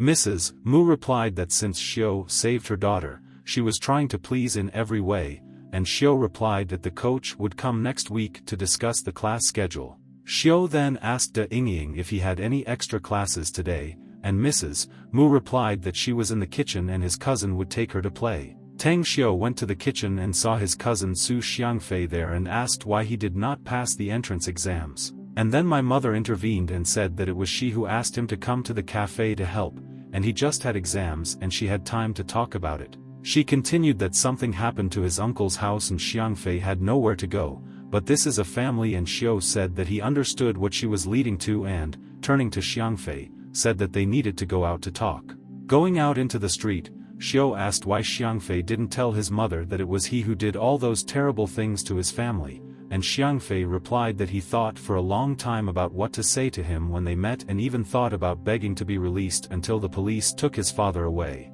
When this happened, he told Xiangfei that people were doing wrong and should be punished for it, and that he should go to his aunt because everything should stop there. When Xiangfei visited his father in prison, he asked to tell Xiao and his mother that he deserved it and was very sorry for everything he had done, and asked to take all his money, but Xiao asked Xiangfei where his mother was.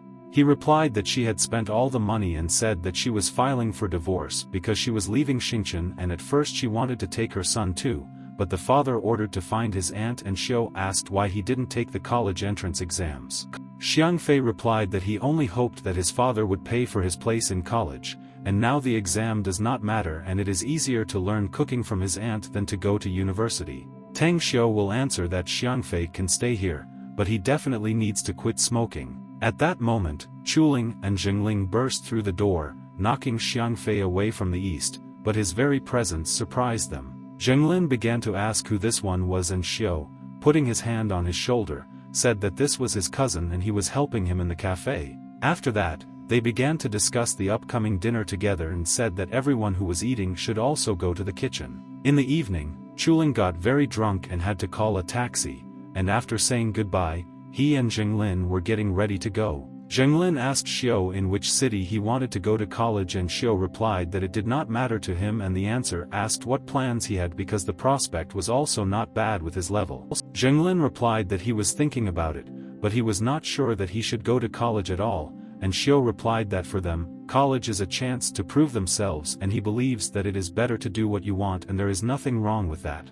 After listening, Zhenglin said understandingly that he would think about it, and Xiao wished him success and told him to call if he needed help. When they were walking, the drunken Chuling reminded Xiao that tomorrow he should come to him for lunch, and after saying goodbye he asked if he needed help in the kitchen, and his mother said that he could rest. The next day, at Yang's dinner, the head of the family thanked Tang Xiao from the door for saving his wife's life and said that they would never forget it. Xiao asked them to stop bowing, because this is what he had to do, and the husband introduced himself as Yang Zhengxian, Chuling's father, and invited them to the table. Tang Xiao added that there was no need to be so polite, after all, they helped keep the secret of this rescue, and Zhishuan replied that this was what they should have done. At the table, Xiaoxuan said that he had noticed his son's great progress in his studies over the last period, and he said that it was thanks to Xiao, and now he does not know how to thank him.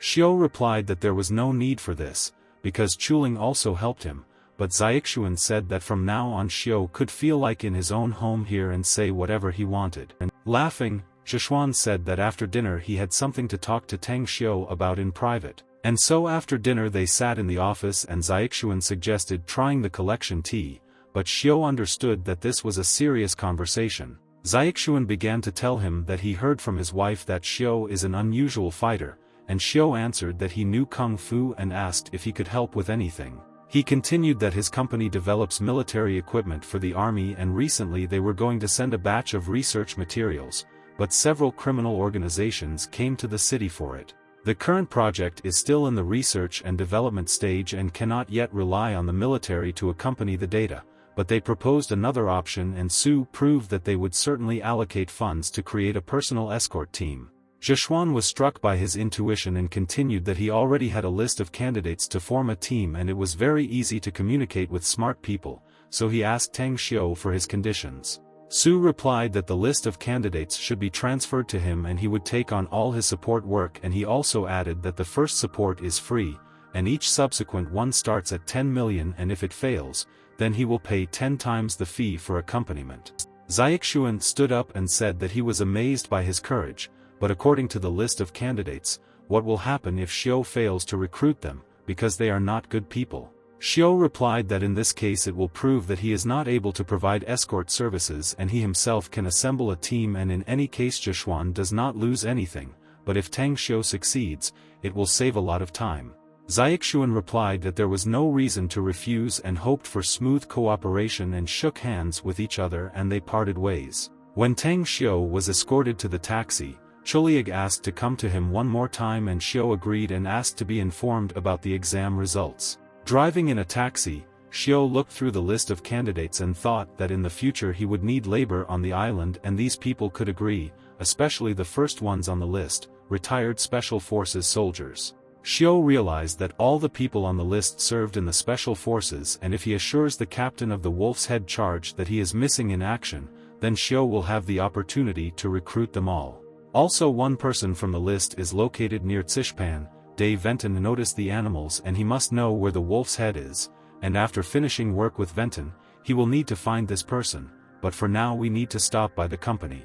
In the office, Kang Xia said that looking at the comprehensive presentation of the company's channels for selling cosmetics, the mission provided by President Long is the most suitable for their products, because their overall performance is one of the best in the country. Xiao replied that this is indeed the best choice, but in relation to direct sales, the profit will be less, and Kang Xia replied that she is confident in their products, but at this stage, direct sales will give a lesser chance of success. Without any objection, Xiao agreed, and Kang Xia reported that their company had been invited to a charity event to be held at Long's hotel, and she hoped that Xiao would join her. Tang Xiao asked why, and Kang Xia replied that this is a charity evening, and when she spends his funds on charity, she feels awkward if he is not there. And then Tang Xiu asked not to reveal his identity unless absolutely necessary, and Kang Xia was offended that he agreed. To celebrate, she began to choose Xiu in a suit and asked which one he wanted, but Xiu assured her to choose it herself and find out something else for him.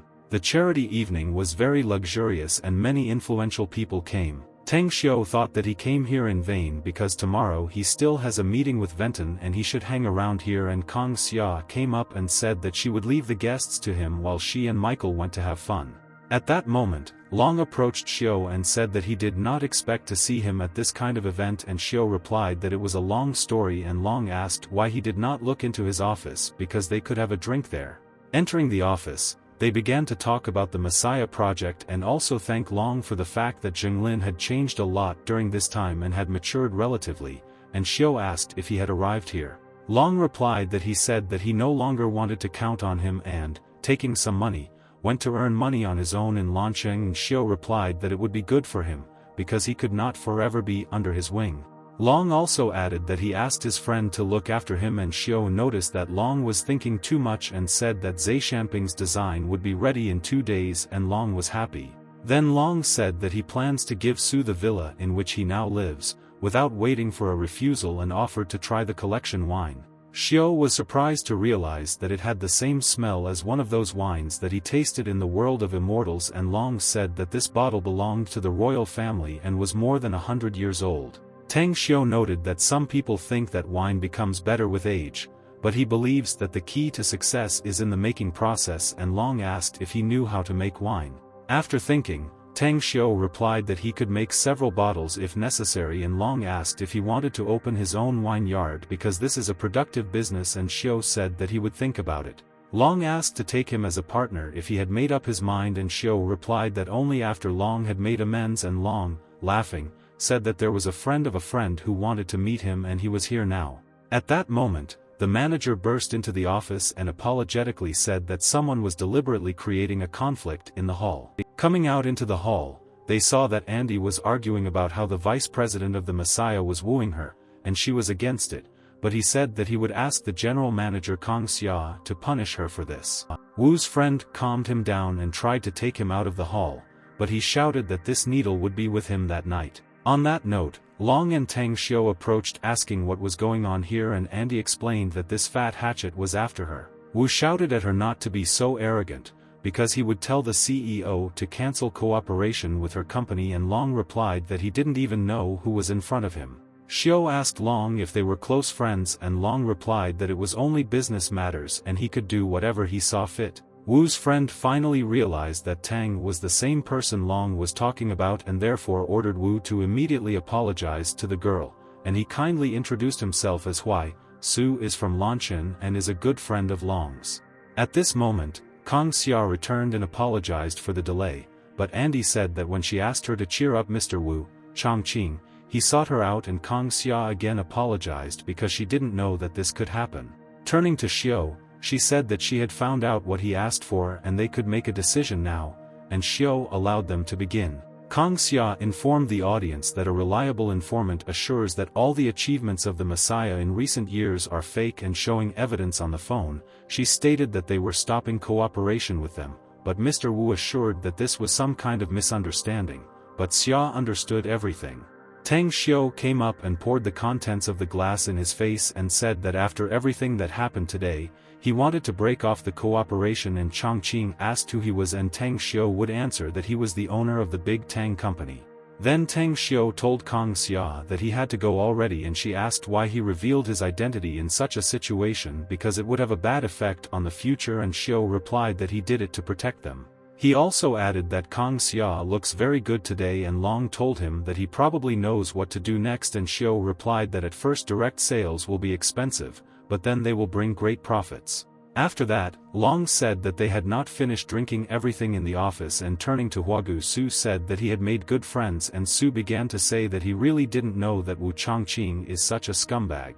At 2 o'clock in the morning, Tang Xiu was already at Lingcheniai Airport, talking to Wen Tan that he would soon take a taxi to Kishpan, although Wen Tan insisted that he would stay in the city overnight and leave in the morning.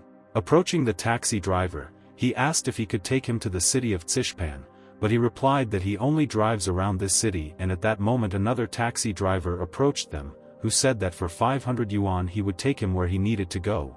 Leaving in the car, the taxi driver looked at Sai and said that he was too wary and constantly looked at the navigator, but he was born in this city and knows exactly the way, because he is just on his way home.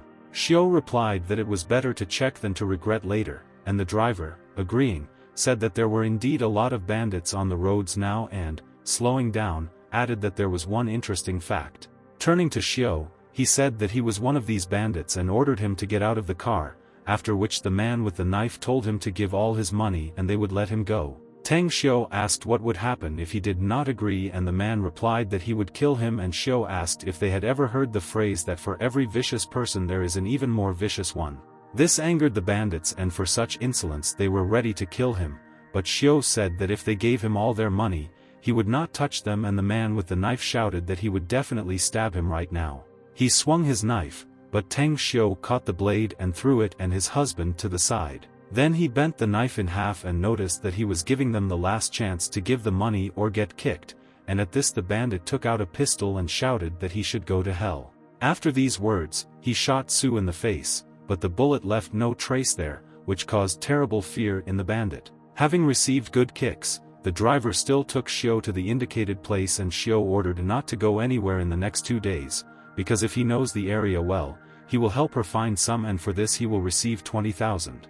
The driver replied that Xiao could call him Scar and could contact him if he needed anything, and Xiao warned that if they did such things again, they would never see their money again. Ventong was supposed to arrive, and just at that moment he came out saying that they were already waiting for him. He also added that all these people work for him, and Xiao asked why his face was covered in plaster, but Venton said they would talk about it inside. Sitting in the room, Venton said that according to his data, in the craters formed by the meteorite there are many useful medicinal herbs and ores, and his team arrived there 3 days ago and examined everything in detail. He continued that when they went into the mountains they met a beast that moved so fast that he could barely see it, and several of his men died, which also left scars on him. Xiao asked if that beast had a higher level than those 2 crocodiles, and Venton replied that last time with his help everything went smoothly and the level of this beast was higher and he was much smarter. After listening, Xiao thought, in order not to waste a lot of time, it would be safer to solve this with the help of an array, and tomorrow he needs to buy all the necessary materials. Venton agreed to help, because his wounds had almost healed with the help of a hardening potion given by Tang Xiao, and Xiao added that before coming here, he created an elixir from animal bones and high-quality medicinal herbs. This elixir heals wounds well and will replace the level of cultivation, and Xiao said that he could give 1 bottle to Venton for free. The next day, Venton made sure that all the materials were loaded into the car and ordered the steps for Mr. Tan, who did not sleep all night, but only went to bed in the morning after all the necessary purchases. But there was no need for this, because Tang Xiao appeared at that very moment and, apologizing for being late, ordered them to leave. While driving in the car, Venton asked if there were even more powerful animals than the one they met in these mountains, and Xiao replied that animals with high intelligence, having found the aggressor, begin to pursue him and then kill him. If they have something to protect or they obey a high-ranking beast, they cannot do that, just leave your territory. And Venton remembered that when they ran a long distance, the beast stopped pursuing them, and Xiao replied that if he began to check his suspicions, then most of it would turn out to be true, and that beast was either protecting something in the crater or there was a higher-level beast there. They reached the extreme point where cars were no longer able to move and decided to walk through the mountains, and Venton showed with his hand where exactly the crater was located, and Xiao replied that he would quickly get there, but his people did not have enough cultivation and they were walking slowly. Moving on, Ventanus led them to a place where a beast attacked them and it sparkled with magical energy. Looking at this aura, Tang Xiao assured that it was definitely a high-level beast, and at that moment the contractor called them to look at the neighboring clearing. A dead Manchurian tiger lay in the clearing, and looking at the wound, Xiao noticed that the beast had left recently, and Venton asked if they should leave from there right now. Xiao noticed that this tiger was probably dinner for the beast and he would soon return, so he ordered to wait for the beast right here. Meanwhile, Tang Xiao was busy forming a thunder array around the tiger to trap the beast, and everything was almost ready. Ventana said that the kid knew about the arrays, but doubted that the beast would fall into a trap of bright crystals, and Xiao reminded that it was only almost ready. With the help of the concealment technique, the array began to disappear before their eyes as if nothing was there. Ventanus was greatly surprised by Xiao's skill and asked how he could help, and Xiao replied that when the beast entered the circle, he would control the array and attack, and Ventanus must wait for the right moment and deliver the final blow. Everyone disappeared, and after half an hour the animal returned to the tiger, sniffing its recent prey. Without knowing it, the beast entered the massif and began to eat its prey, and this was a signal that it was necessary to attack. Tang Xiao appeared by surprise, and the beast immediately turned its attention from dinner to him, assessing him with its red gaze. The black panther tried to escape, but the thunder mass knocked it down, although Tang Xiao noticed that it was stronger than he thought and would be a complete failure if Venton attacked earlier than necessary. However, it happened exactly as he thought, and Venton ran up to strike, and Xiao thought that he was too short-sighted. Ventanus flew up and hit the panther, cutting its throat, causing dozens of streams of blood to scatter. The beast fell, and Venton said that this array is very effective, but Tang Xiao shouted for him to immediately run away from there, and while Venton stood carefree, the panther jumped up and bit his hand. The panther pierced his hand with its sharp fangs, and Venton screamed in pain, and at that second Tang Xiao ran to the rescue.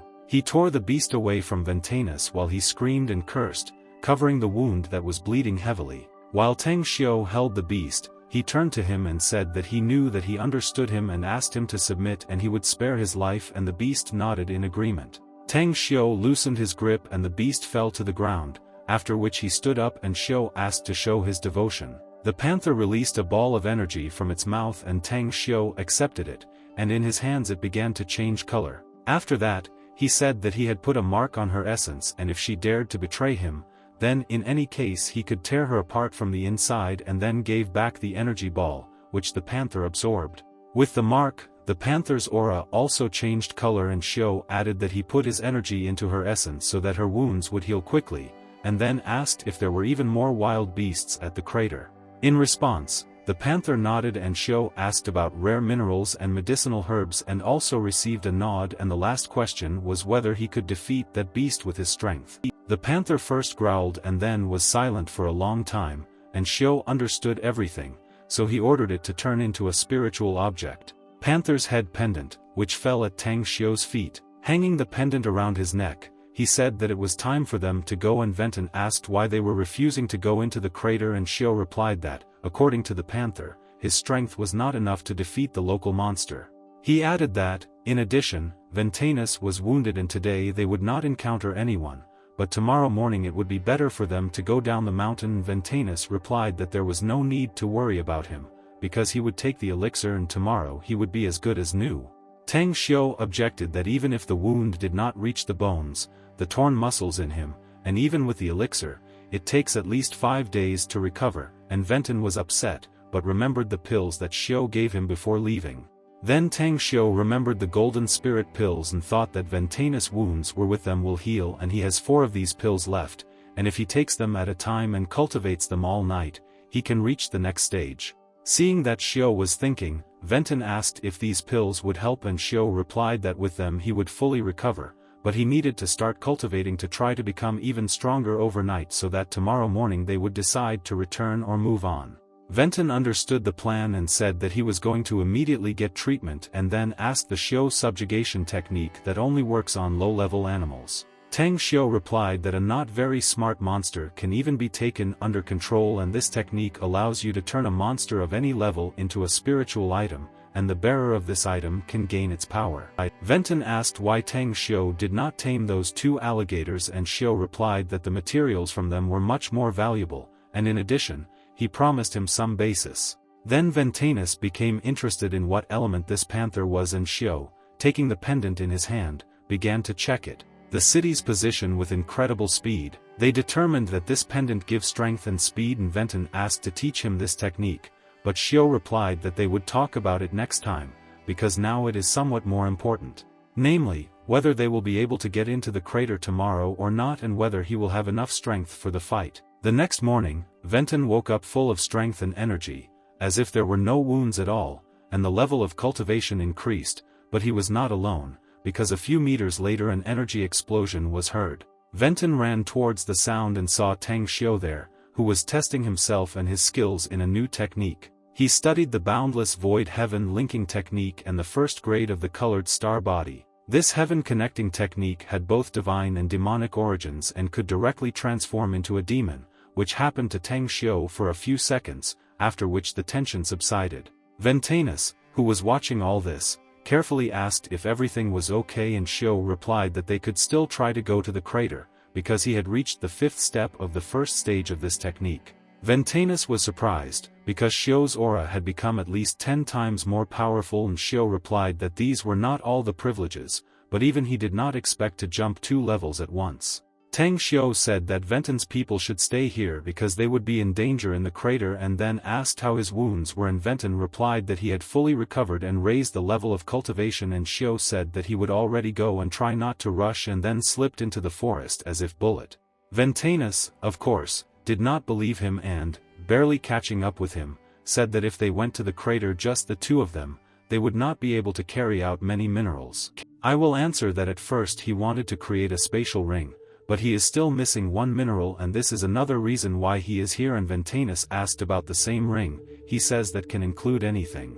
Xiu was surprised that Venton had heard about this, and Venton said that his teacher remembered about this ring, and he thought that it was only a legend and did not think that Tang Xiu was capable of such a thing. Xiu smiled at this and said that the panther said that he had never approached the crater, so he needed to hurry. They were almost there, and Venton said that before that they had sent drones here and were able to see deposits of rare minerals and medicinal herbs, but as soon as they went lower, the connection immediately disappeared. Tang Xiu tried to dig through this spiritually and felt that there were indeed a lot of valuable minerals below, but they were almost useless to him. He told Ventanus that this could only be useful to him, and if he was already here he would come down with him, and Ventanus replied that he would count on him. They went down, and Xiu thought that the panther said that an even stronger monster lives below, so there must be something more valuable here. The bullets they touched the ground. Ventanus, he said in surprise, that there were a lot of medicinal herbs here and he needed to take a larger backpack. However, Tang Xiu was attracted by something else, namely the powerful energy from the depths of the cave, and Venton asked if everything was okay, and Xiu warned him not to touch anything yet. Ventanus thought that it might be a monster, but Xiu concentrated to check it and saw a light in the depths of the cave. Having made his way through the light, Tang Xiu could not believe his eyes, because there lay a fiery target, which was a divine beast from the world of immortals. Venton asked who Xiu saw there, and when he heard about the virgin fire, he was shocked that this mythical creature existed, and Xiu objected that he was not a mythical but a divine beast from the world of immortals, and he had heard before that animals fell to earth from the immortal world. And perhaps this crater was not formed by a meteorite, but by the beast itself, and Venton asked again, or perhaps that this beast arrived on Earth more than 1,000 years ago, and Xiu nodded. Venton asked why the beast had not left this place all this time, and Xiu also thought, because at his last level, human weapons do not pose a threat to him, and he remains here because a cultivator arrived with him from the world of immortals. Xiu added that with the help of spiritual vision, he noticed that the cultivator left something in the cave, and it was he who installed all these minerals in the crater. These minerals and the positions of the crater established a barrier limiting the freedom of virgin soil, and now Ventanus understood why Xiu forbade him to touch the minerals. Venton also directly asked whether Xiu would be able to overcome this virgin land, and Xiu said that he was not sure, and if it concerned only these minerals, then it would not be worth it, but if it was a matter of inheritance from a cultivator, then it was worth the risk. After this, Venton asked what kind of inheritance there might be, and Xiu replied that next to the virgin soil there were 2 stones of golden sand from the world of immortals, and the price of one such stone exceeded the price of all the minerals in the crater. Then Venton asked how he could help, and Xiu initially decided to rely on his speed and ran into the cave while Venton waited outside. There were still 5 minutes left, because Xiu ordered to stand guard, and as soon as he receives the stones of golden sand, immediately run away, because he does not know the limit of this barrier, but the target objectively should not go beyond it, and if Xiu does not return in 20 minutes, then let him, he leaves without him. Ventanus stood near the cave and thought, if Xiu knows so much about the world of immortals, then he is somehow connected with it, and who would have thought that the old fables would turn out to be true. Meanwhile, Xiao was approaching the Virgin Lands and thought that he was almost the same size as his tamed target from the world of immortals, but he himself was of a much lower level and now he could risk using demonization, but not for long. Using the heavenly technique, Tang Xiao transformed into a counting demon with large horns and sharp fangs and headed into the Virgin Lands. But as soon as he reached for the stones, the target woke up and, throwing out a tongue of flame, began to defend his treasures. Ceylan threw Xiao back and tried to fry the brave man with hellish fire, but Xiao had a personal barrier that slightly stopped the force of Ceylan. Venton, meanwhile, looked at his watch, because 19 minutes had already passed and at that moment an earthquake was heard, after which Tang Xiao's voice was heard from the cave. A second later, Tang Xiao ran from the monster with stones in his hands and shouted to Venton to catch them. Venton caught the stone and Tang Xiao shouted to immediately run away from there, because the monster was still chasing them. They ran as fast as they could and Venton turned around to see if everything was okay with Xiao and saw the monster's flames wrapping around his body. His demonic face was distorted in pain and he was literally burning alive in front of Ventanus. However, this did not kill him, but on the contrary, it increased his strength and he appeared before the monster even more demonic than he was before.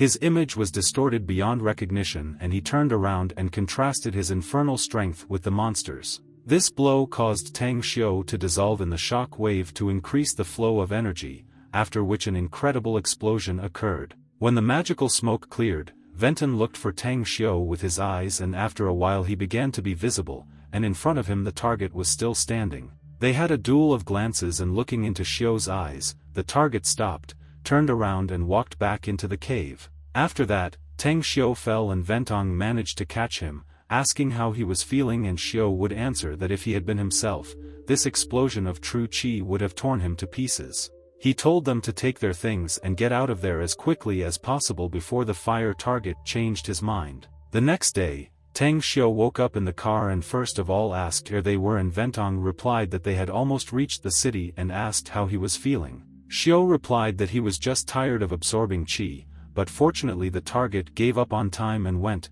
otherwise he would not have been able to maintain that state and would have gone crazy and Venton added that the target probably felt that he could not win back and stopped attacking and Xiao objected because he did not knows why he gave up, but if it had been a little longer, he would have had no chance.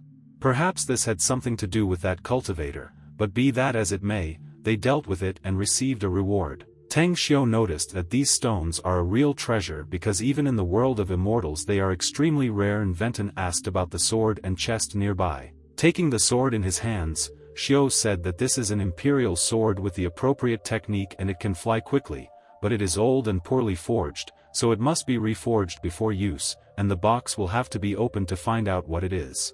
Venton laughed because the last 2 days were like in a movie and he was glad that he met Tang Xiao and asked him to tell him about his real identity when the time comes, and he also had one more request. He asked to sell him the technique of conquering animals and the recipe for the golden pill, and Xiao noted that these were not cheap things and that he should think carefully about it. Upon arrival in Qingshan, Venton offered to feed Tang Xiao some delicious baked boar and Xiao agreed, but had to respond to the message first. He saw a money transfer for 2.5 billion and Venton said that he was sure that it was worth it and Xiao asked why there was 200,000 more here. Venton explained what these crystals were for the array that Xiao bought, but not knowing how much they cost, he transferred the approximate amount and for this they went to the restaurant.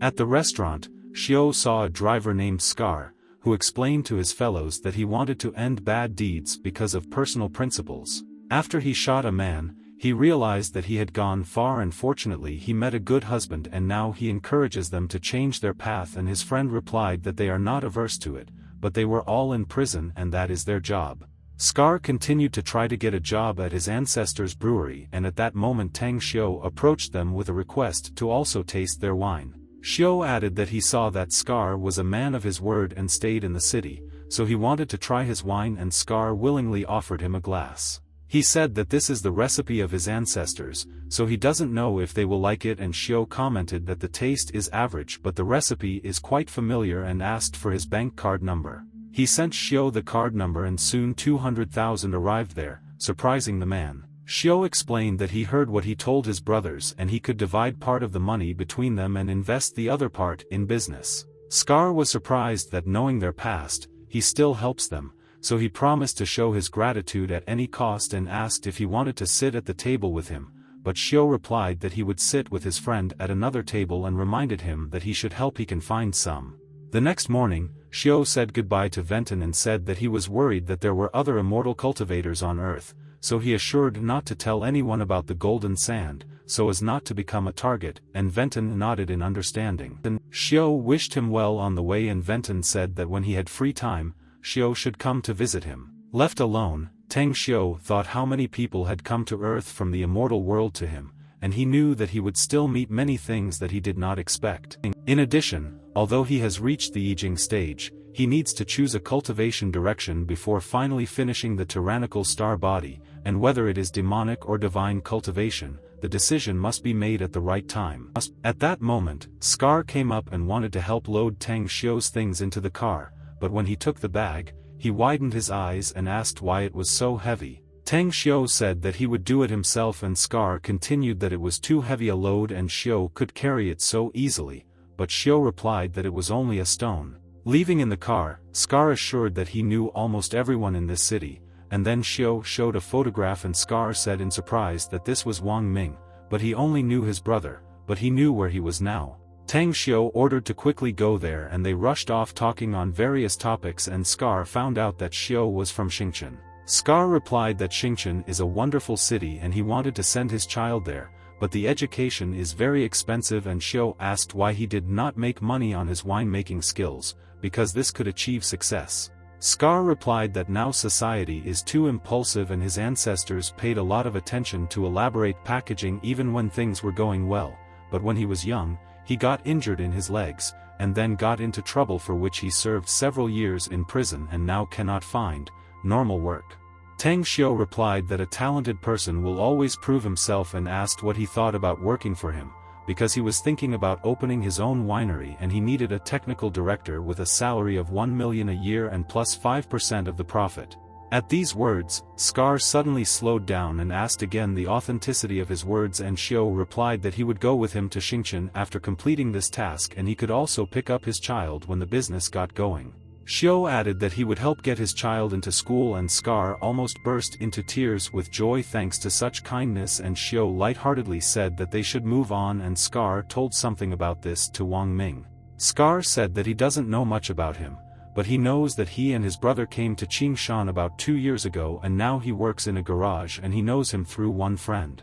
One day, his friend wanted to hire Wang Ming and test his skills, but he was so big that they couldn't even resist. Meanwhile, Veton and Tang Xiao arrived at the garage and, upon seeing Wang Ming, Xiao said that he could not believe that the former member of the Wolf Squad was now in such a position.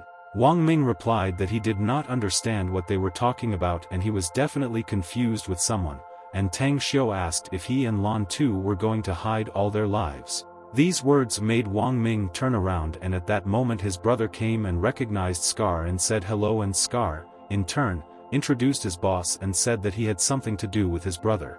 Then Wang Xiang approached Xiao and greetingly said that he did not understand why they needed his brother and Tang Xiao replied that he knew his past and he had his data, so he just came to talk about one important matter. Tang Xiao approached Wang Ming and said that he would not allow him to waste his life in vain and he could direct his abilities in the right direction and Wang Ming replied that whoever he was, let him return to where he came from because he is happy here too. Then his brother stood up, shouting that his meager salary was not enough even for him to buy a drink, and such as he was too professional to stay here for the rest of his life, especially since he was on the battlefield and he must have some kind of goal, and Wang Ming slapped his brother slap in the face. Tang Xiao picked up the conversation that although he doesn't like his younger brother, he is right in some ways and following the rules is difficult to achieve success, so he proposes to discuss the terms of their conversation. Wang Ming replied that they had nothing to talk about and ordered them to get out of here, but Tang Xiao continued that at first he thought that he was a real fighter with patience and foresight, but now it seems that he and all his comrades are just cowards, like turtles who buried their heads in the sand and Wang Ming out of anger attacked Tang Xiao. With acceleration, Wang Ming hit him in the face, but it didn't seem to even move Tang Xiao. Standing in the same place, Tang Xiao asked if he was capable of everything because he hoped that his abilities were a little better, while Wang Ning rubbed his fist in pain. Tang Xiu said that he understands why they are hiding, but they shouldn't live like this all their lives, so he asked to convey what he said to Lan Tu, and if they decide to, then let them look for him in 3 days in the Zheishanping district in the city of Xingcheng, and he hopes that Wang Ming will no longer be with him will disappoint. After that, he left, leaving Wang Ming in thought. And leaving in the car, Scar asked if he deliberately angered him so that he would take action. Xiu replied that if he does not know about his true abilities, then he should not appear, and now he needs to wait for Lan Tu to decide. Scar replied that they were lucky enough to follow Tang Xiu, and Xiu said that they would pack their things and immediately go to Xingcheng, and at that moment Yingying called him. Yingying said that the teacher wanted to discuss some matter with him, and Yingying also missed the master very much, and Xiu replied that he missed him too and would return this evening and maybe even find the teacher. He also added that the next time he has free time, the master will take her with him to play. Meanwhile, the brother bandaged Wang Ming's hand and apologized for saying too much in front of strangers, but that guy was really tough and didn't even move from the blow, and Wang Ming added that he also stepped back, otherwise his hand would have been broken. Then his brother began to persuade him. After checking exactly where the guy's house was located, he saw that it was the most expensive house in the country, and Wang Ming replied that he shouldn't rejoice just at the word about wealth and he would think about his offer. He added that his brother would need to end the organization in which he was now, because even if Min agreed, he would not be able to take him with him, and brother sadly agreed. Min also apologized for hitting him today and asked him to take care of dinner because it would be difficult with his hand, and his brother left the room. Meanwhile, he gathered all his courage and called the commander of the wolf squad and said that they had not seen each other for a very long time. In the evening, Tang Xiu was already at the airport and Xingcheng, and going out into the street someone called him and he asked in surprise how she knew that he was here. Ouyang Lulu happily replied that she had come here on purpose to take him home. Tang Xiu put forward a theory that it was she who asked Yingying to call to find out where he was, but Lulu began to lie that she accidentally overheard their conversation when she came to his house, and Xiu asked what brought her there. Lulu replied that he was on vacation now and he could not forbid her to see him, but it was time for them to go, because Yingying was tired of waiting, and Xiu turned to Taoba Jiana will only take him to the hotel and they will contact him in 2 days. Scar replied that he would wait for further instructions, and Tang Xiu said that he would transfer him 100,000 for personal needs. Although Scar assured that he still had some left, Xiu said that this was a kind of advance. After saying goodbye, they left, and Lulu asked what plans Xiu had for this hillbilly, but Tang Xiu was just calling Kang Xia to say that he had returned to the city. He also told her to come to the villa with Jijun, and Lulu was incredibly angry when she heard the name Kang Xia, so she pointedly sharply increased the gas. Arriving at the villa, Yingying threw herself into Xiu's arms and he asked where her mother was, and the girl replied that she was studying home economics, and her teacher was also waiting for him in the library. Lulu said that while Sister Mu was busy, she would prepare dinner, because she had been studying cooking all day, and Tang Xiu asked Yingying if she should order them pizza, and the girl happily agreed, but Lulu became angry as if they had not listened to her at all. But there was a knock on the door and she went to open it, and Kanxia asked from the threshold what she was doing here, and Lulu replied that not only she has the right to visit Tang Xiu for work and and Lulu fall in love. Tang Xiu said that he needed to talk to teacher Yingying, so let Kang Xia and Jijun wait in the guest room, while Lulu still went to the kitchen. Thinking about the fact that her brother said that he had already hinted to his father about her relationship and she needed to find time and bring her husband to them to meet them, and at that moment she lost her vigilance and everything burned out. Meanwhile, Xiu spoke with the teacher and was surprised that Yingying was progressing so much, and in 1 month she had caught up with the material for the whole semester. The teacher said that his plan was effective and now she can assign teachers for Yingying, and Xiu turned to the girl and said to continue in the same spirit, and in September she will be able to go to school, and the girl was delighted and said that she would try. Tang Xiu asked the teacher if he could pay extra for all the lessons at once, and she replied that it was so and even took a handheld terminal with her. After saying goodbye to the teacher, Yingying saw the guests and said that the master asked them both to come to the library. When they arrived, Jijun asked if he had transferred 3 billion to him, and Kang Xia reported that 200 million had also been transferred to the company's account. Tang Xiu asked to sit down first and then discuss everything, and began with the fact that these 3 billion for Jijun are a kind of dividend. Jijun replied that it was a gesture of goodwill as his master, but Tang Xiu asked not to confuse these things, and most of all he does not like to be in debt, especially since Jijun invested a lot of money in the company and should not thank him for anything. Then he moved on to Kang Xia and explained that 100 million would be used to launch direct sales of products, because this worried her a lot, and the remaining 100 million was the startup capital for opening a winery, because he has one unique recipe, as well as a responsible person for technical supervision and production.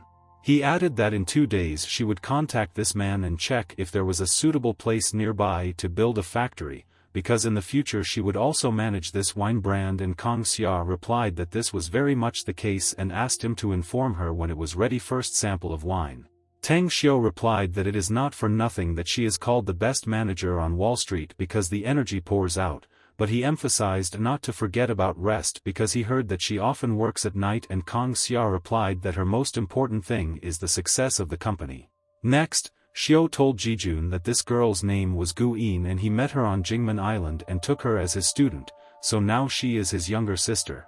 Also, without strangers, they should call each other as elder brother and sister, because the rules should not be ignored. She bowed politely to her older brother. He then asked Kang Xia if she asked about studying with Jijun, and she replied that there were reasons for it if he did not talk about it. Tang Xiu replied that it was really early then, but now he is ready to tell her who he really is. He began by saying that he trusted only the three of them and no one else should know this, and then he said that about a year ago he was hit by a car at high speed when he was trying to save a person, and Jijun was surprised, because this story was very famous, but he did not know, who exactly is this guy? He received serious internal injuries, which is why he fell into a coma and could not come to his senses for a long time until he saw a pillar of light. After he came to his senses, he found himself not in a hospital bed, but in a previously unprecedented mysterious world. Later he learned that he had found himself in an immortal world, about which there are so many myths and legends. Of the other soul came to him, and together with his memories he managed to become the eldest son of Xing Xiu, who was the head of the Xing faction in the world of immortals. Later, he found several ways to return to Earth, but they were very risky, and besides, in the world of immortals, he had a lot of worries, but it took him 10,000 years to become stronger to return to Earth for a while. This is the highest level of cultivation that makes you an immortal deity, but it could never have occurred to him that his close friend and beloved wife would betray him when he was so close to immortality. Fortunately, when they tried to destroy him, his soul returned to Earth and was reunited with the other part that was on Earth. Tang Xiu added that now they should understand why he has such unique abilities and has so many mysterious recipes. There are many people on Earth who practice qi, and it's a little like cultivation, and now Kang Xia must understand what exactly he taught Jijun, and she replied that although it's hard to believe, but having listened to everything he went through, she doesn't see a reason for him not believe. Jijun asked if he opened his own company in order to be able to collect materials for cultivation, and answered that his earthly body had never experienced cultivation and everything needed to start all over again. He again, but in a raised voice, asked if this was all in order to become immortal and return to the world of immortals, and Xiu replied that he was going to return there and take what belonged to him, and the most important thing was to make the traitors pay for their sins. The next thing he said was especially important because since Jijun also practices qi, he wants to achieve complete physical and spiritual perfection, and he can help him in this. However, his abilities are average, but he can achieve longevity and strength that the common man never dreamed of. As for Kang Xia and Ning Yin, they have a special physique, and Kang Xia's body is ideal for cultivation, and in the future she will even be able to fly. He added that when he returns to the world of immortals, he will need true friends who he can rely on, but Ying is still small and he will not put her before a choice, but the other two must decide. Tang Xiu gave them a choice between being business partners in the future and forgetting everything they had just heard, or learning cultivation with him and helping him take revenge. Ying looked at him with innocent eyes and said that wherever Mayset goes, she will follow him, and Kang Xia also entered that although she does not understand many things, she will follow him to the end and is ready to learn. Jijun also said that he was willing to follow his master anywhere, despite threats and obstacles, and Tang Xiu thanked them for their trust. He also added that upon arrival in the immortal world, he will protect them at all costs, and now you can go have dinner, because Lulu has probably already finished cooking and Kang Xia said that she will help her set the table. Tang Xiu noticed Jijun's concern and asked what was the matter, and he asked if he could take a look at what level Sister Yingying was able to reach in her teachings. Then Xiu asked Yingying to show her skills and she, concentrating, demonstrated a splash qi. Zidzun couldn't believe his eyes because it looked like Zhen Yuan's energy, and Xiu explained that Yingying's body was unique and that's why she quickly mastered Zhen Yuan and spiritual consciousness. However, Tang Xiu said that there was no need to worry about it and Jijun would quickly learn the first-degree technique he gave him, and the husband promised to do his best. Arriving at the kitchen, they all sadly looked at the burnt dinner and Tang Xiu asked Yingying when her mother would be free and the girl replied that only in an hour, and Lulu laughingly offered to order pizza. But Tang Xiu picked up the plate and said that they would have dinner because Lulu tried to prepare it all, but when he tried it, he immediately vomited and he said to still order pizza. Saying goodbye, Tang Xiu handed out a task, namely, he told Kang Xia to contact Daoba Ethan to find land for the plant and for Jijun to also help her with the choice, and also for her to study the manual on meridian and acupuncture points that he gave her. Jijun and Kang Xia accepted all the instructions and said goodbye and were about to leave, but when Xiu was already walking, Kang Xia called him. Xiu asked what was the matter and Kang Xia asked if he had someone he liked and Tang Xiu replied that he didn't have time to think about such things now, and then he asked Lulu, who was hiding around the corner, if she was going to sleep there today. Lulu came out looking as if she happened to be there by accident and coming from afar. She said that if they were already business partners with him, then her family would like to personally discuss some points, so they need to set aside time for a trip to the island. But Xiu only thought about what I already need to visit Yener and Xiaoxue. Tang Xiu replied to Lulu that one of these days he will try to go to Jingmen, but tomorrow he needs to finish the project on Zaishanping and deliver it to Louis, Zhengyu, and he need help, and Lulu happily agreed to help. Then Xiu said that he was going to the treasure to draw a design diagram, and Lulu said with concern that he should not forget about rest, and at that moment she was glad that he did not answer Ka Xia's question, which meant that he did not feel anything for her. She thought that one day Tang Xiu would be with her anyway, and meanwhile Xiu was thinking about making wine and what else he needed for production. 2 days had already passed and Tang Xiu, while walking with Yingying, agreed by phone on the location of the construction of the plant that had chosen Kang Xia and said that he had already made a sample of wine and would soon send it to her.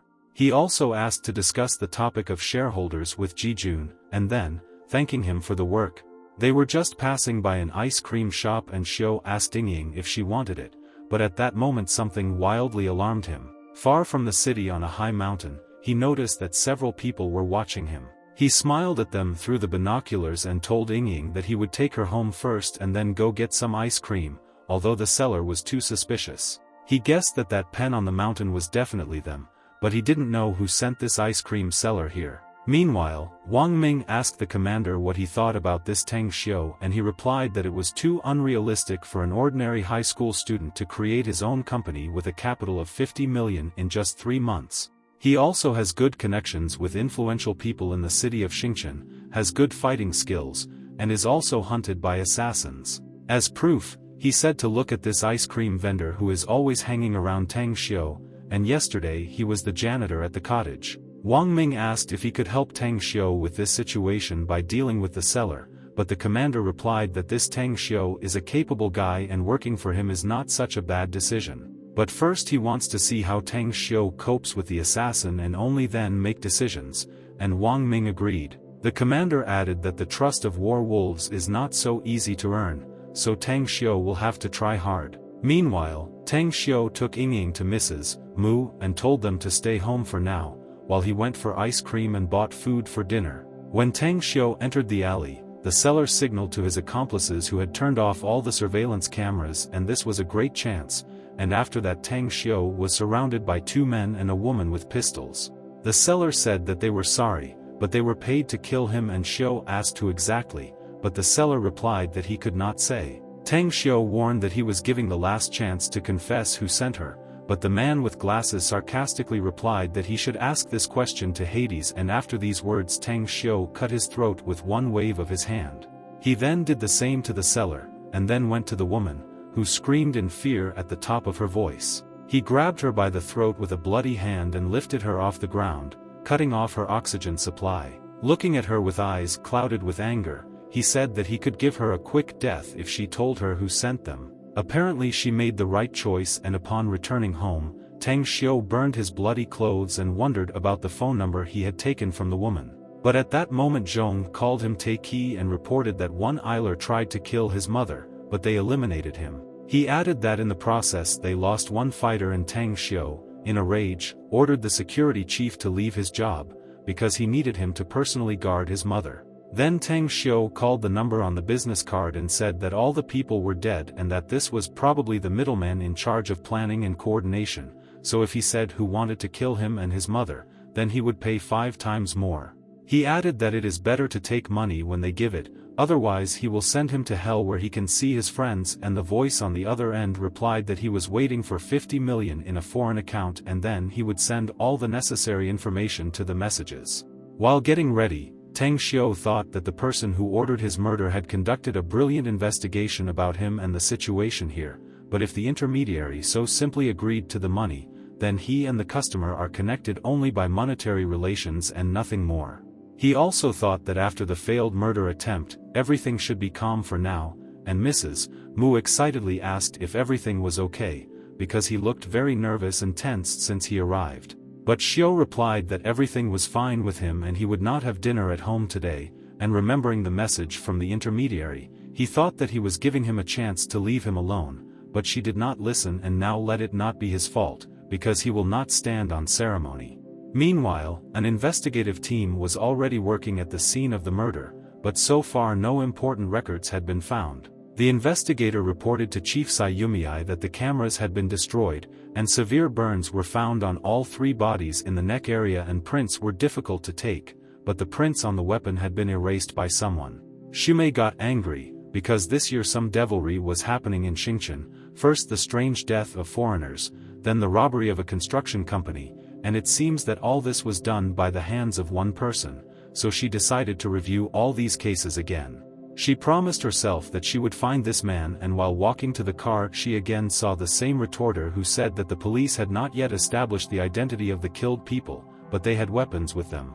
Shumei came up to her and shouted on the air that it was impossible to conduct live reporting at the crime scene, and when would it reach her stupid head. Dechin and his brother were just watching this report, and his brother warily asked if these were the hired killers they hired, and Dechin replied that it seemed they had underestimated Tang Xiu. The brother asked if it was possible to call their mercenaries again, and Deton furiously told him not to play the fool, and even if these 3 were not the ones who were supposed to kill Tang Xiu, then the assassination attempt was still carried out, because she should have been informed about the completion of the operation.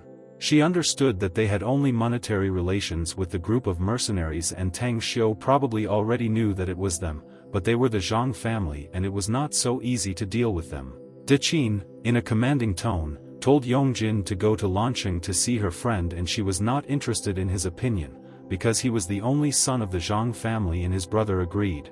After this, she ordered to immediately pack her things, and she thought that she really underestimated Tang Xiu and he discovered her trick, but now she wants to see how he will answer her. Meanwhile, Tang Xiu arrived at Long's residence and, apologizing for his unconventional visit, explained that it would be difficult for him to persuade the guards to let him in, but the matter was urgent. Long replied that he would make sure that Xiu came here freely, and he also commented on his Zaishamping project and said that the Ouyang family would also invest, and Xiu replied that he was glad that everyone was happy, but there was one urgent matter.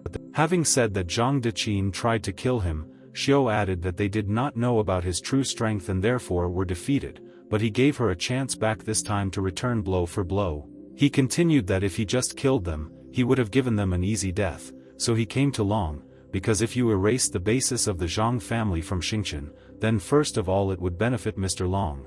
Long agreed because the Zhang family is the greatest enemy of the Long family, and without them they will have full power in the real estate industry, and Xiu replied that this is why he decided to use the Zaishamping project to get all the money out of them and then move on to the large-scale destruction of the Zhang family. However, Long sadly reported that their strength was not enough for this, but Xiu said that they were not themselves, because there was also Chen, Jijun, Ouyang Lulu, Chu Yi, and another friend of his from Haiqing province named Mao Wentan, and Long was surprised when he heard this name. Xiao continued that on the way here he talked to him and asked Long if they knew each other, and Long replied that no, but when he was studying he heard about him as a talented businessman, because at 18 he was able to take control of the entire Mao family, and if he comes to Xingchen, it will be wonderful. Remembering the image of Venton, Xiao once again thought that one should not judge a person by appearance, and then asked Long to collect information about the Zhang family, and tomorrow he would invite interested parties to his hotel, but for now Xiao offered to try his wine, and if he liked it, then Kang Xia will include Longgu in the list of shareholders. When Xiao left Long's house, Kang Xia immediately called him and Xiao ordered her to distribute the shares of the winery herself, and in addition, he asked if she had prepared the contract that he asked for. Kang Xia replied that it was almost ready, but wouldn't Zhang suspect something, having such generous conditions in the contract, and Xiao replied that because of this, he asked Long to meet with them, because even though they are rivals, they are also the best partners for each other. Finally, Xiao ordered that this agreement be prepared by tomorrow evening, and after the conversation he suspected that someone was watching him. He decided to make a deceptive maneuver, and the man noticed that Xiao had very good observation skills, because he noticed him so easily, so the man decided to make a circle along the street and continue surveillance. But while running past the alley, Tang Xiao jumped out and told Louis Thoth not to waste their time. Realizing that he had declassified Louis' toy, he dropped his camouflage, praising Tang Xiao's abilities and how he single-handedly defeated 3 armed killers, and so he decided that cooperation would be a good decision, but there was one problem.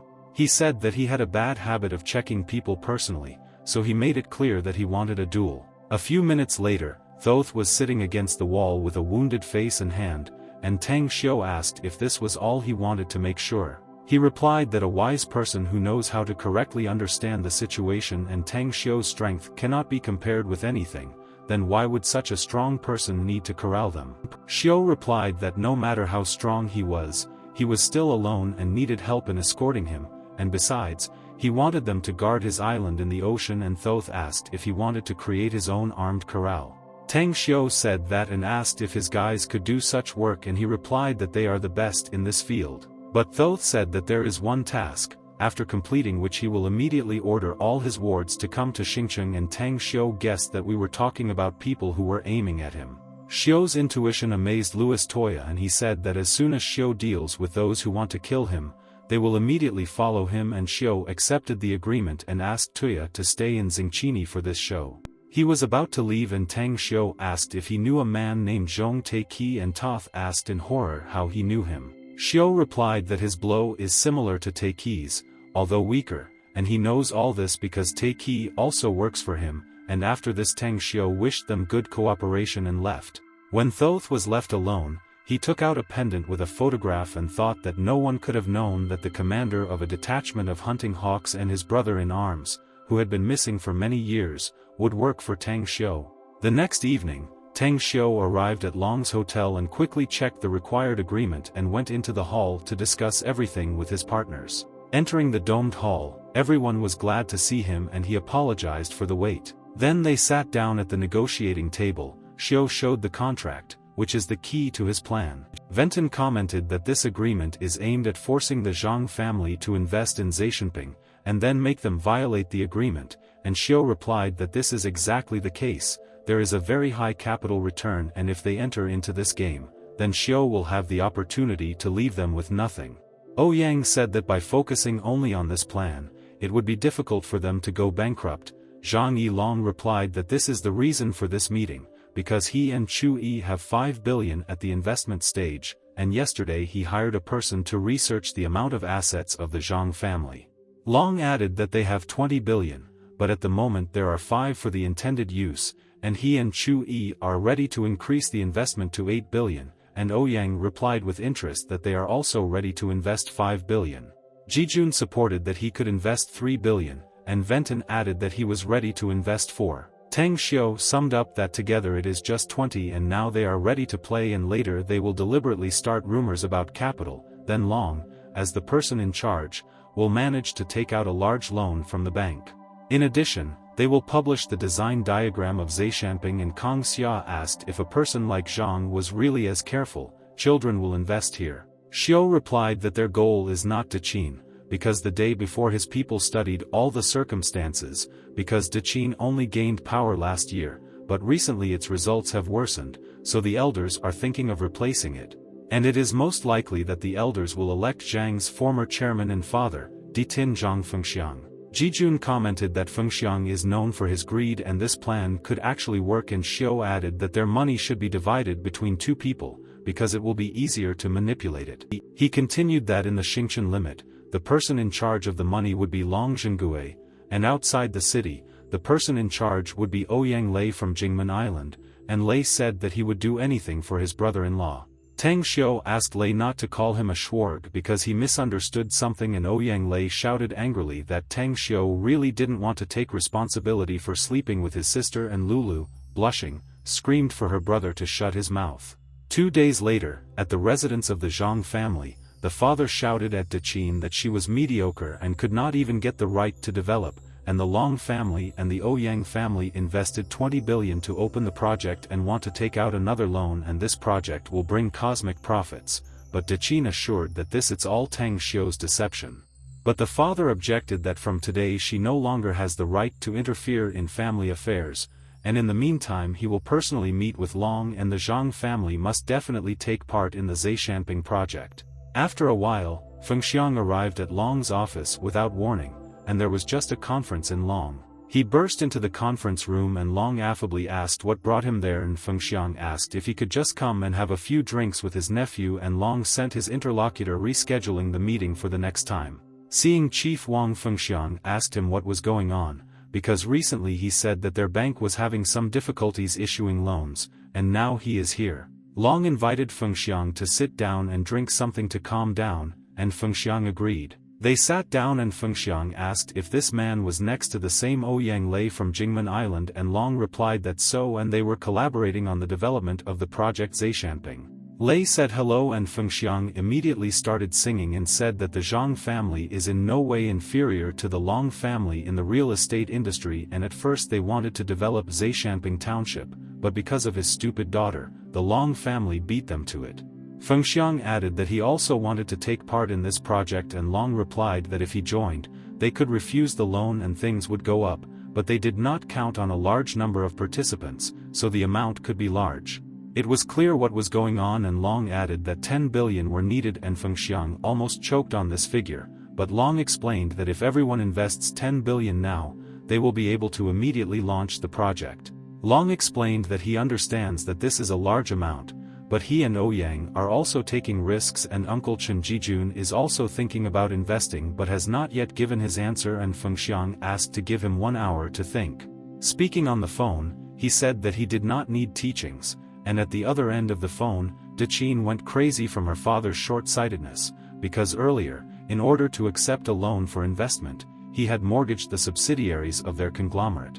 The agreement was signed, and Fengxiang asked if they had a reliable person who would be responsible for this project, and Lei replied that he had one person in mind. This person was Miao Wentan from Haiqing province, who is the head of the Miao clan, as well as a talented entrepreneur. The next day, Tang Xiu walked with Ying while he was being monitored again, and the man reported on the phone that during these 2 days he had not gone anywhere except the driving school, and was now walking in the park, and Dechin at the other end ordered further monitoring, and if anything, then change immediately in form. Dechin thought that while Long had a big event and Tang Xiu was not there, he had nothing to do with Zhaishanping, and let the old one do what he intended, and then she remembered about her brother and called him, but the subscriber was out of reach. While walking in the park, Tang Xiu received a message that a fish had taken the hook and the plan had worked. Then he called Taiki and he reported that he had divided the people between members of the Zhang family. Yujin left Xingchen a few days ago and went to Lancheng. Tang Xiu replied that they would not touch him for now and he would contact him later, and thinking he called his friend in Lancheng. Sitting at home, Tang Xiu looked through messages from LNG that all responsibilities had been distributed, and Fengxiang was responsible for managing the funds, and his representative was younger brother Zhang, Fengming. Long again wrote that it is worth starting with Fengming and anonymously sending all the previously prepared documents to the police, and you can also start distributing his assistant commercial spies so that they begin to disorient the business operations of the Zhang family. Someone knocked on the door and Tang Xiu opened it when he saw Chief Shumei there, and she asked if she could come in and talk. Over a cup of tea, Shumei expressed her surprise that after a few months he settled in the best cottage in the city, and Xiu replied that he simply sold a few recipes to influential people and asked the purpose of her visit, and Shumei asked where he was at 3 o'clock in the afternoon on the 18th of June. When Tan received a notification that Tang Xiu had already sent his men to monitor the Zhang family and all the other news and further action plan, Venton also gave the order to process an anonymous report to the police against Zhang Fengming and concentrate on his companies to ignite the fire within the family. Meanwhile, Tang Xiu guessed that Shumei came about the murder 2 days ago, but he said that he couldn't help because after lunch he was in his restaurant, but Shumei replied that the cameras showed that he was passing there because he asked if he saw anything I haven't heard. Tang Xiu agreed that he really was passing there at that time but did not see anything, and Shumei replied that it was a pity. After all, I wonder who could kill the 3 professional killers whom Interpol was looking for. And Shumei said that they think they were killed by a martial artist, and this reminded her of the kidnapping case at your school when Xiu overcame an armed foreign drug dealer with his bare hands. However, once he got to the hospital, he was killed by someone, and after that his friends were also killed, and at that time the police received an emergency call. It was Chuling's father, and he said that his wife had disappeared, but subsequently withdrew the statement, and Xiu asked how this had anything to do with him, and Shumei replied that she was just wondering why Chuling's father withdrew the statement. She continued to review the video camera recordings, and one of the drug dealers was indeed recorded at Chuling's house. Tang Xiu guessed that Shumei thinks that Chuling's mother was really kidnapped, and because he beat that drug dealer, he also killed other drug dealers and saved Chuling's mother. And because of this incident with the drug dealer and because of the camera footage, Shumei should have noticed that Xiu was not far from that place back, and she believes that the murder 2 days ago was his doing.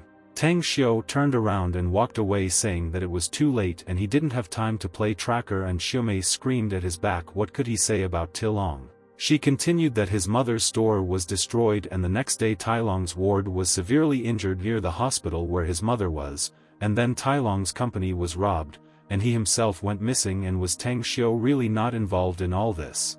Tang Xiu could not stand it and grabbed Shumei by the wrist and asked why the police released that bastard who destroyed their store on the second day, and Tang Xiu was very glad that there was a person who taught that bastard a lesson. He noticed that if she continues to say that he is behind this, then let her bring him direct evidence of this. At that moment, Shumei received a call from the department and was informed that an anonymous letter had been received, which contained evidence of a conspiracy between a manager from the Zhang group of companies in their city with a drug organization and hired killers, and Shumei ordered to keep the letter and she would later review it herself. After this, Shumei told Xiu that she had to go on urgent business and apologized for disturbing her, and Tang Xiu was happy because Miao Wentan pulled it off so quickly. Shumei also added that the person in charge of his mother's case has already been fired and she will personally get to the truth, and Xiu thanks him and said that her father is also involved in his cosmetics business. When she was already walking, he added that he had also cured her father's illness, and Shumei was puzzled by such news. A few days later, the news showed that construction company manager Zhang Shi, their city Zhang Fengming, has been exposed for stealing construction materials and is currently under investigation. Feng Xiang listened angrily further that the shares of the Zhang group of companies sure are falling in price, but an insider from the company emphasized that they have joined the large-scale Zaishanping project, and now the question arises whether it will be successful for them. At the meeting, he loudly asked who exactly was trying to go against the Zhang family, and he also asked where that son of a bitch Fengming was, and Deqin timidly replied that they had not been able to contact him since the day he paid for all the funds for the Zaishanping project. At this moment, the secretary announced that Police Chief Chen had arrived, Shumei, who is looking for Zhang Fengmina on one important matter. Shumei also said that they suspect that Zhang Fengming and some top managers of the Zhang group of companies are involved in the killing of foreign drug traffickers. Meanwhile, Tang Xiu called Taiki and he reported that Zhang could begin, Fengming is under their control. Soon Deqin made excuses to her father that her uncle was in charge of all the protocols of international transactions, and she and Yongjing were only responsible for negotiations and had no idea who could have disseminated this information. Ada's father slapped her in the face and told her not to forget where she was because until the police found Fengming, they should hurry up and find him first. He ordered her to get into the car and talk there because he has a person who can find Feng Ming. In the car, the father asked how exactly the drug trafficking was interrupted, and Daqin replied that recently one of the drug dealers gave himself away, and after that the police arrested them all and they even talked about it in the news. And then Daqin remembered that one of the high school students helped the police then and his last name was Yang. She also realized that this was the eldest son of the Yang family, but a group of armed drug dealers could be overcome by Tang Xiu, because even the martial artist said that he could not cope with him. Daqin was immersed in thoughts that led her in a chain to Tang Xiu, and she did not pay attention to her call. Then he already shouted that he asked her a question and did not hear any answer, and Daqin replied that she was just thinking. He said that the police remembered the hitmen, and he asked his daughter if they were so afraid that the drug dealers would expose them that they hired hitmen to get rid of them, and Daqin replied that they were not hired to kill the drug dealers. Father said, what does it mean? It's true that she hired killers to kill someone, and Daqin kept silent, but thought that Tang Xiu probably already knew that it was her. Wen Tan called him and he answered the call. Ventong said that Feng Ming withdrew all 30 billion from the general account yesterday and is now not answering calls, so he reported it to the police. Fengxing replied that he was immediately going to Long's hotel and let him wait for him there.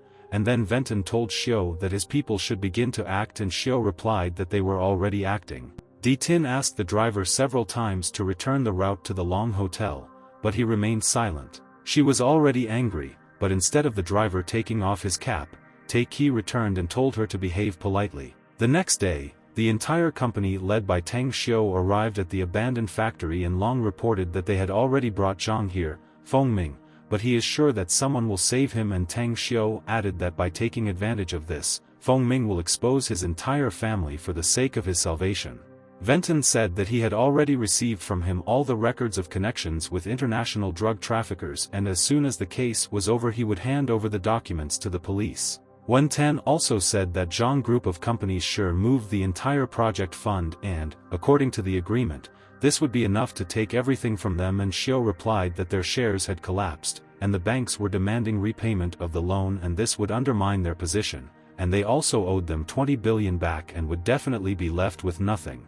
The next step was to decide what to do with the Zhang family members, and Tang Xiu already had his plan. They came to the premises of an abandoned factory, where all members of the Zhang family had already been gathered. Seeing Tang Xiu, Daqin screamed that it was really him and let them leave, and Xiu replied that when she Mila killers to kill him and his mother, or didn't think about mercy because he gave her a chance, and now let her only blame herself because today they will all die here. Zhang Fengxiang furiously shouted to his daughter that it was Daqin who was the brute who had caused all the troubles in their family, and then Fengxiang offered Tang Xiu an agreement that if he left him alive, he would give him access to his savings in the amount of 5 billion, and Tang Xiu asked whether it would be important for him to inherit the share of other family members. This information caused a commotion among family members, because some wondered where Fengxiang got this money, and others that he did not care about their lives. And then Fengxiang shouted fiercely that Zhang Company sure is a business that he built from scratch with his own hands, and insignificant relatives are just parasites, and Daqin asked about herself. The father replied that it was all her fault, so let her accept her fate, and Daqin shouted to Tang Xiu that her brother would never forgive him for this. Tang Xiu replied that recently Long's younger brother went to Lancheng and heard a story there that a young man from Xingchen was playing in his friend's casino and he was caught cheating, and the casino decided to punish the man according to local laws. Throwing photographs on the ground, Su added that the methods of punishment there are very cruel and an ordinary person cannot withstand such beatings even for a day, and Daqin, with tears in her eyes, just picked up a photograph of her brother's mutilated body. Daqin sobbing told Xiu that even a ghost would not leave him alone, and Tang Xiu replied that she had killed a lot of people back in hell and she would hardly have time for him. Tang Xiu further said that his people are everywhere here, and no matter how much they want to escape, they won't be able to escape, and he can kill them all without even lifting a finger, and sooner or later they will still die of hunger. But he can give one of them a chance to survive, and Fengxiang begged for mercy, but Xiu continued that most of all he wants to see which of them can survive. Tang Xiu said that Zhang Fengming, in order to save his life, transferred all the money from the Zhexianping project to them as they ordered, and Fengxiang shouted furiously, as if all this could not happen. Now Tang Xiu moved on to the most important thing and repented with a gesture to the end of the warehouse where there was a box on the table and in it the weapon of the killer hired by Dechin to kill him, and there were exactly the same number of cartridges as they themselves. Whoever gets to the weapon first and kills others will get a chance to survive, and the race has begun. Meanwhile, Tang Xiu and his friends left the train, and Feng Xiang raced with his brother to the coveted freedom. Shots were heard behind the closed door and the last ball hit Dechin's head, but there was a short pause. Feng Xiang finally got to the weapon and, uttering meager words of apology, shot his daughter in the head, after which he shouted triumphantly among the dead bodies. After that, Tang Xiu called Taikuyu and ordered to call the police and also bring Feminine into the squad, and in the meantime they would have time to leave, and Long asked what this meant, and Xiu replied that the police would deal with this further, and their work was completed. 10 minutes later, Tikoi brought Feng Ming into the lineup, although he was sure that he was being led to freedom and that everything would soon be over. But after removing the blindfold, Feng Min fearfully asked why he needed a gun and what kind of key it was. Taiki replied that Feng Ming took the keys and opened the door, and then he pushed him into the room. Then Taikui helped him speed up and gave him a kick in the butt, causing him to fall to the floor, and Taikui threw a pistol next to him. Bloody Brother approached Feng Ming with a claim that he had sold his entire family and would die today for it, but Feng Ming tried to explain everything. Reaching for the pistol, he simultaneously spoke to his brother in his teeth, as if he wanted to discuss everything calmly and without weapons, but when he felt for the pistol, he immediately shot. Feng Xiang only thought why the cartridges ran out, because Tang Xiu said that there should have been enough for everyone. Standing in front of his brother's lifeless body, the police burst into the train and ordered him to drop his weapon. Feng Ming pointed the gun, but there were no more bullets in it either, so Chief Shumei fired first. 2 hours later, at the murder scene, the investigator reported that all members of the Zhang family were dead, and they also received confirmation of Zhang's connection, Feng Mina, with drug dealers. And the investigator also noticed that everything happened as it was written in the letter, and the Zhang family destroyed itself from the inside, and Shumei asked if they had found an anonymous informant. The investigator replied that this was still being investigated, and Shumei ordered to leave this matter for now and perhaps their work was completed, and Tang Xiu, meanwhile, received a notification from Taiki that the matter was done. After the end of the operation to destroy the Zhang family, according to the agreement, they must pay 20 billion, and thus each of them will have 3 and 3 billion. Also, each party continues to invest in Zaishamping, and the starting capital is still 20 billion, and the Shengtan group of companies receives 10% of the shares for providing the project design. Ouyang family plans to invest even more in the Zaishamping project, so they asked Lulu to talk to Tang Xiu about it. While leaving in the car, Kang Xia asked how exactly and Lulu Ouyang is going to cooperate, and Xiu replied that her family wants to invest more in the Zaishamping project to gain the upper hand in the project, and Kang Xia asked if he also plans to invest more with them. Xiu replied that he is only responsible for development and planning, and although they have compensation from the Zhang family, it will be necessary to wait to receive the full amount of money, because a lot of money is needed for the development of the company and for further cultivation. Therefore, he would need Kang Xia's help, but she expressed her fears that the Ouyang family had a different goal than just a partnership. Kang Xia continued that Lulu was clearly not breathing smoothly towards Tang Xiu, but he quickly interrupted her and asked her to stop, because they had already arrived. Coming out, he said that he would be in his cafe and let her call about her needs, and Kang Xia said that his driver's license was already ready and he forgot to pick it up, so she took it, and Tang Xiu replied that recently there were a lot of things to do back and forgot. Blushing, Kang Xia said that she had left Sister Mu a gift for him, and Tang Xiu thanked her. Tang Xiu came to the third parallel of the 10th grade, and Chuling asked to let him see the completed priorities and was surprised at how cool Tang Xiu does it, because Jiaodong University in Mada City is in first place. In response, Tang Xiu asked where Chuling was going to enroll, and he happily said that although his score was not that high, it was enough to enter the second stage university in the city of Madu, and he also wanted to learn Kung Fu from Tang Xiu. But Tang Xiu recalled that he agreed to teach him only when he lost weight, and Chuling laughingly replied that he thought it was a joke, and at that moment Miss Han noticed Xiu but did not dare to approach. While saying goodbye, Tang Xiu asked Chuling to also tell him the exam results, and Chuling promised not to forget. Tang Xiu thought that he would still have time to visit his mother, but Miss Han called him and asked him if he was not busy, to take her to the bus stop, and they walked the whole way in silence. Everyone was in their own thoughts, but at the same time they started saying something about that letter on the last day of school. Han let him finish first, and Xiao said that he read her letter and knows that she feels guilty for the fact that he was injured saving her, but at the same time she secretly helped him all year. He added that all this had long passed and there was no need to torture himself, because he forgives her. Han thought that she wrote that letter because she did not receive an answer earlier, and Xiao said that he was even a little disappointed because he thought that it was a love letter from teacher Han. MVS Khan was embarrassed and began to make excuses that she simply didn't know how to tell him about it. She wrote a letter, and now if he forgave her, they are friends, and will they ever be able to see each other? And Xiao replied that yes.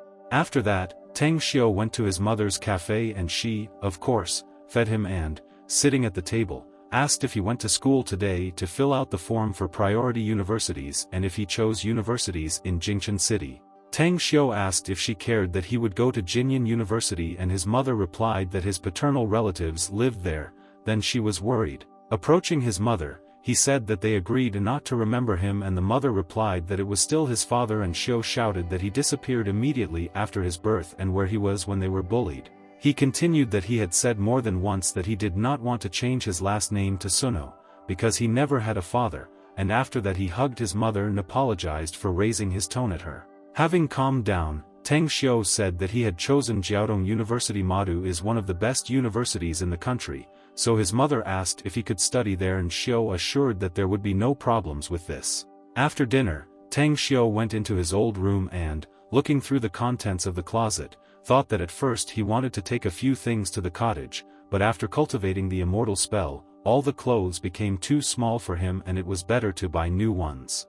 He saw some photograph on the table, but he didn't remember it standing there, and taking it in his hands, he saw a young mother and father. Upon arrival home, Mrs. Mu reported that Tang Xiao had been delivered a letter but did not say from whom. However, they noted that by opening it everything would become clear, and Xiao asked if Miss Kong had left anything else.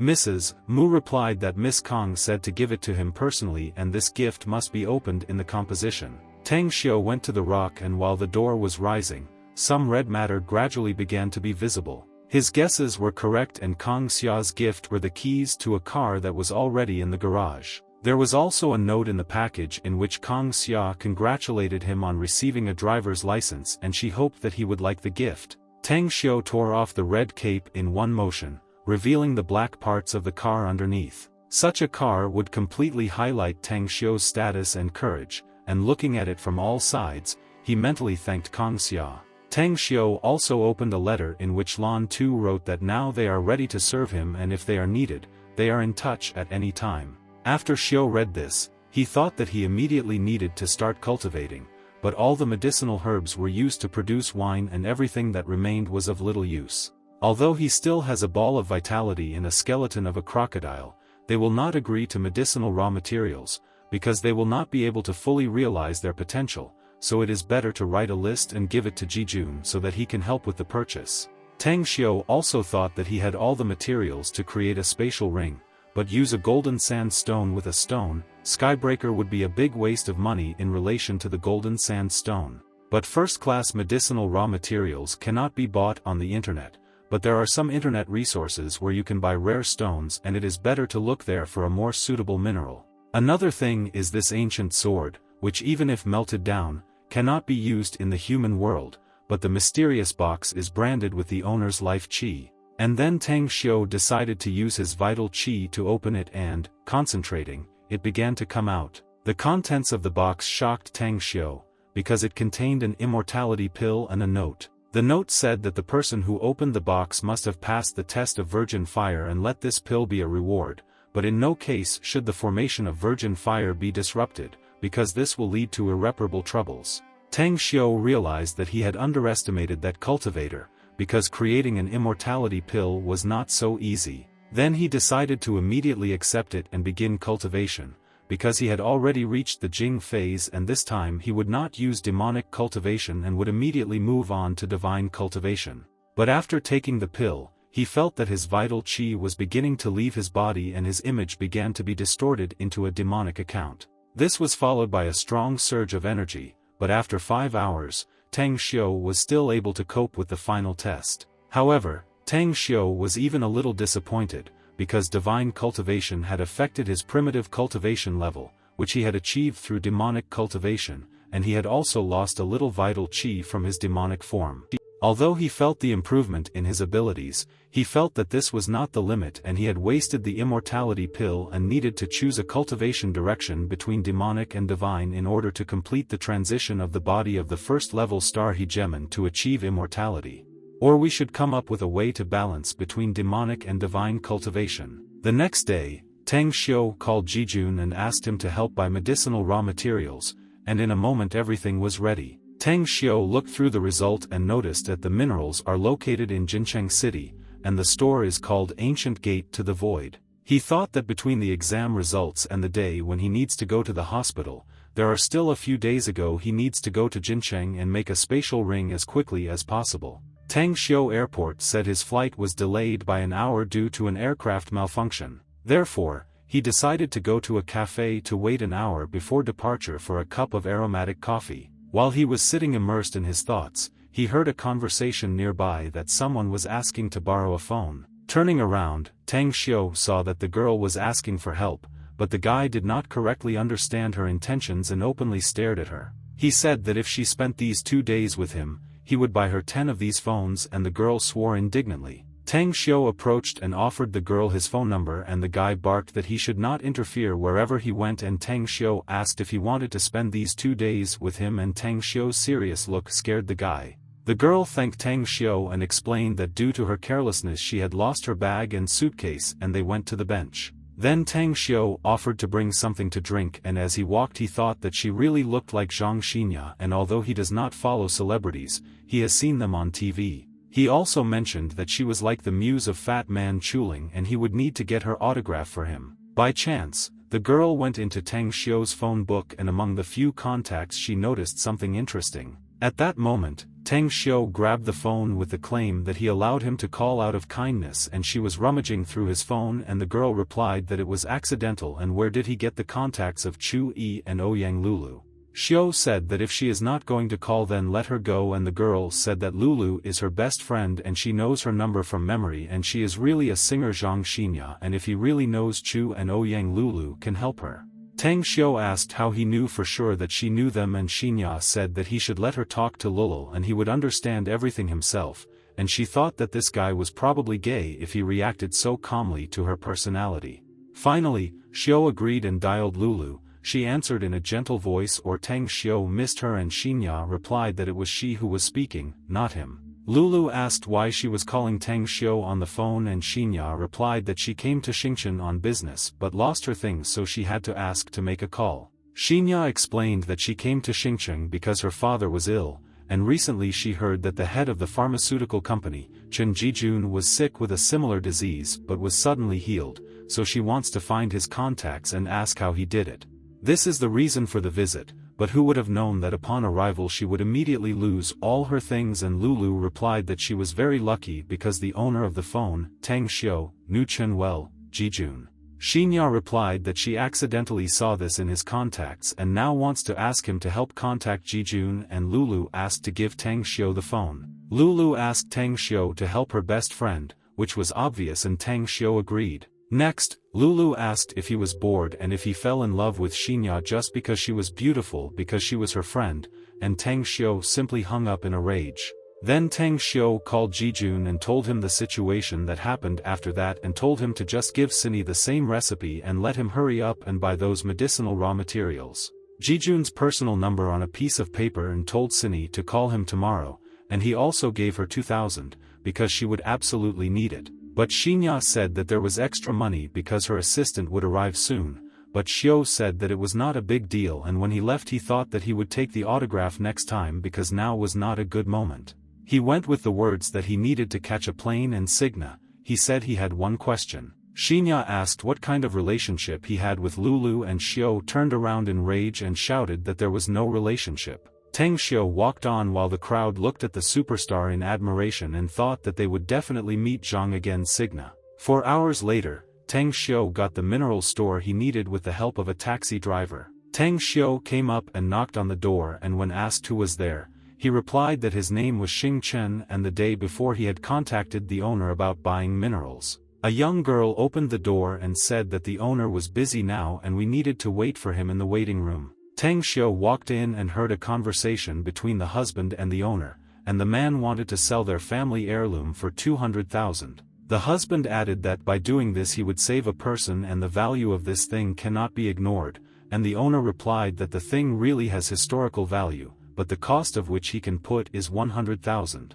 However, Tang Xiu felt that this miniature stone tombstone exuded a special power and it was a one-of-a-kind demonic stone with magical powers. This is also the stone of the celestials and was used as the main material for refinement and is not often found on earth, and Tang Xiu must take possession of this demonic stone. Tang Xiu approached them and asked if he could look at the box in the shape of a coffin, and the owner asked who he was, and the girl whispered in her ear that he came for minerals and wrote about it the day before. Taking it in his hands, Tian Xiu felt that it was truly a demonic stone and asked his husband to tell him where it came from. The husband replied that he didn't know for sure, but only heard from relatives that this thing was very valuable and was passed down from generation to generation, and Tang Xiu asked why he wanted to sell it. With sadness, the man replied that when their house caught fire, only this stone coffin did not burn, but his father was seriously injured and needed 200,000 for treatment. Tang Xiu told the man to write down his bank account number and he would transfer 200,000 for the box, and the man thanked him sincerely.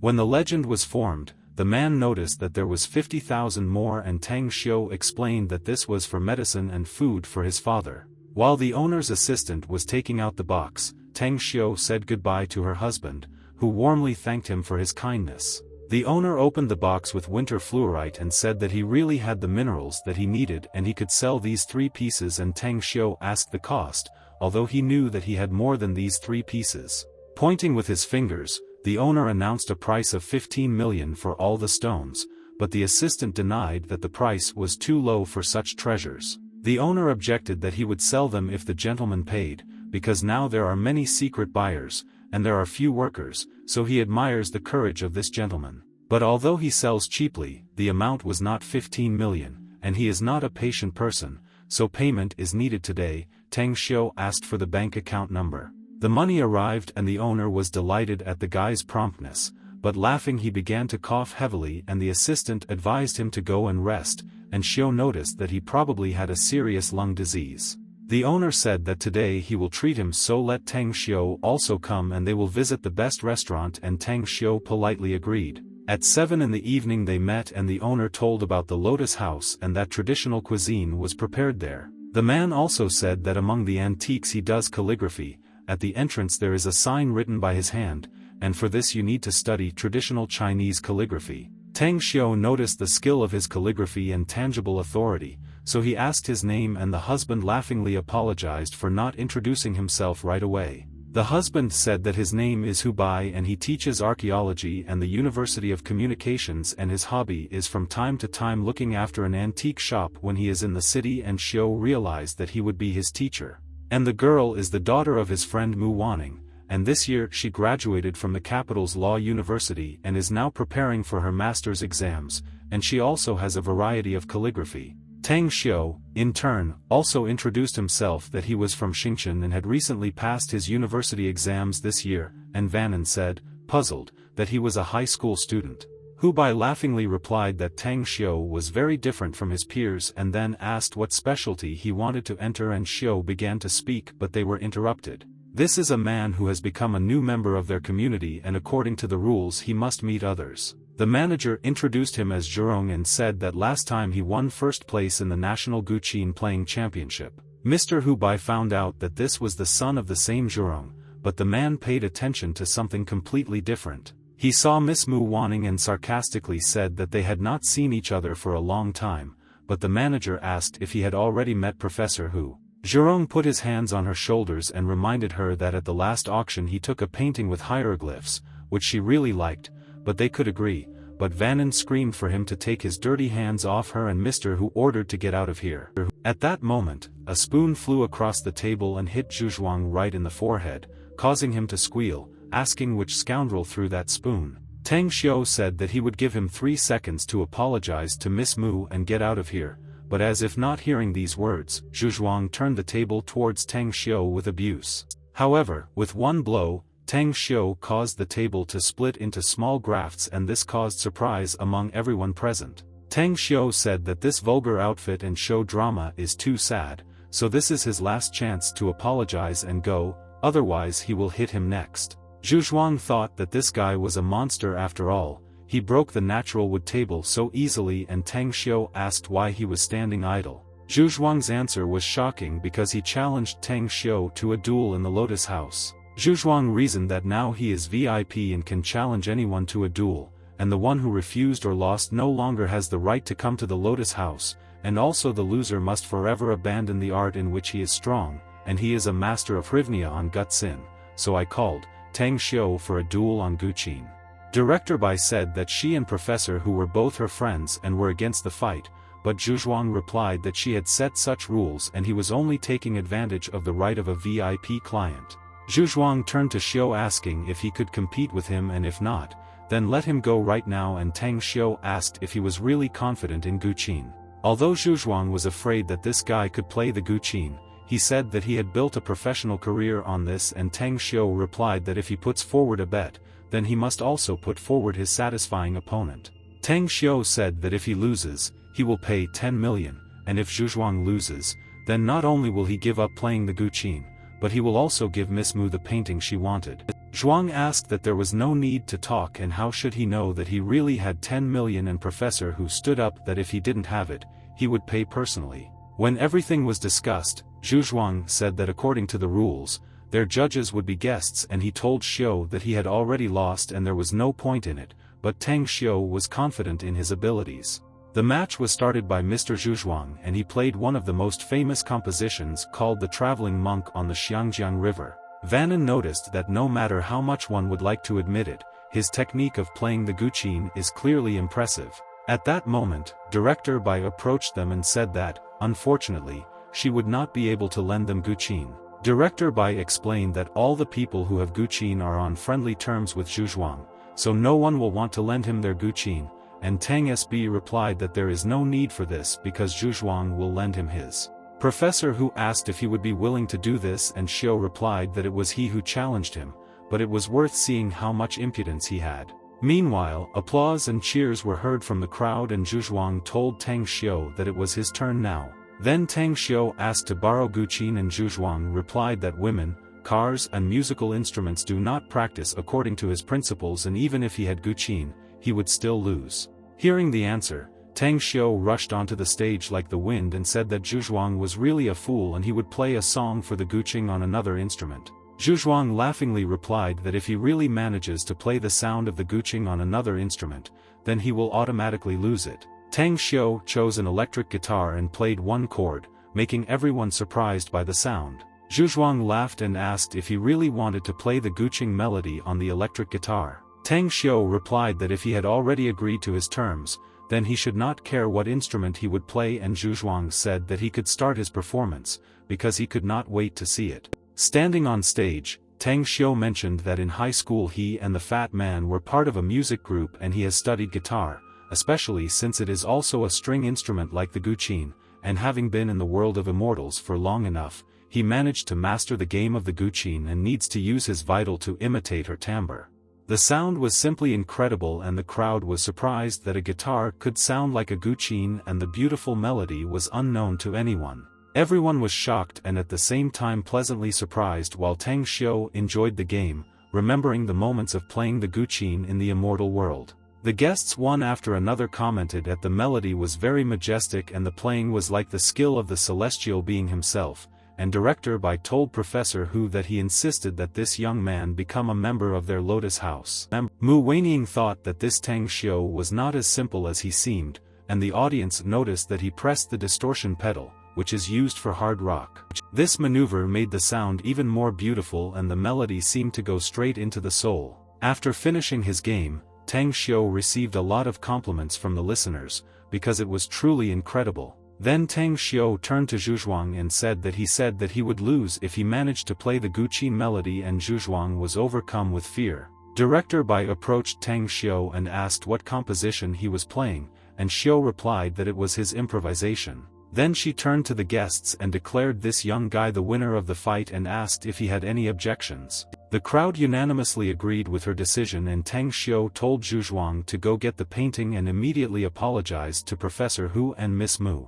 An hour later, Tang Xiu was celebrating his victory with his new acquaintances, and Professor Hu, laughing, said that he felt just fine, because all he had to do was look at Zhu Zhuang's face when he brought the picture.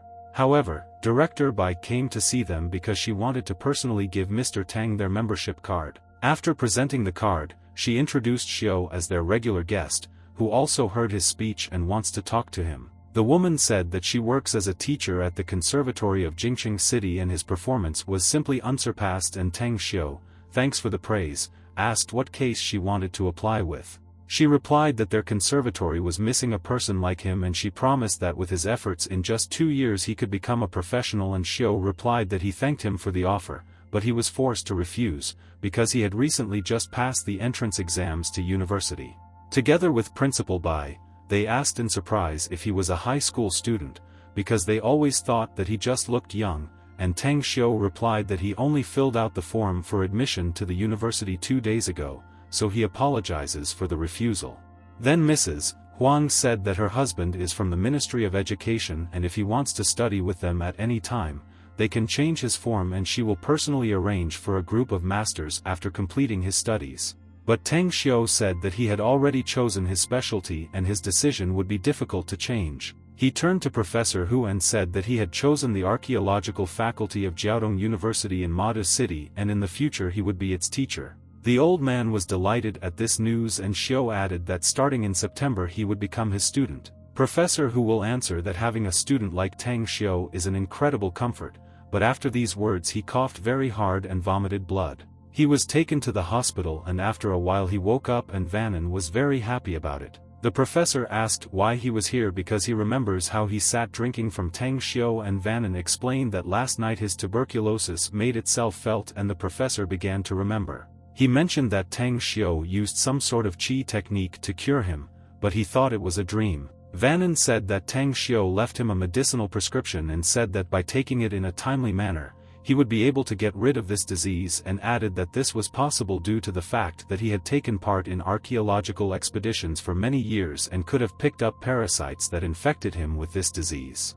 The professor was surprised and asked where Tang Xiu was now, and Vani replied that today he was going to return to Xingchen and was probably at the airport now. Sitting on the bed, the professor began to think that he really became infected with this disease about 20 years ago, when, while excavating a tomb, he inhaled the corpse gas of one zombie, but he visited all the doctors in the country and no one could cure him. Vannon asked if everything was okay with him, and the professor replied that he was, and asked what she thought about this Tang Xiu. The girl replied that she remembered his instruction not to judge a person by his clothes, and despite Tang Xiu's young age, he really surprised her, and the professor laughingly said that his studies had not yet begun and he was already in great debt to his student. The professor considered that Vannon should now be 21 years old and she is quite suitable for Tang Xiu. After all, the girl is 3 years older, like a piece of gold in her hands, and Vannon objected, because they only met him once.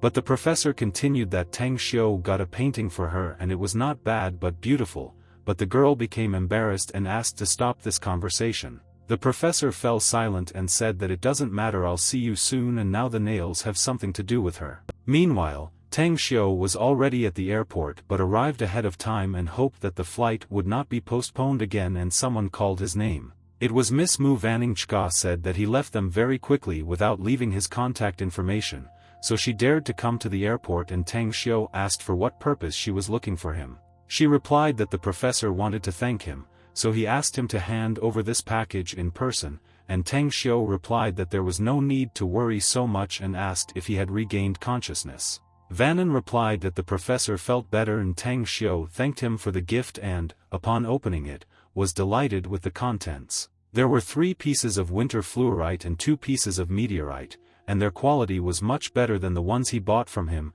and Vannon noticed that the professor insisted not to refuse the gift, because Tang Xiu saved his life. Tang Xiu thanked him again and said to tell the professor that he would look forward to meeting him at the university, and Vannon added that although these stones were the treasures of the professor's entire life, he considers it right to give them to you. After that, Vannan said that she would also wait for the meeting at the university, and Tang Xiu responded similarly. They shook hands and their gaze froze in a long, trembling moment. 2 days later, Tang Xiu went to the hospital and prescribed Master Jian's wife medications that she should take for a month, and the woman sincerely thanked her because she thought that her illness was incurable. Tang Xiu noticed that the fever was because he promised Master Jian to cure his wife, and the master replied that Tang Xiu not only forgot past grievances but also helped treat his wife, and now he does not know how to repay him. To this, Tang Xiu replied that in the future it was possible that he would need his help, and the master assured to contact him at any time and he would do everything possible. Meanwhile, a large queue had formed outside the office, and the secretary explained that the doctor had taken a break and subsequently continued to see people, and Xiu asked how it happened that he came here to treat a high-ranking official, but since yesterday he has been forced to accept patients. Director LV explained that this man had postponed his visit 2 days ahead, and if Tang Xiu was already here, he thought that he could take advantage of this. Moreover, yesterday Tang Xiu cured some people whose illnesses were almost curable in this hospital, and it is not surprising that everyone is waiting for him, but Tang Xiu said that he does not want to be recognized, and for this reason he even wears glasses. Director Li reassured him and said that he would have to come only in the morning to receive ordinary people, and he would pay generously for this, and Tang Xiu, gritting his teeth, said that let this be a kind of payment for his help in the past. Zheng Xian called Tang Xiu and he asked in surprise what was the matter, and he replied that Chuling had been kidnapped and he needed his help. Tang Xiu apologized to Director Li and took off his medical gown and left the office. While leaving in the car, he listened to Mr. Yang saying that their company is now developing weapons and a foreign armed organization is interested in this, and having hijacked Chuling, they want him to tell them all the information about the weapon, but Tang Xiu did not know that this was all said at gunpoint. He continued that he chose his people for the meeting, but they fell into a trap among them, many were killed and wounded, and now they are in an abandoned car market in the northern part of the city. Tang Xiu understood that he was very far away and could not use his technique in broad daylight. Tai Qi was also in the city and would not have time to come to the rescue in time, but Tang Xiu mentioned that when he contacted Lan Tu, he said that they were also hiding somewhere in the northern parts of the city. He immediately called Lan Tu and ordered him to take his men and go to the designated place to free a group of people, and Lan Tu accepted the order. Tang Xiu also ordered that one of the kidnappers be left alive so that he could interrogate him later. At the end of the conversation, Lan Tu turned to his brothers and ordered them to get ready for the mission. Tang Xiu wanted to play it safe, so he called Zhong. I hope that he and the people come there too. Meanwhile, a shootout raged in the abandoned market, and one of the hijackers asked how long they should wait because until now all of Yang Zhengshuan's people should be dead, but he must be brought in alive. The commander replied that waiting further they would waste time and they needed to go around the perimeter and analyze whether they could get close to him, and at that moment Lan Tu was creeping up on them. While the commander was giving orders to his corral, Lan Tu crept up and stabbed him with a knife, and the soldier responded by pointing his weapon at him in full readiness to shoot. But he didn't have time to shoot, because he was promptly shot in the head by Wang Ming. In response, he received an approving gesture from Lan Toi and, looking at the uniform of the killed commander, he saw the symbol of the mercenary corral called the Sickle of Death, and it was because of them that Lan Toi's squad should have disintegrated 5 years ago, so today they have a chance to take revenge. By order of Lan Toi, the squad began an operation to eliminate the Death Sickle mercenaries with a clear command to kill everyone. 20 minutes later, Lan Tu called Tang Xiu and reported that the operation was completed. He also said that 2 of his soldiers were injured and they released 2 alive to follow, and Xiu asked what kind of pen this was. Lan Tu replied that it was a well-known Death Sickle terrorist organization that had spread its influence throughout the country, and Tang Xiu asked if they knew where those 2 were going. Using the tracking system, Lan Tu reported that they were walking along Yuden Road. Tang Xiu was just driving along the same street and he asked 2 not hanging up yet, and using the divine mind technique, he tried to sense those 2. He managed to notice 2 people with a sickle symbol on their uniforms and asked 2 to give the phone to Yang Zhengshuan. Tang Xiu asked if anyone else besides the Death Sickle was involved in this, and Zheng Xian replied that he was not sure but they should have a reinforcement group, and he asked most of all to save Chuling, and Xiu assured that everything would be fine. Next, Xiu ordered Lan Tu to gather everyone who could still fight and go to the enemy's storage facility to strike both from the outside and from the inside, and Lon too, although he did not fully understand what this meant, accepted the order and said that they would wait for him at the enemy's office. After that, he called to Kuyu and said that he had reset the geolocation of his location and ordered him to gather his people and wait for his instructions. Tang Xiu thought that at this time there should be no cars or people outside the city, so using his magical speed, he ran to the meeting place, mentally promising Chulfeng to save him soon. Meanwhile, at an abandoned chemical plant, Chuling was being interrogated and the leader of the group dealt blows one after another with the death sickle, saying that he was too stubborn and perhaps he should immediately cut off his nose and send it to his father.